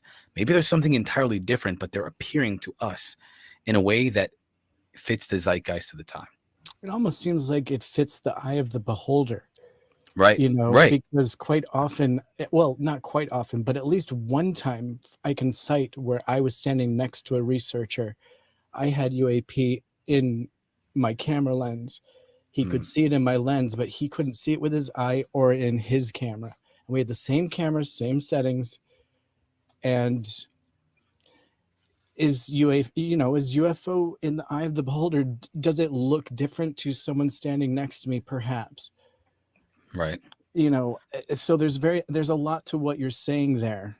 And absolutely drawing into the history is a big part of what NARCAP is doing. And Ted Rowe and I had a long conversation about the history and how it draws in. And the fact is that I personally, and Ted also agrees that it is important that you do bring that all of that together. But the fact is that you brought up a great point that it is kind of modernizing. The topic is modernizing. Right. And there is potentially, the fact is that our tech is upgrading and we don't want to collide with anything accidentally out there. No. And so there should be training, there should be awareness. And even if we don't know what it is, there still needs to have that conversation being taken place in the safety world with aviation. right? And it is a little bit about UFO, but it's a lot about UAP. And a lot of that stuff is debris. A lot of it is natural. Maybe it is balls of ball lightning, things that can really affect aviation. But then there's this other massive gray area of other stuff that needs to be discussed, and a lot of it is distracting to our pilots, and I think that is potentially what they're working towards. But I think what they're also trying to do is break down the continuing stigma that exists in the aviation committee or community, that they are just too scared to report this stuff because they don't want to get grounded still. And so even confidentially, they're still scared to report on some of this stuff, but it's definitely taking place. Well, and please. I apologize. No, I want you to, if you can finish, please, by all means. No, that was it, man. Jumping over to you. So here's another thing that I've for myself, I think it's important, and I think for everyone else to consider when it comes to this phenomena, right?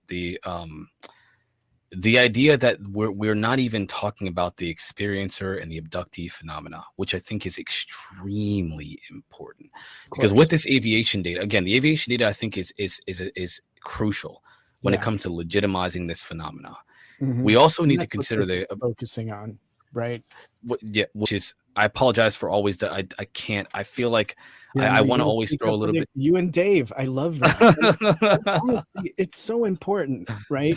But is it really the topic for the time, right? Are they ready for it?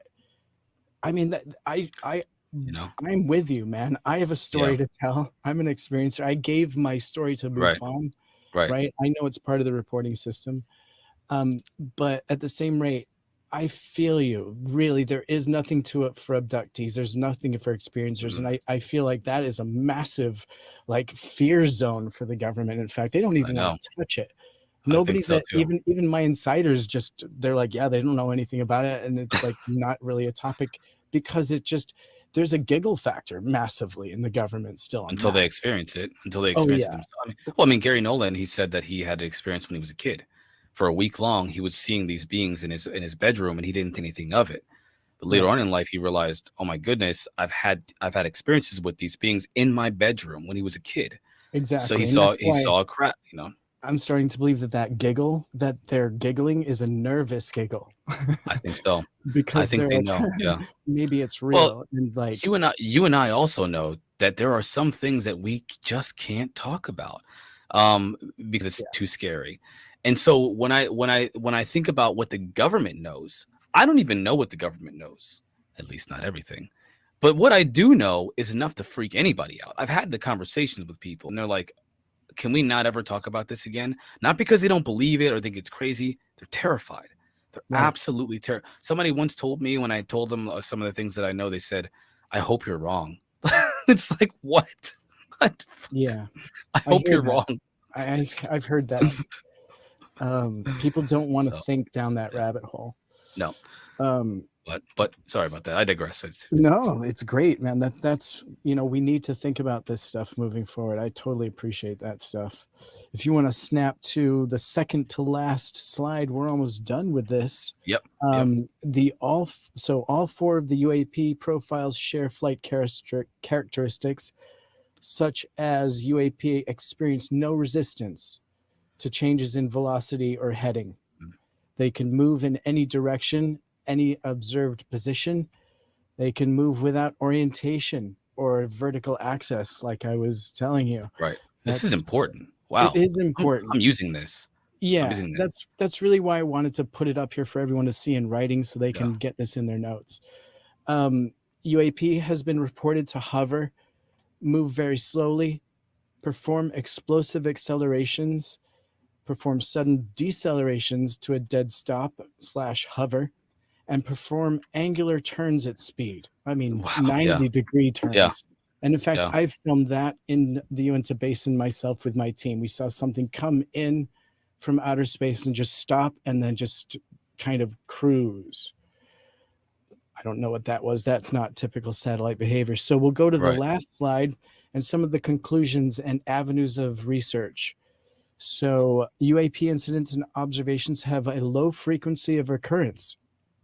So it's not happening as much as we think, true UAP. Preliminary estimate based on limited aircrew survey showed 1 in every 6 flying careers observed a UAP, which is actually a relatively high statistic in my personal opinion, 1 in 6. Aerial UAP observations and incidents are supported by ground observations, such as radar and ground observers.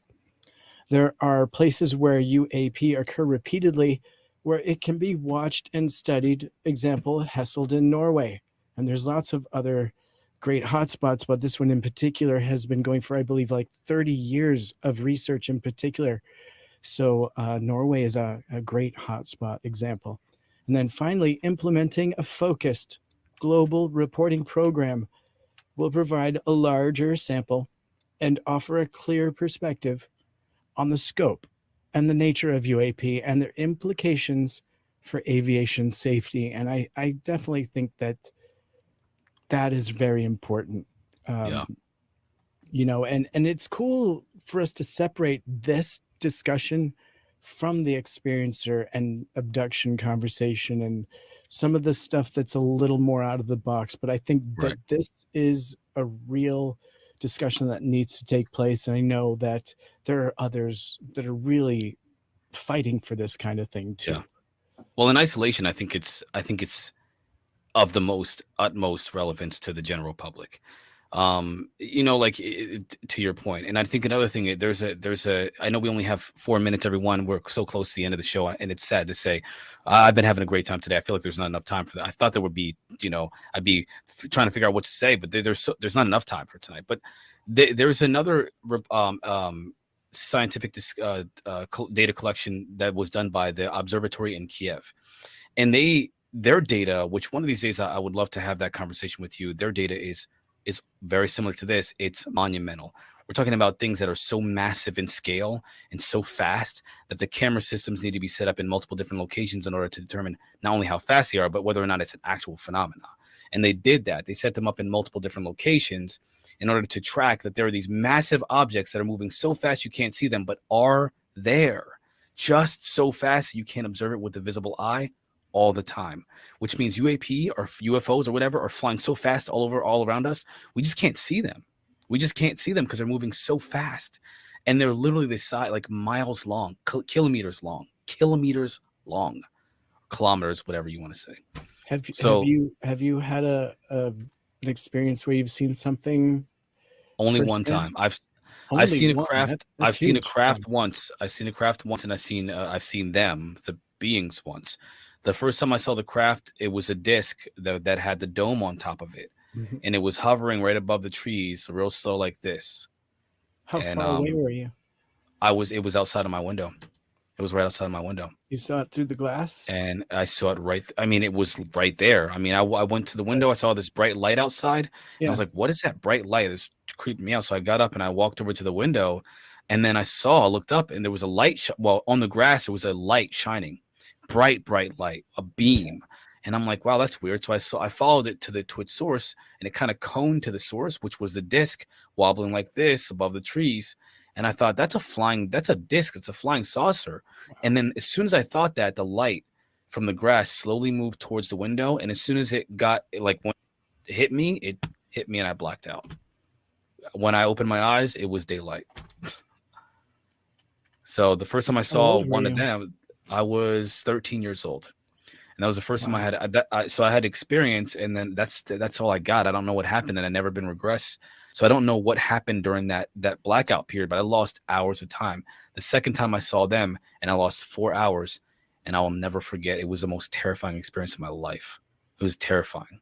They came into your room, sort of? They came into the house. They walked straight through the back door. I looked up, and I watched them, and I thought to myself, oh my gosh, they're coming. I wasn't thinking about them. Why are they coming? And then I looked up, and then there they were. They went straight through the back door. They didn't open the door. They went straight through it. And I'm looking up, but I can't move, and I can only look. And then they slowly moved towards me and surrounded me.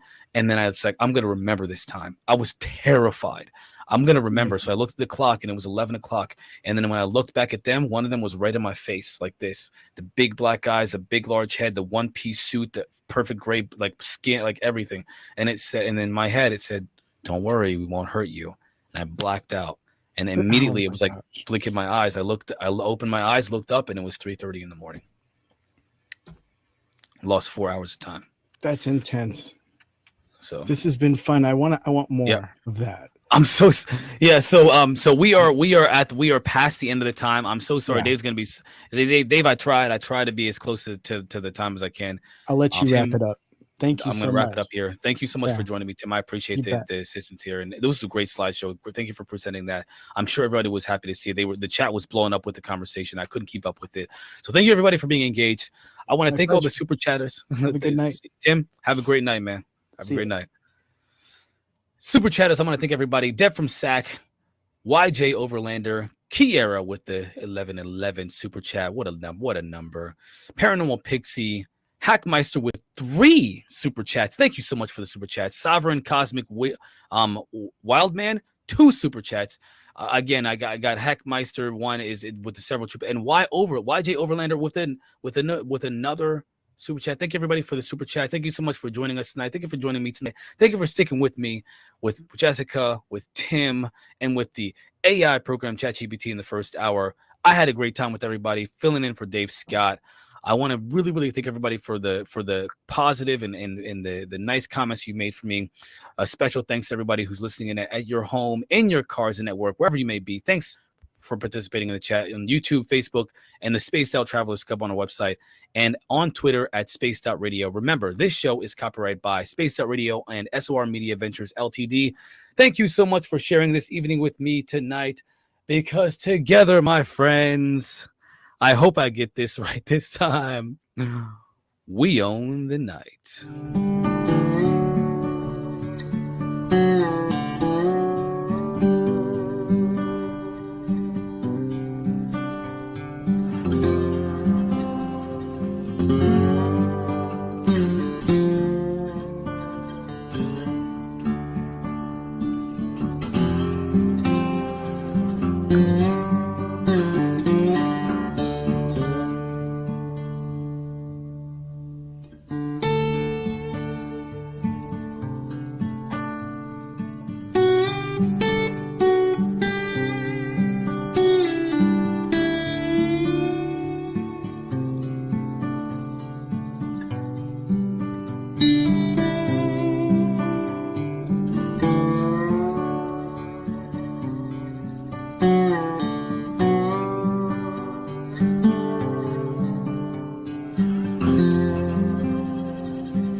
Stay healthy, my friend. You too. You need bail money, give me a call. Always, Dad. Take care. You too.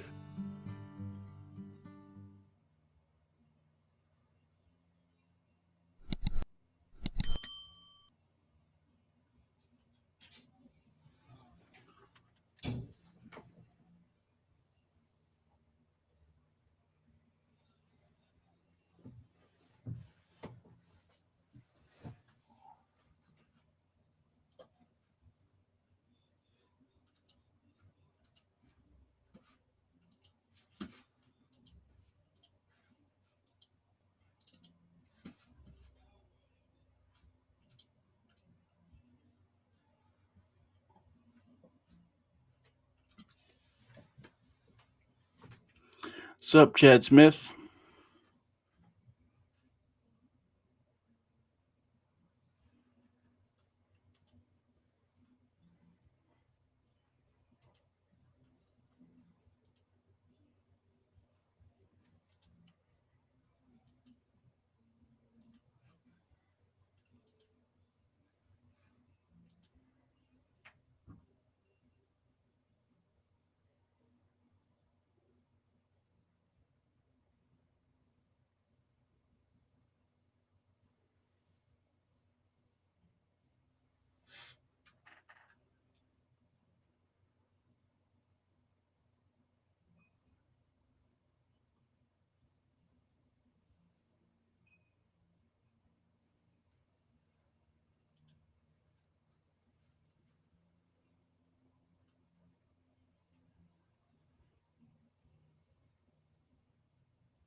Jesus Christ. Can't people just leave me alone when I'm fucking trying to sleep? Oh, Jesus. Oh.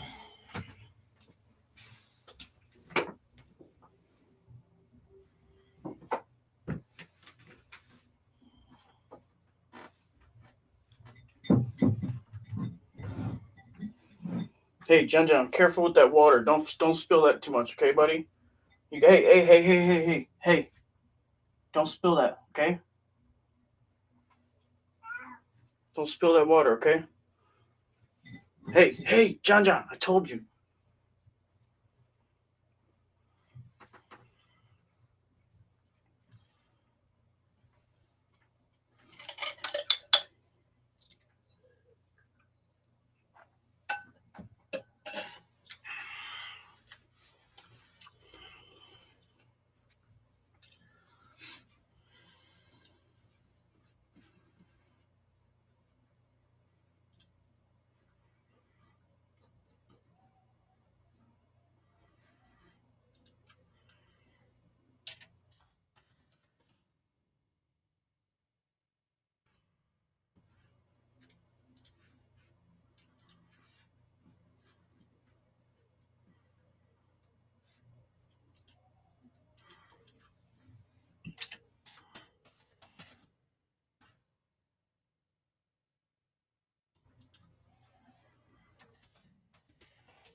Payload. Now, again, showing how advanced their technology is and how cognizant they are of how our systems operate. And of that incident.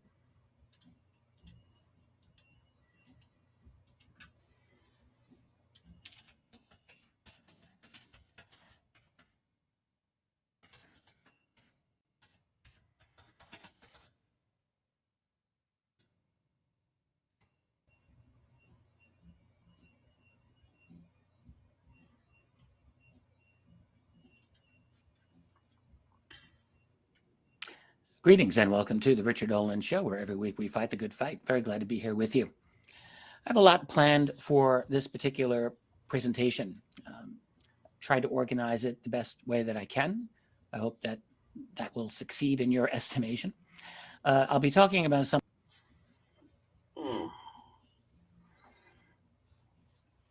Okay, should I go to bed or what?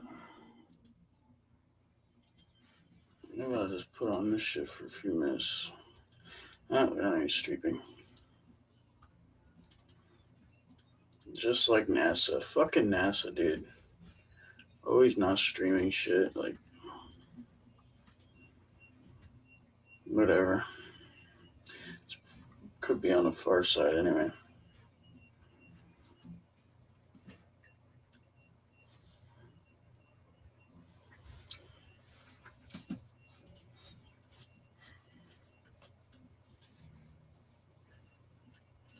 Something that I definitely believe that the UFO research community needs to take very seriously. My friend Richard Olin. The outside Richard world, Olin's a good friend of my, me and my UFO family. researchers or Gave people us who don't even necessarily free signed think or books. care much about the It's UFO cool. subject. I do believe that this is something that they may find important as well. Over at my website, Richard Olin Members, for the past week and a half, I have been doing relatively deep dives into a recently published book by Jacques Vallée. This is Forbidden Science, Volume 5. Many of you know who Jacques Vallée is. He is, I think without a doubt, we can say one of the most important UFO researchers of all time, certainly one of the most brilliant.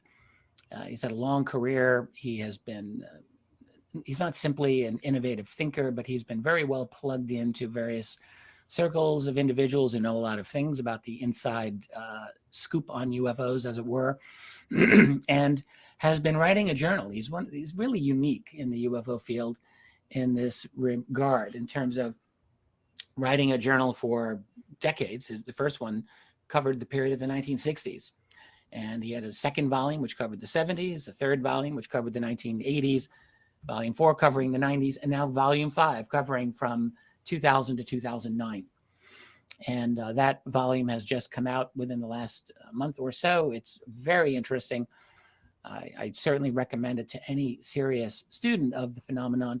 What I am going to discuss are some key takeaways out of that volume that are, in my view, they are akin to bombshells that have been dropped silently, I think we can say, on the UFO field. And I say silently because I'm not aware that a lot of people are really having serious discussions about what he has had to say in it. But I want to go over what I believe are some of the key takeaways. And in fact, let me do that before we go any further.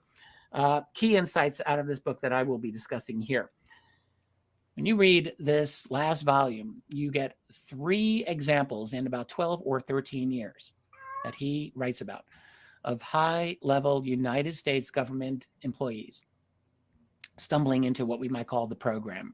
That is the program dealing with UFO secrecy, and specifically the program to study UFO technology.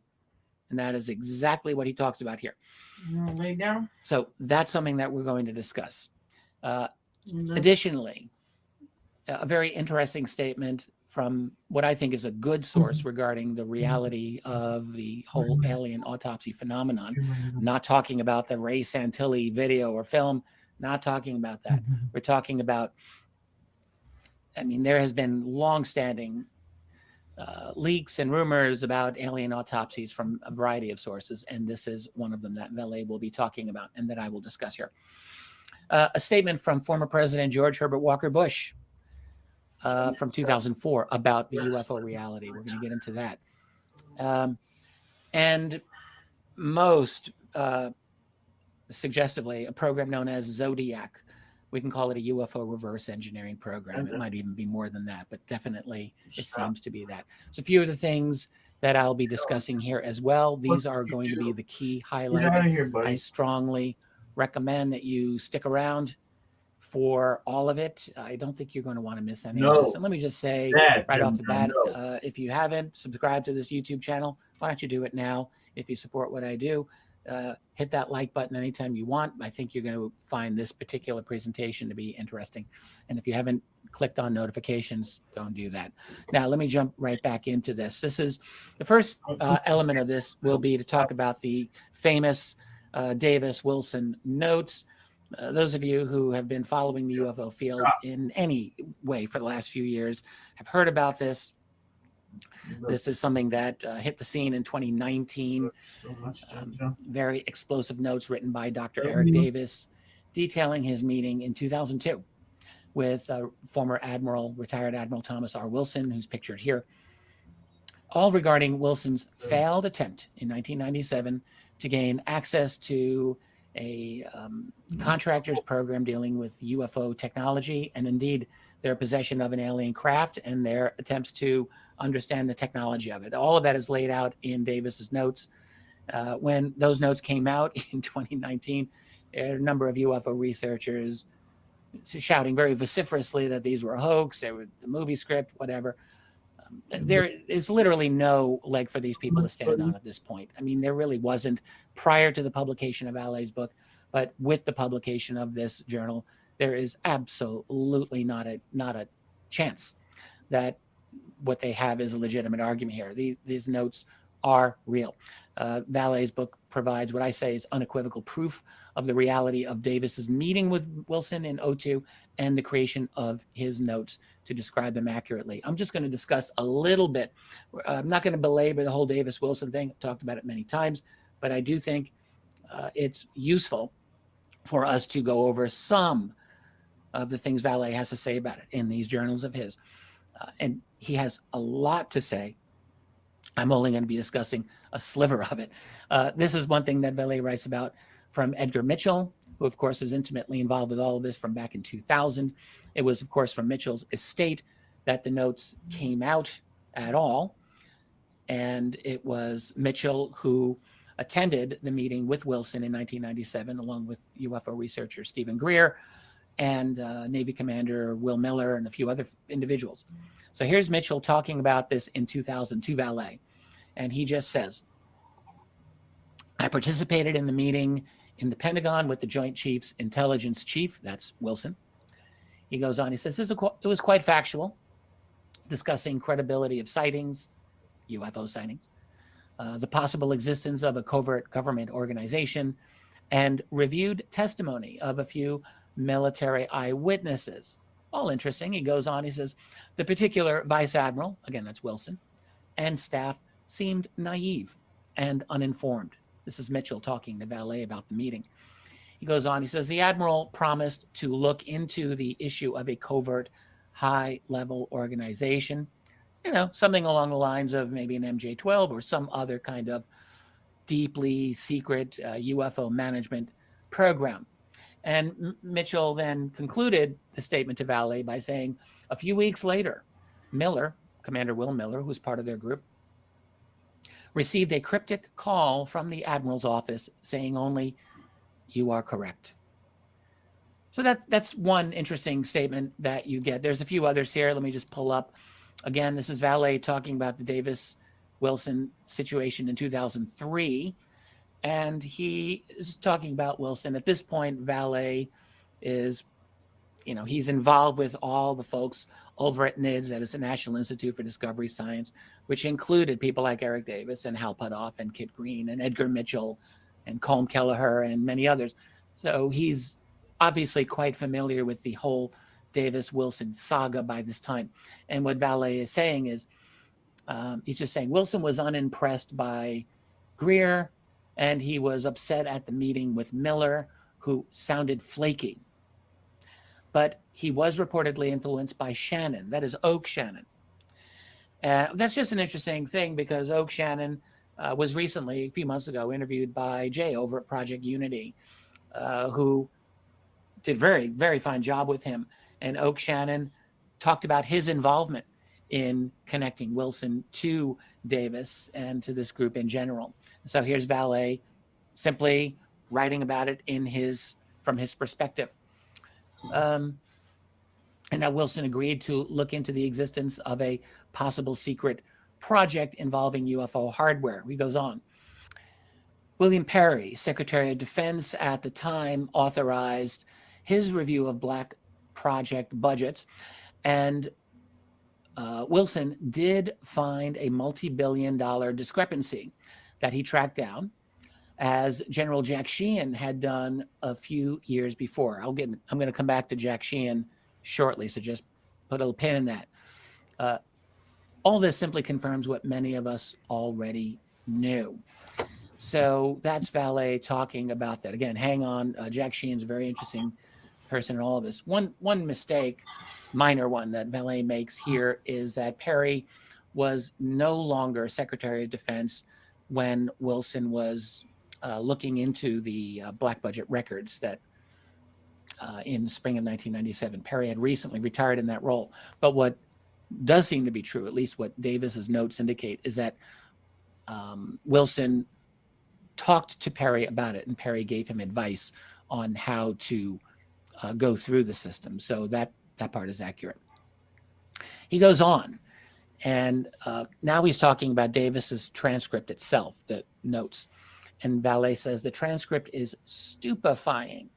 Here is Wilson explaining that he searched through the records of special access programs under the authority of the SAPOC. That's the Special Access Program Oversight Committee. And of course, that is all detailed in the notes, indeed. He goes on, he says, he found not one but 3 programs related to UFOs. None of the 3 would talk to him. My reading of that is more like 4 programs, but whatever. Valet goes on. He says, it became clear that all they wanted out of the meeting was to know how Wilson had learned of their existence. This is something, by the way, that when I was shown these notes back in 2006, I was shown only a few pages of the notes, but I also was told explicitly by the individual who showed them to me that one of the primary reasons Wilson was able to get a meeting at all with these individuals, who we call the gatekeepers, was because they wanted to know how he had found out about the program. And here's Valet saying the exact same thing. He goes on. He's just again, describing Davis's notes. No, they said they had an alien craft. They had been studying it for many years and they were getting nowhere. They gave him no details. They said they had almost been outed once. And Valet again refers to Jack Sheehan, evidently referring to General Sheehan's inquiry. So they were nervous. I'm going to suggest a little later that they were not referring to General Sheehan. They were referring to another individual who also nearly outed the program. We'll get to all of that. Valet then states the security budget for the program was 6 or 7 times the research budget, something, again, that I have been told as well by individuals connected to all of this. So let's talk about Jack Sheehan. We're not going to belabor Thomas Wilson at this point any longer. There's no need. There, again, if there's anyone who really wants to maintain that the Davis notes are fake and who say, you know, silly things like, well, you know, Wilson denied it, so we have to take him at his word. There are journalists literally who have this position. I cannot believe it. Or people who say, well, Davis won't confirm it. Yes, of course Davis is not going to confirm it. Of course Wilson's not going to confirm it. If you read Davis's notes that he takes, Wilson actually said, if this ever comes out, I'm going to deny it 100%, 1,000%. It's obvious. How could he possibly confirm that? I mean, put yourself in that position. You know, you're deeply engaged in all of these classified programs. You've got your security classifications to your clearances to be concerned about, and you're going to just admit that this thing is true and just break all the trust that all of your other people in the intelligence community have in you. Of course, they're not going to do that. It's ridiculous. But I think we're at the point where there is no leg for any of the skeptics of Davis's notes to stand on. But let's continue and talk about Jack Sheehan, who was head of NATO's Atlantic Command. There's 4 stars on that man's lapel there. He was very important during the 1990s, and he also uncovered the project, we can say, and that's really indicated in Valet's notes here. So let's just get into it. Valet talks about a meeting with Sheehan and Joe Firmage and Hal Puthoff in 1996, and then later with Firmage again in 98, and actually I believe a third time that Joe Firmage may have met with Sheehan. Joe Firmage, for those of you who may not recall, was a young tech, I think he was a billionaire back in the late 90s. Unfortunately for him, lost really his vast fortune in the dot-com crash of the spring of 2000. But up to that point was doing very, very well and was, to our point here, deeply engaged in the UFO subject and spending a lot of money and paying a lot of researchers to do UFO research. And before it really all fell apart for him in the early 2000s. But in any case, so he had met with this general in 96, along with Hal Puthoff. So they did this together. I think that's interesting. So Valet is writing about it. And by the way, I will just mention, in the early 2000s, I had a few communications myself with Joe Firmage, in person and on the phone. Just basically got to meet him, which was interesting. But he did tell me on one occasion that he had met with a 4-star general about this. And so here it is now, coming out in Valet's journals. What Valet writes is that Joe and Hal had started the discussion by showing the MJ-12 documents to Sheehan. He vaguely said he had seen something like that. That's kind of interesting. He's not saying that they're real. He's not saying it's valid. He's saying he had seen something like that. You could say maybe that's kind of non-committal. Fair enough. But he could have also said that looks like total nonsense. And apparently he did not say that to them. Let's continue. Valet writes, Sheehan then told the story of his boss instructing him to take a flight to a certain facility. Valet writes, presumably a Lockheed site. That's interesting. Where he saw and touched a craft. He also said he would honor his secrecy oath and not reveal more.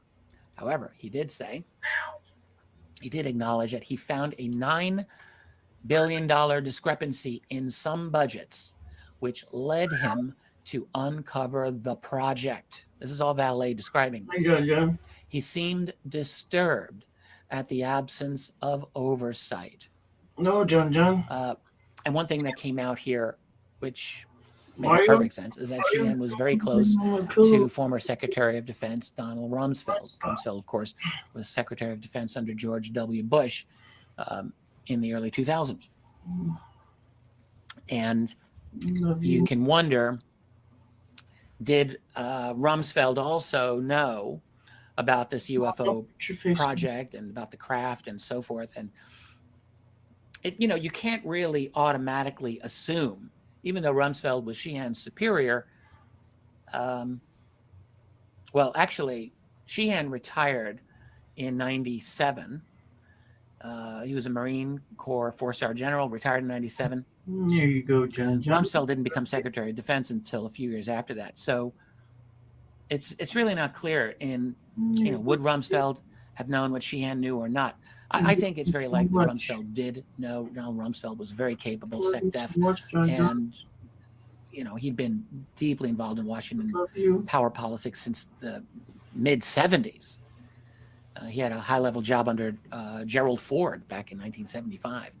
So Donald Rumsfeld, I'm going to guess, probably knew everything that Jack Sheehan knows. Sheehan's still alive. But anyway, I think that's just a very interesting statement. Now, what is not clear is when Sheehan had that experience with the craft and uncovering the program and all of that. He became head of NATO's Atlantic Command in October 94. Prior to that, he held the position of J3, which was Director of Operations at the Joint Chiefs of Staff. Wilson, in 97, was Deputy Director J2, that's Director of Intelligence. And Wilson, soon after his experience, became promoted to Director of Intelligence J2. But Sheehan was J3, and that meant Director of Operations. So that's in the early 90s at the Joint Chiefs. He clearly was in a very good position to know a number of things, but it is not clear from Vallee's notes as to when that whole thing happened. So let's leave Sheehan, and we're going to talk about Charles Bowsher now. I think Charles Bowsher's story is very, very interesting and important. And this is another man who uncovered what we can call the project. He was Comptroller General of the United States for 15 years, from 1981 to 1996. That's through 2 terms of Ronald Reagan, 1 full term of George Herbert Walker Bush, and most of President Bill Clinton's first term as well. 15 years, and he is discussed in this book. Let's talk about Charles Bowsher. Vallee speculates, or believes, I think, in his journal, that Bowsher may be one of the 4 iron posts beyond Sheehan and Wilson. And here he was referring to something that Hal Puthoff had described as his 4 iron posts. Essentially, the impression you get is that these are the individuals that Puthoff believed were the most absolutely strong individuals who knew of the existence of the alien tech reverse engineering program. Okay, so the three would be Wilson, Sheehan, and Bowsher. It's not clear who the 4th one is, but here's Bowsher. So let's continue.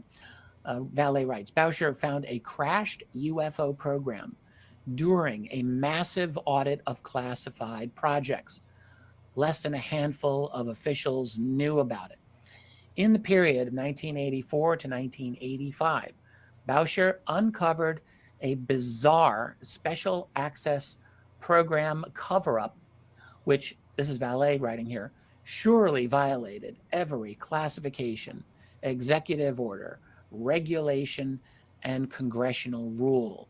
I really like the way Vallee described this. Very comprehensive and very, very definitive, and I think he is certainly right here. He goes on. He writes in his journal, they contemplated turning it over to justice for prosecution. Can you imagine? Just like put yourself in this situation for a second. You have the Comptroller General of the United States in the mid-1980s doing an audit of the Pentagon, doing an audit of the special access programs within the Pentagon, finding apparently this type of a program here and concluding you're doing things that are really wrong and in fact totally illegal, and we're going after you. This is not right. We're not going to put up with this. That's what he's describing here. This is incredible. Let me just make sure I've got it all. Congressional rule. They contemplated turning it over to justice for prosecution, but a powerful person in DOD quenched it, according to Valet, how he writes it. We're going to delve more into this in a moment, and I think it's a bit more complex than that. But I think he's got the fundamentals correct here. And then Valet concludes, he says, the program, according to the reviewers, had to do with an exotic, non-earthly vehicle. All right, so this is Bowsher. Now, let me just, let's take you to Davis's notes here. We're going to return. I'm just going to quote from pages 10 and 11 of those notes. So Davis, of course, is interviewing Wilson in 2002. They're discussing it, and he's quoting Wilson, roughly speaking. Wilson says, he's talking about the gatekeepers who he got to meet with, the gatekeepers of the alien reverse engineering program. They said they were formed out of necessity to protect themselves after a near disaster in the past almost blew their cover.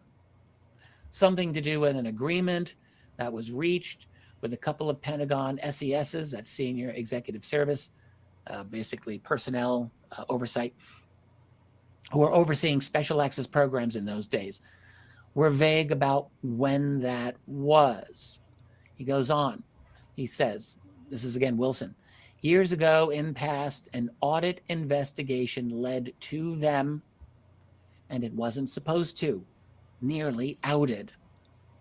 He goes on, a battle, a nasty back and forth between them and the investigator and his Pentagon chief ensued, like a tug of war for program transparency, they told me. Money was the issue. Their hiding out became the other issue. And he says some kind of threat was leveled to blow the lid off them, so they backed down and let the investigator in to complete his job. They worked very hard to keep the program hidden, and I think Davis then says, well, what happened with that? And Wilson says he was officially briefed, given the tour, shown their program, said after that episode, a formal agreement was struck with Pentagon people at SAPOC to prevent this in the future. Did not want to repeat. Special criteria were established in agreement. He goes on, a special circumstance that must meet rigorous access criteria set by contractor committee, the contractor committee. No U.S. government personnel are to gain access unless they met the criteria, which was to be administered by the contractor committee. Who's the contractor committee? Wilson tells Davis. That is the program director, the attorney, and the security director. In other words, the gatekeepers of the contractor that he was meeting with at that time. They were the ones who determined the criteria for access by U.S. government personnel. And Wilson says, irregardless of the tickets or position of the U.S. government personnel. In other words, tickets meaning their security clearances. Didn't matter how high your clearance was, didn't matter what your position was, the gatekeepers determined who is in and who is out. And as Wilson concludes, he says, literally their way or the highway. So just a couple of things to review there.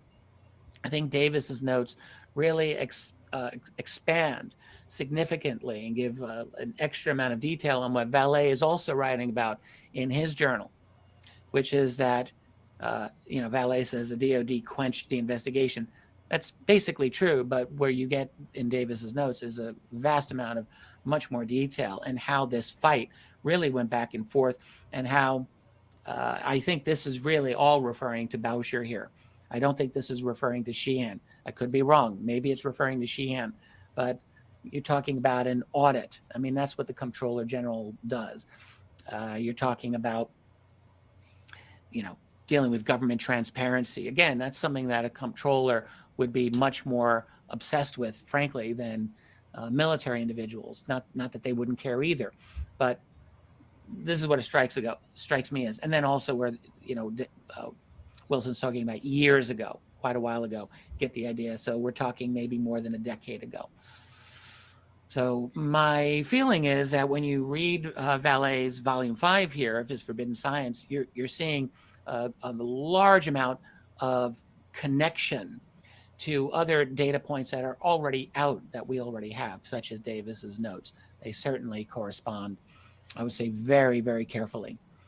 So let's think about this. Just let's pause here. You're talking about 3 specific threats to deeply classified government program, government/contractor program to study, well, alien technology. That's really what we're talking about. These are 3 very high-level individuals, Bauscher, Sheehan, and Wilson. All of them were in very responsible positions at the time that they stumbled onto the program or the programs. Each of them, certainly Bauscher, certainly Wilson, we know both made a really big stink about this. Wilson, you know, he's talking to the gatekeepers. He's telling them, this is your mistake that you have not brought me into the program, and I'm going to talk to Washington about this. And, you know, what he tells Davis is that their attitude was pretty nonchalant. They didn't really care. Their attitude was essentially, well, go ahead. This doesn't affect us. We're not afraid of you. And they had very good reason not to be afraid because as is indicated here, they got legal status to be the ones to decide who's in and who's out. So it's their decision. And indeed, Wilson went back to Washington, did complain, and he was threatened with his career. All of that is detailed in the note. It's not so clear how strongly Sheehan may have complained if he found a $9 billion discrepancy. Vallee did write that Sheehan was, I think it was disturbed by the lack of transparency, so he wasn't happy about it either. None of these men were happy about what they found. So you could say 3 times in 12 or 13 years, that's a lot. You know, you stop and think about it. It's quite significant for a program that is so serious, so secret, so profoundly revolutionary in its implications for our world. 3 times in just about a dozen or more years that this program ran into some serious internal opposition that wanted to, you know, to out it potentially. So you can look at it in that sense as a positive sign in favor of transparency, but then you have to recognize, well, in every one of those cases, the system was able to protect its secrecy every single time. So what does that tell us about this system? It tells me that this system works very well, very effectively at maintaining its secrecy against all significant opposition. They sometimes had to scramble a little bit. It looks like the Bauscher situation in the mid-'80s was a real danger, where things perhaps were in danger of coming out, maybe. But they took their measures to ensure that it wouldn't, and that was that. So the system, what I've sometimes referred to as legal illegality, essentially came into place, where these individuals were able to manage a multi-billion-dollar research and development and expensive program in terms of security, to manage all of that on taxpayer expense, by the way, and to have the U.S. government as essentially their security system to keep them away from all prying eyes. That's really the system as it has come into place. And you know, we in the Western nations, you know, you always hear about what the United States or Western Europe being described as democracies. Well, I will just ask you to consider how democratic is this system that we're talking about here. Democracy, coming from the Greek word demos, meaning people, government of the people. That's what democracy is supposed to signify. And yet, does it? What do we really have? What is the true nature of our system? I believe, and I'm not saying that we have a full-blown totalitarian or a full-blown dictatorship. What we have is something that we don't have proper language for, and that we really need proper language for. We don't have a true kind of conceptual understanding of the kind of system that is truly in place. We call it a democracy out of sheer laziness and out of sheer expediency for those people who run the system, because it's in their interest to call it democracy, obviously, because that's what people want to hear. That's not what we have. It's a system of secrecy. It's a system of immense power that is, in the case of the UFO UAP phenomenon, exercised behind the scenes with, well, apparently little to no oversight. So we're going to continue here because there's a bit more of significance, and I still need to get to Zodiac. That's very important. But before I get to that, I'm going to mention this man here. This is Brigadier General Donald Flickinger.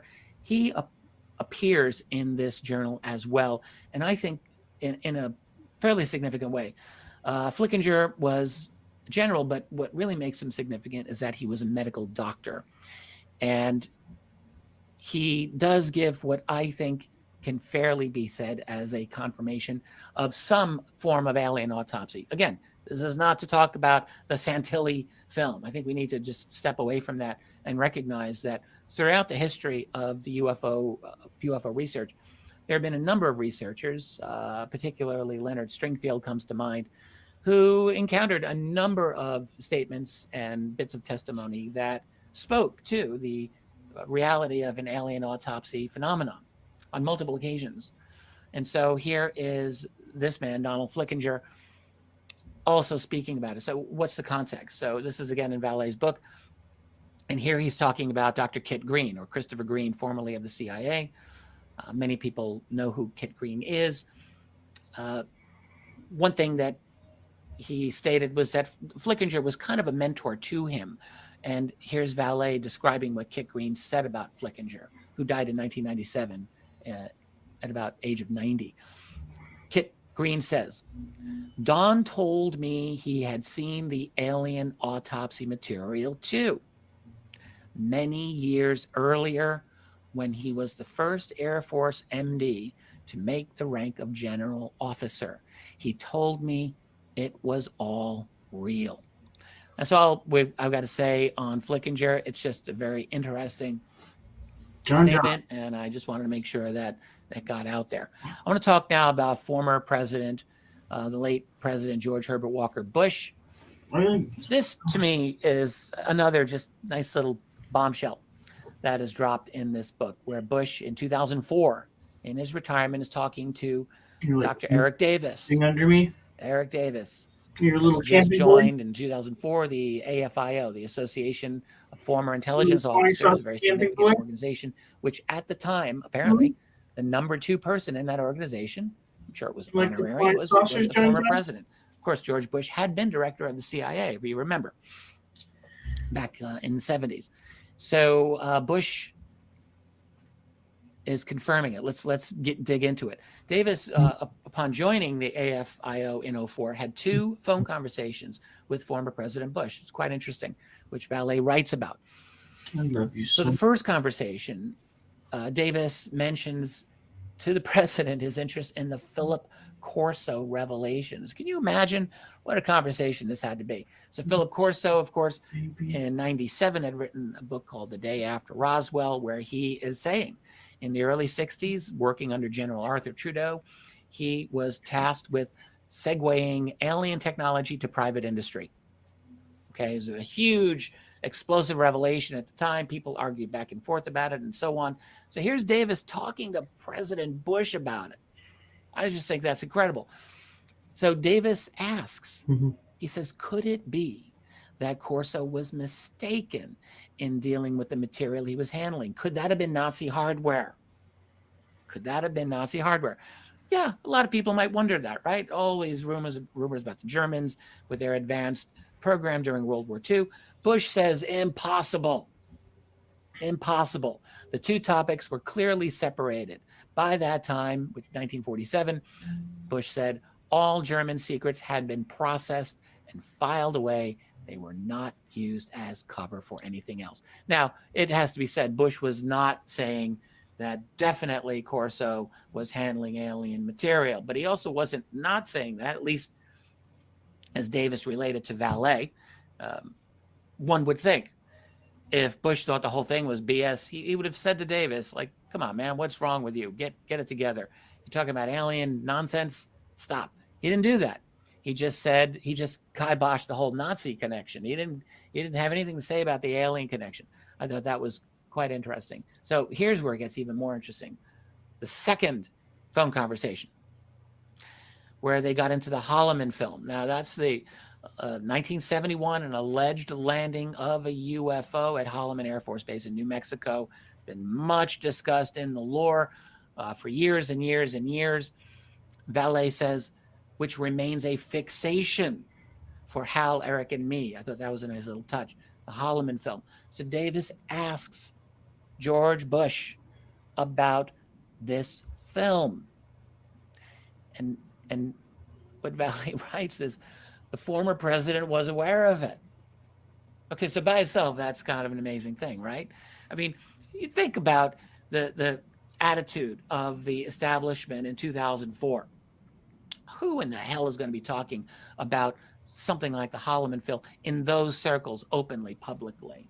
No one at all. George Bush Sr. would never, ever, ever have talked about that kind of thing publicly or acknowledge its reality. He would have said, I don't know what you're talking about. But here he's talking to Davis about it, and he knows about it.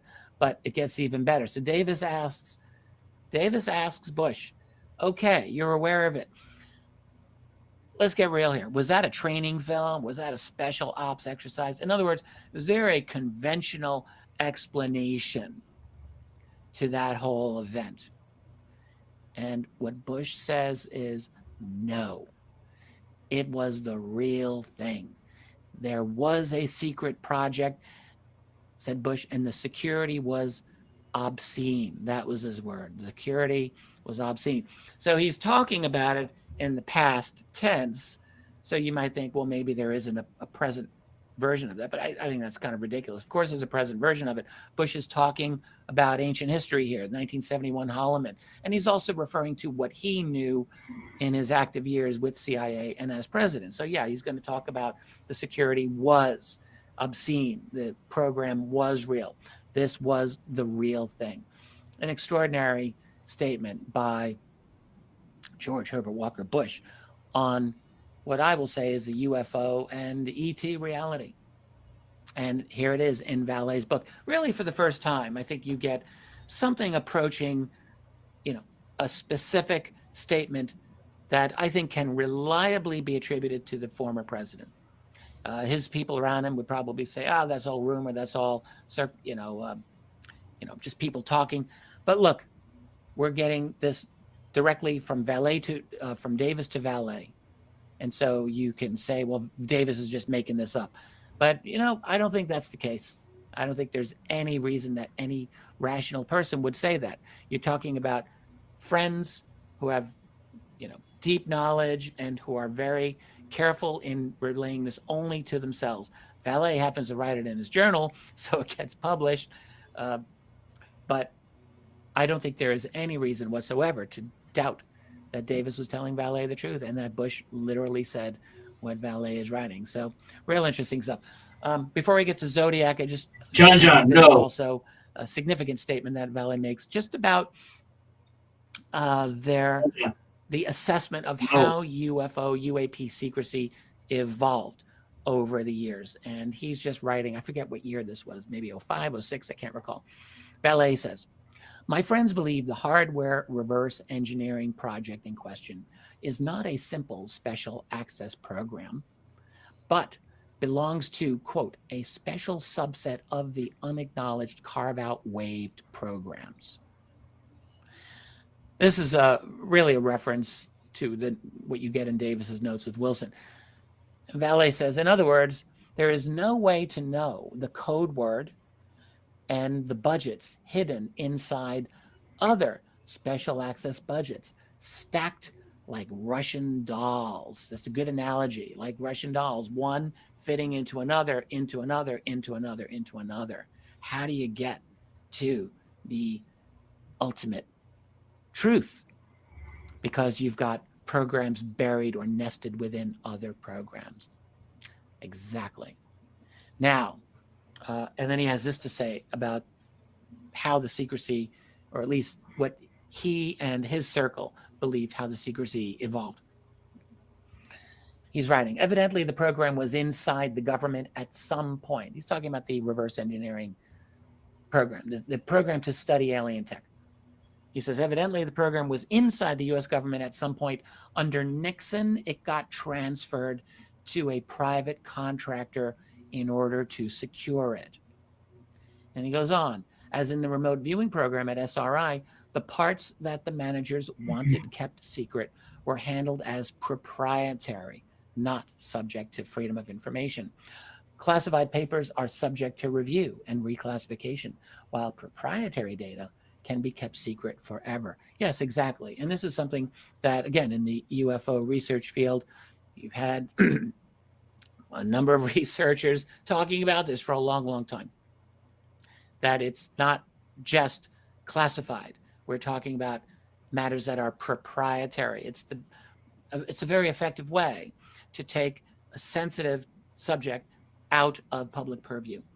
And particularly, this became, I think, very valuable after the 1970s when the Freedom of Information Act was strengthened in 1974, and when researchers were able to start petitioning the United States government for UFO documents, starting around that period of time.